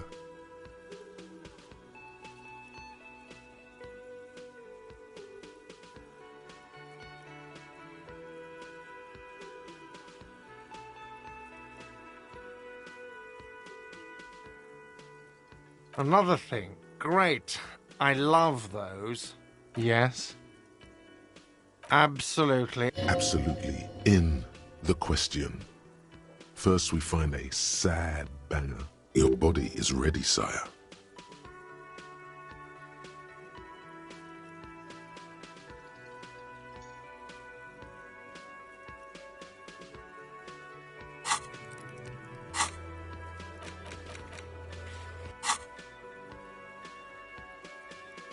Do I have a shaker in my hand?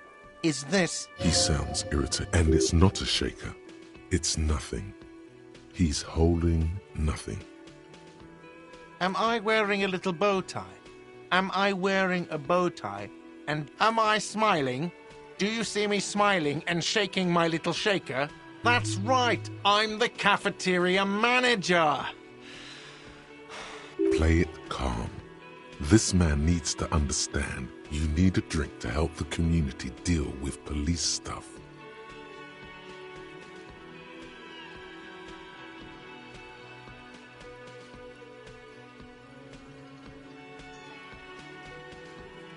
Oh, well, in that case, let me pour you a nice, big, refreshing marinella.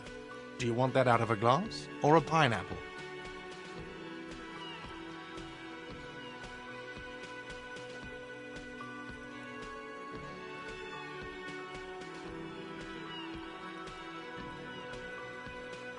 Don't be an imbecile. I'm not going to serve you a marinella.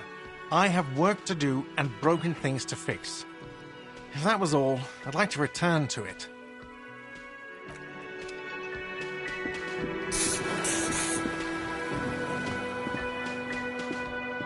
You see a heavy steel door with...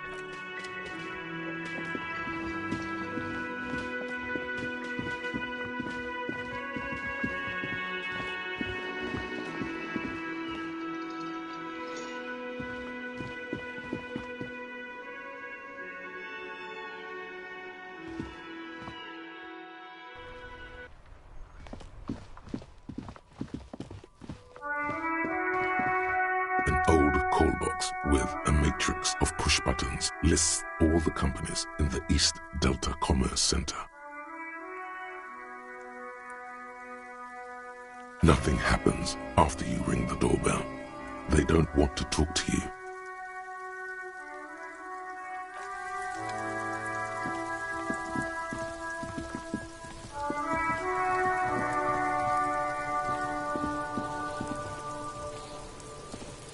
Fuck does Kuno care?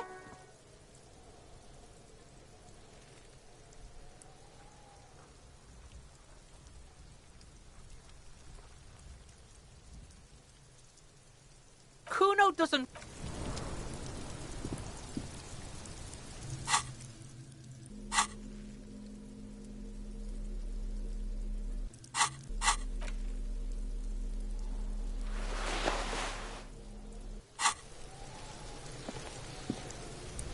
There he still is, looking right through you with his white eyes. The body below is entirely dedicated to that corpse smell.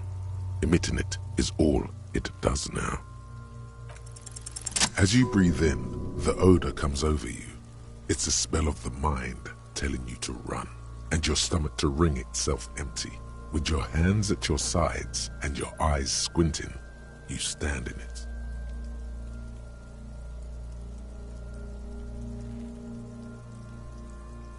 The man before you is naked, but for a pair of underpants and enamel boots. His skin is greenish, marbled with decaying veins, and blotched by lividity. A fading web of tattoos covers his chest and shoulders. The cargo belt used to fasten him to the branch above appears industrial in strength.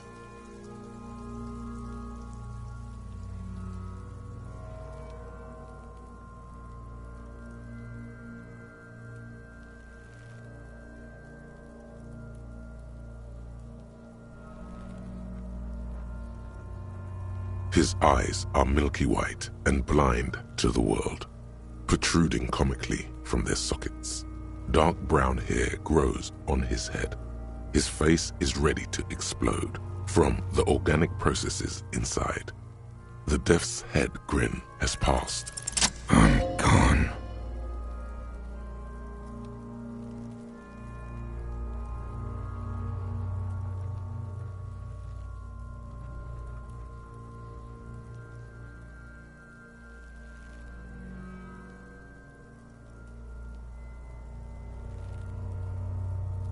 Into the wild pale in the past.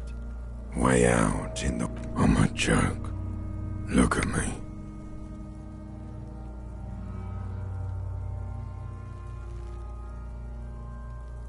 A killer. A motherfucker. Go ahead, Cobbo. What do you mean?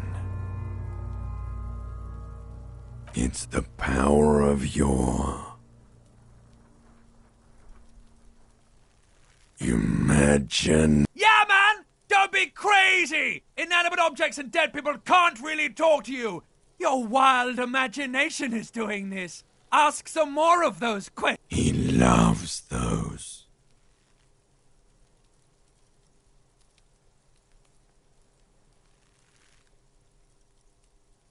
Do I remind you of someone? A child born with Muller's disease, harlequinism, grown up miraculously. There you go. Look at that bright kid. We're birds of a feather, you and I. Soon you will be just like me. Feeling nausea, vomiting, tenderness or pain around the liver area, tiny red lines on the skin above waist level, more like days, Coppo. The clock is ticking. Your liver tells you so.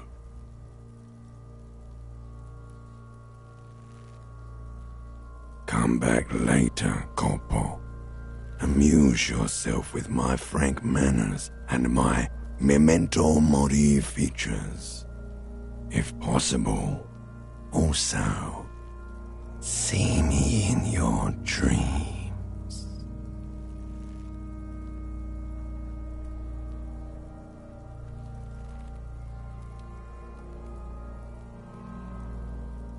An intricate web of blue lines stretches across the torso, from the right shoulder to the solar plexus.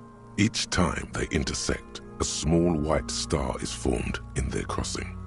Hundreds of fading asterisks riddle his skin. His corpse is marked by stars, alcohol, and heartbreak.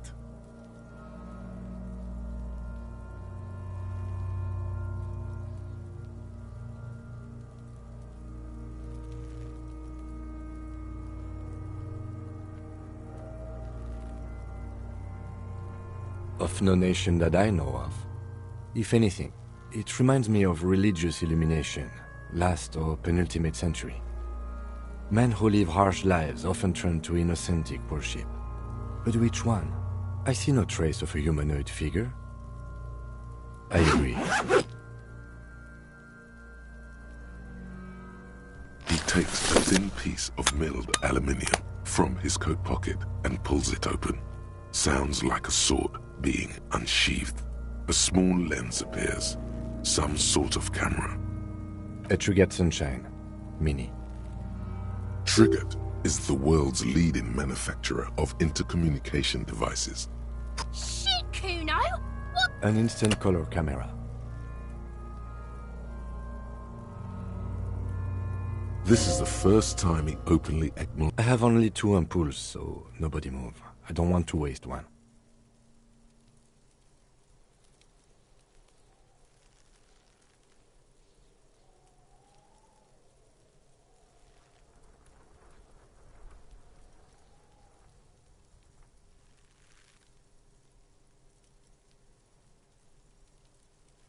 A sound, a shrill flash, followed by the breaking of a small ampoule of glass. You see streams of color pour onto the thick, glossy piece of paper, rolling out. In case we need it.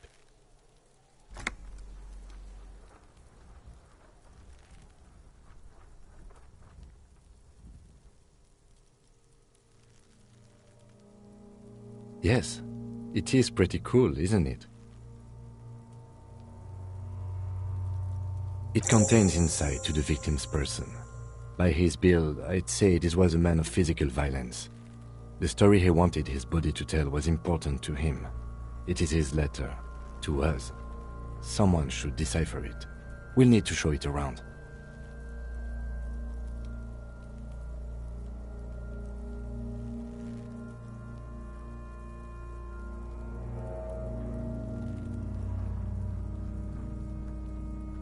Sure, just don't lose it.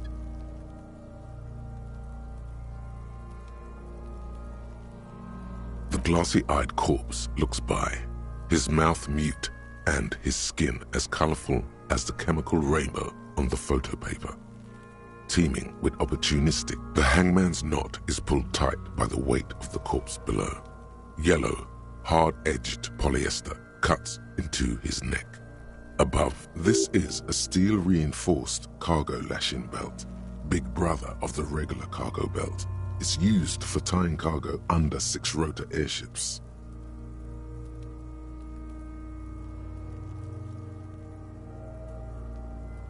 Airlifting. I thought it was used on lorries for strapping cargo to them.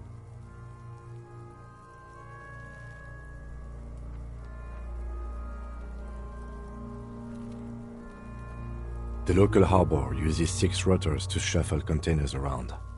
I get the sense they use whatever was on hand without paying much attention to not incriminating themselves.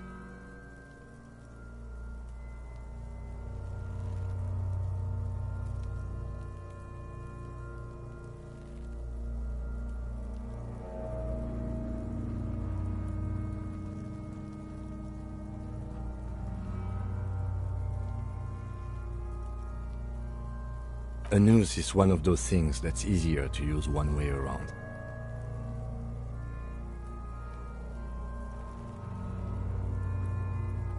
That ladder can't carry a grown man. I didn't see any splintering either, did you? I think they lassoed the branch, then pulled on the belt to close the buckle.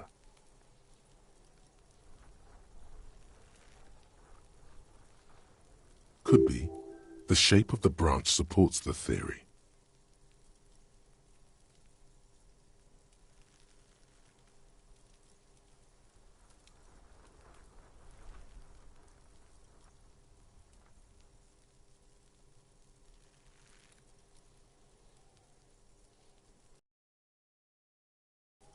thin steel wiring, parallel strands.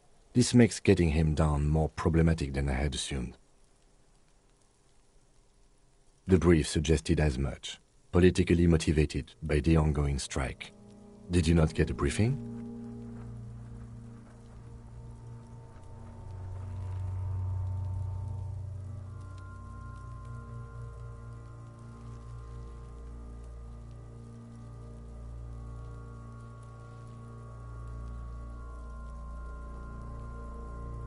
Okay, you should ask me for one the first moment we get.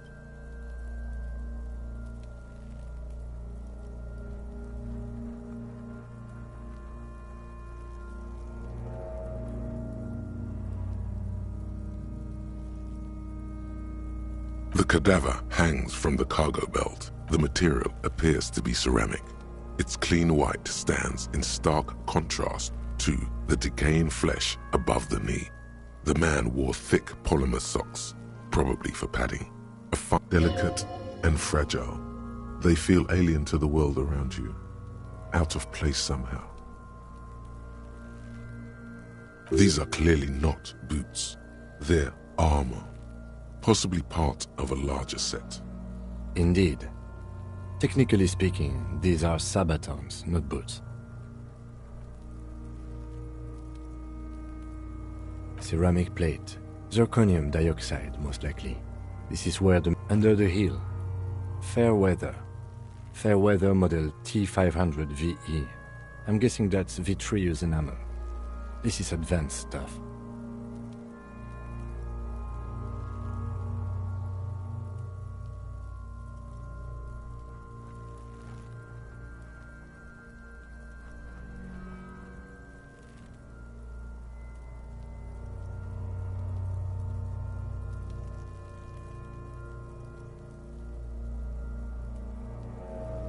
This feels dangerous. Are you sure? The stench fills your nostrils. As you push downward, an ominous creaking sound. Stop! Pig's gonna pull his head off. Brutal!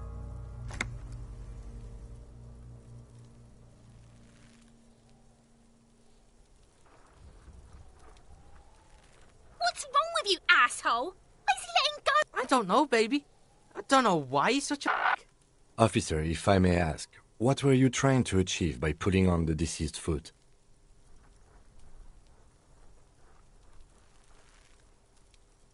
The locals probably scavenged it. It would be odd if he had more on. We should keep a lookout for these pieces. The armor could yield information. Maybe he'll know something. The sabatons dangle off. It is. It's expensive.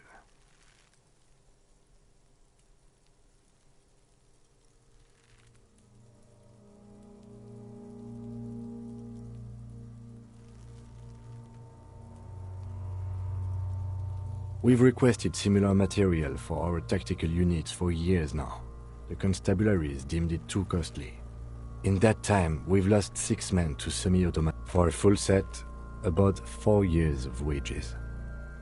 For the northwest region of Revachol, an officer's average yearly income is 5,500 rial, unadjusted for rank.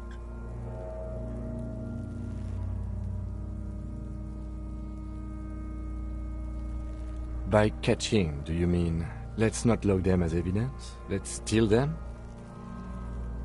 What was that about the constabulatory before? You need to push some buttons if you want to recruit the lieutenant in a conspiracy.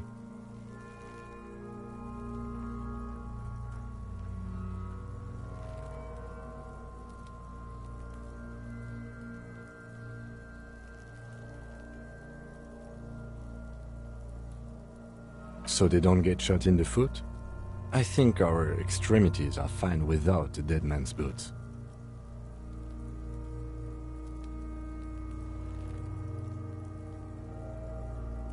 Oops. Well, no one said it would work. Back to detecting now.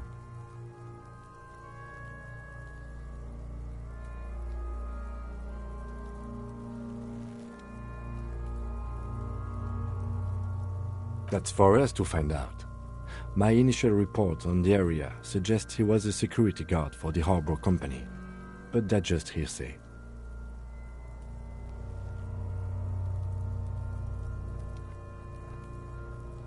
Just something I scraped together from my station.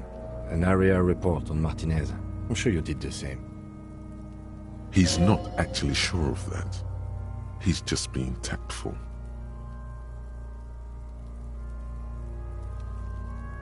I agree. This equipment is way beyond what a guard can afford.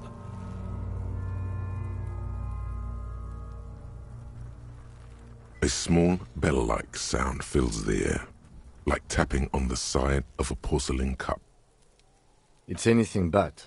This material is a kinetic redistributor. It spreads kinetic energy horizontally. Faint, organic lines cover the plates where they separate into smaller ones. These plates then divide like whirls of floorboards. The design looks organic, influenced by highly resistant wood materials, like lignum vitae and ebony perhaps.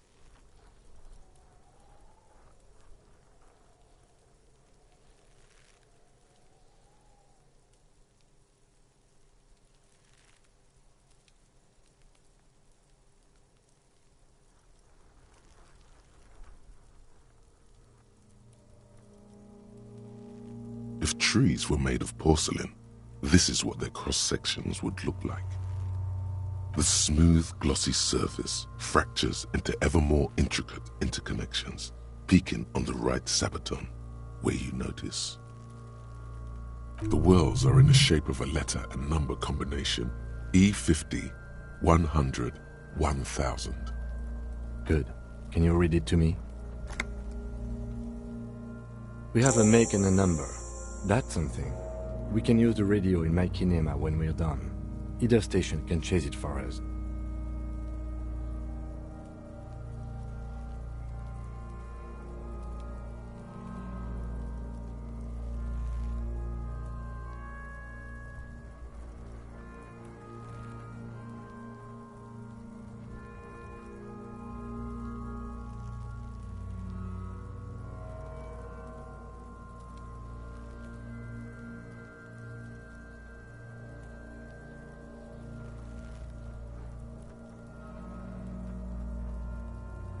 The cadaver slowly twists on the cargo belt, his torso covered in tattoos and extremities blocked.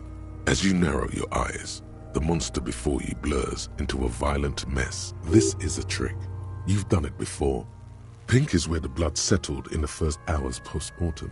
You can use it to see if the corpse has been tampered with. Does his position at the time of death match the discoloration?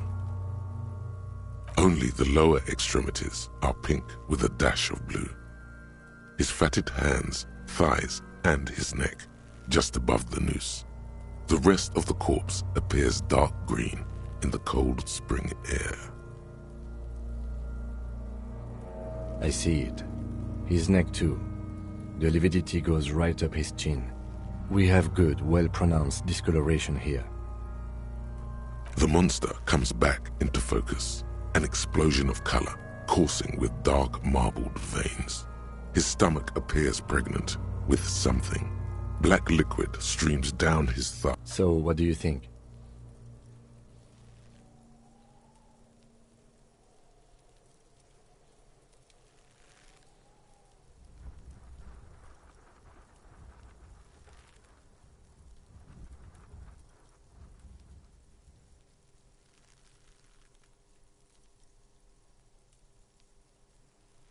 I agree.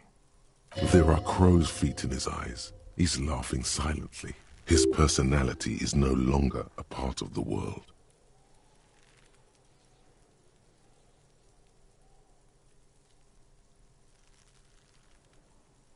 Totally dead.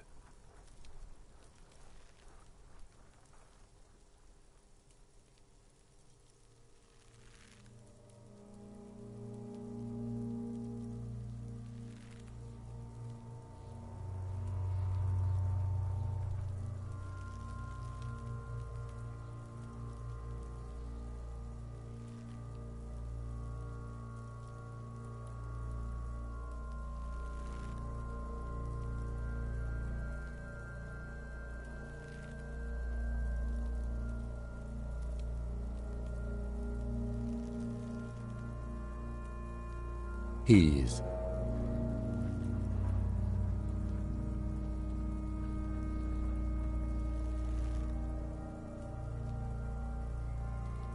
I do.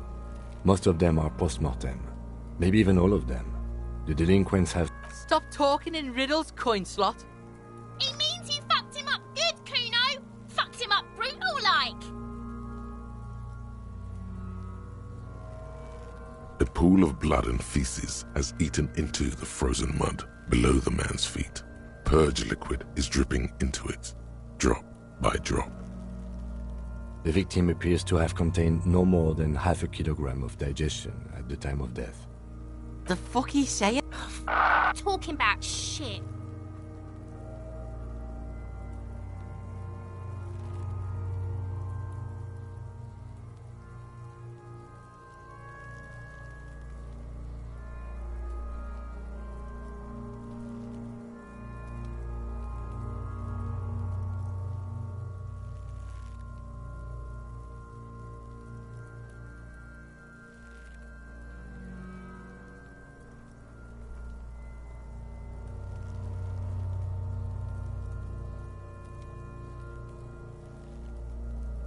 Maybe.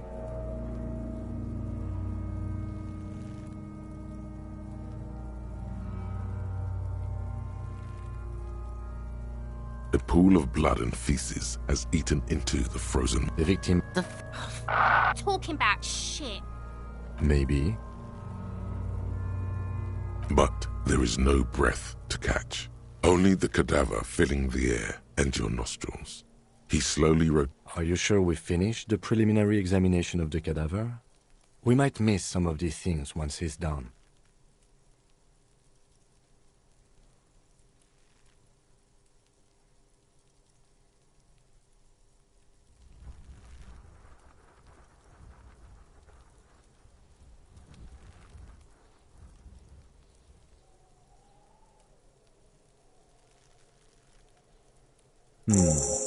The steel-reinforced belt presents a unique challenge. I brought chain cutters, but I don't see a good angle of approach to the belt. He doesn't actually think the challenge is unique. He thinks it's frustrating, annoying, and harder than he thought. The cadaver is a good 1.2 meters up. Neither one of us can reach the belt without assistance. There's the question of cutting the airship strength material.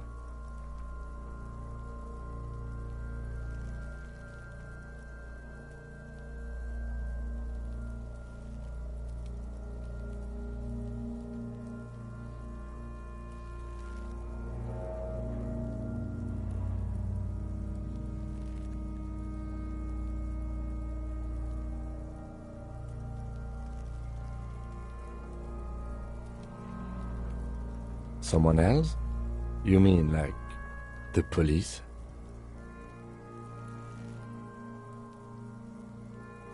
Someone like a paid garbage man? Or a cleaning crew? I have bad news for you. I know it's hard, but I assure you, the others won't come to help us. And we have a growing sanitary concern here. We need to get him down, fast. Climb up there and saw the branch? There has to be a less risky way, with less falling down of trees.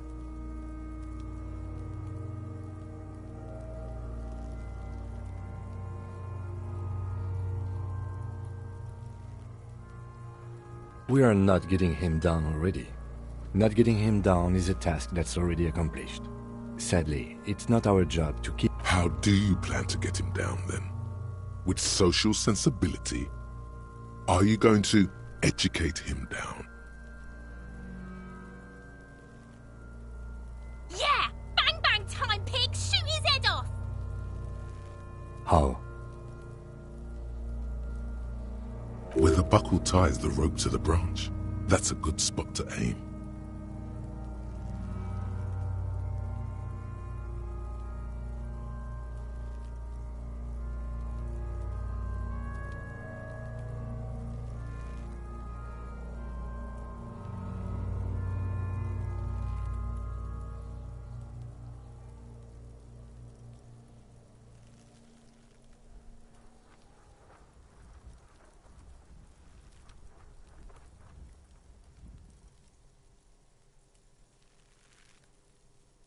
Where? Ah, yes, I see. If the shot hits that, there might be a Yeah, now we're talking. They'll miss. The pigs will. The lieutenant is undecided. On one hand, he wants to shoot some gun. On the other, it's an awfully stupid idea.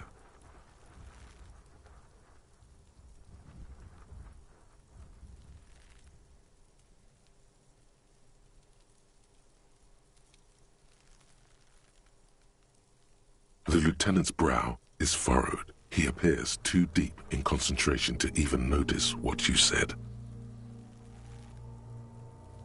Silence, with his elbow sharp, and produces a lightweight firearm. He drops a paper cartridge in the barrel, separates the scouring stick, and gives the cartridge 5 times. That's a Kiel A9090 Armistice, mass-produced muzzle loader. Ascetic, he then steps back and assumes the fellow's desk position, taking aim. The corner of his eye twitches. His finger is on the trigger.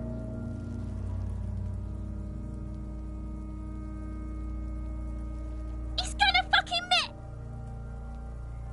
The kid's voice is drowned in a shrill blast that echoes off the walls of the surrounding tenements. A cloud of smoke slowly parts in the air as the lieutenant steps back and says to himself, God damn it. He feels bad about it. About his eyes, mostly.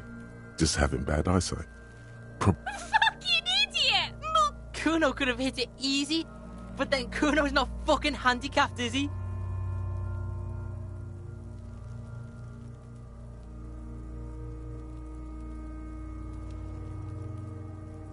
Kuno's sorry too. The lieutenant doesn't say a word, just looks at the gun in his hand.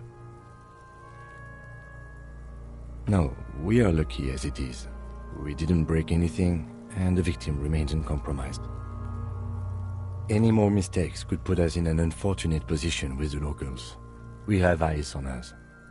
I have to say, it's beginning to look unlikely we can get him down without assistance.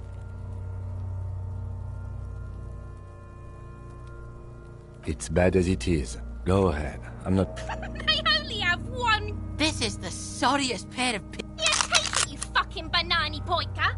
Take it and shoot yourself in the mouth. The cold piece of bakelite and gunmetal is surprisingly light. The fuck are you waiting for, Kuno? Tell him to shoot himself in the mouth. The buckle comes into focus in your sights. You stand with your feet. Why don't you just shoot yourself in your mouth? At least you won't miss.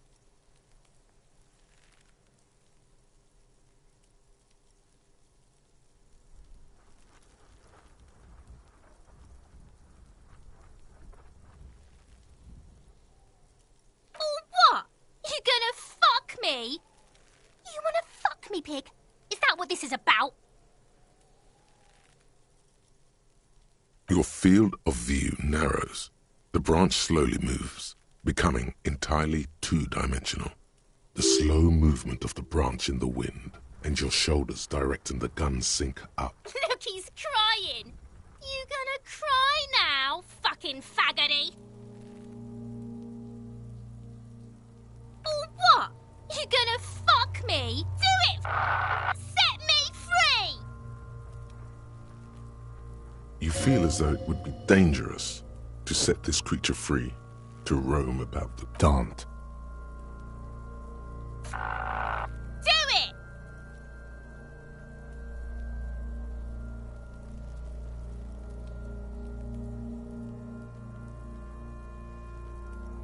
Put it right here, Mulka! Right here! intense shit, copper. Could waved his gun! It wasn't intense, it was pathetic! You'll feel the slow movement. Look, he's crying! You gonna cry now, fucking faggoty?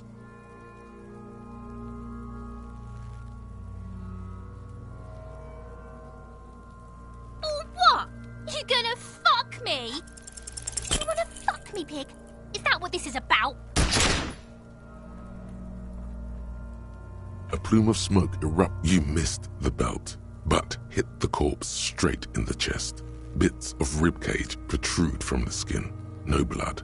Only a murky slice. Oh my god, he's gonna fucking cry! I knew it! What a mollusc!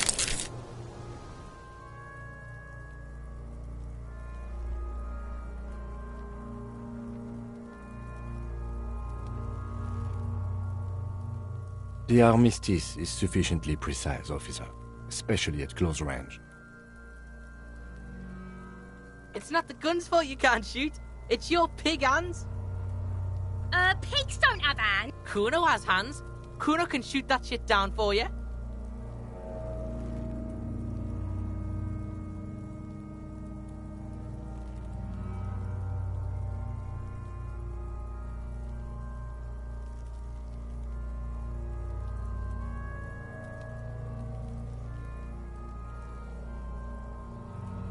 That's preposterous! What are you, a fucking Earl? We still need to get him down, somehow.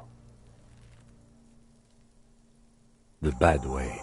The way I didn't want us to. By asking the harbor for help. They have the tools and the men. If they put him up there, they can take him down too. To ask this clearly, we... Suck my dick, bitches!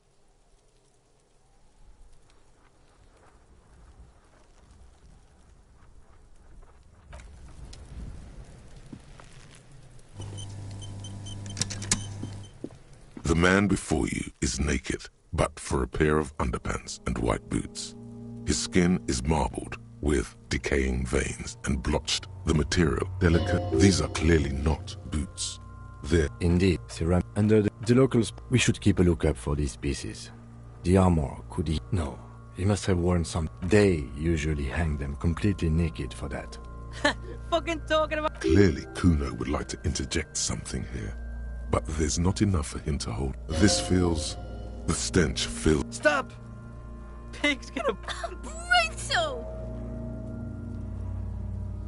Even the mongrels can... Do it, homo!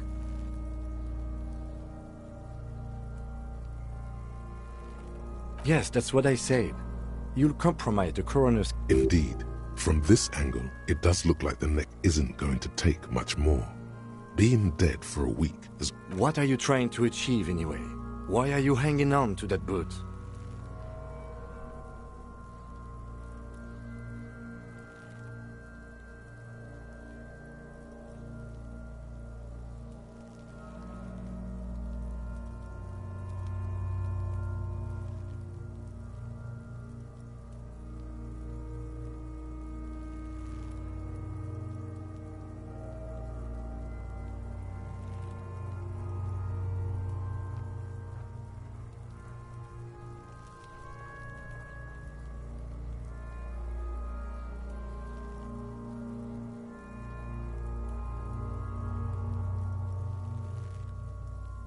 You do understand the boots are steeped in cadaverine odor, don't you? You have a point there, detective. You have a point. There's no way you're getting them off. All the organic matter in his body has been flowing down into the boots. They are fused to... You're sure there's a way to peel them off? But first, the body needs to be down. And second, it would probably be better if the lieutenant wasn't around.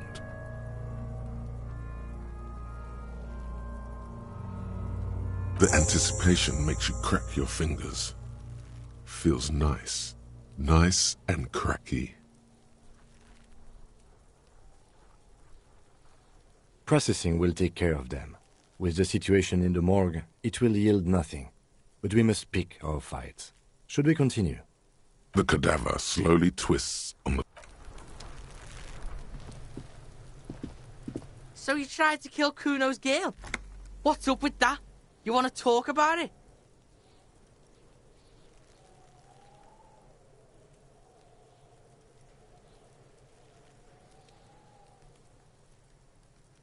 What? Bitch! You fuck...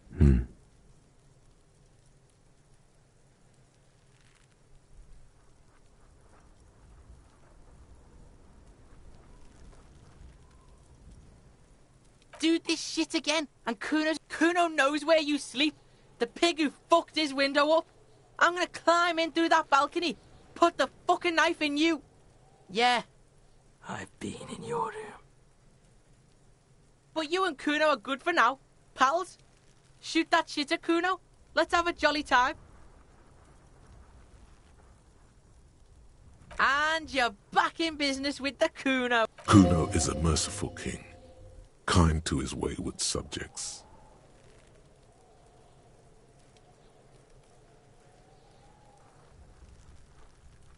The fuck about it? Kuno doesn't give a shit about the armor. Kuno's fuck gimp's got one big thing wrong with him. He's a fucking mutant.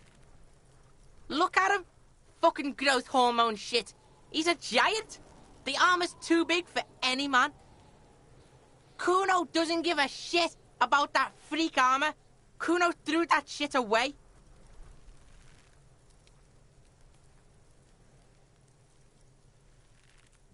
Kuno tried to get the helmet on. It was too big. Kuno kicked that shit in the sea, rugby style. That shit means nothing to Kuno. Yeah, that shit means nothing to Kuno. Kuno doesn't give a shit about material. You wanna fuck on someone about that armor? Go fuck the mustached union fuck. The jolly troubadour shit at the gate.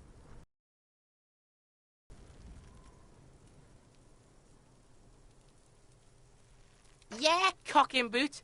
You know that jolly union cow fucker? Came around talking about cows or some shit. So yeah, he's the one you want to talk to. He's fucking crazy about that armor shit. Coming here pretending like he likes cows. Trying to catch a peep at Kuno's armor. Go to the gate. Ask him yourself.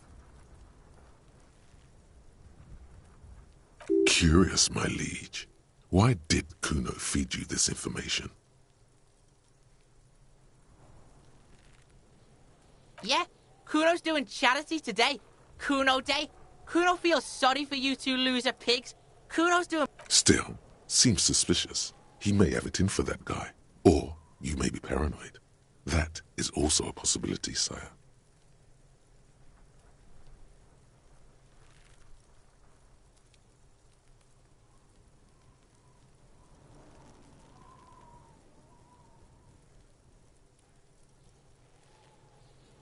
Fuck are you talking about? What is this contuge? He says you're stupid, Kuno. They want to make you stupid again. Oh, did Kuno make your shit sniffing harder? Obstruction of shit sniffing. This is Kuno's kingdom. Kuno fucking... You hear the lieutenant hum.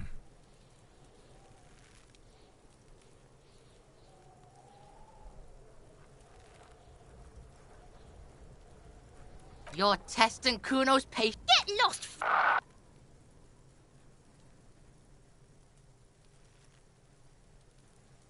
Yeah? The kingdom of Kuno? The fuck do you want with it? Yeah, whatever. Kuno doesn't give a shit. The fuck do you want with it? Good call, Pigmeister. Don't come and talk to Kuno about his kingdom.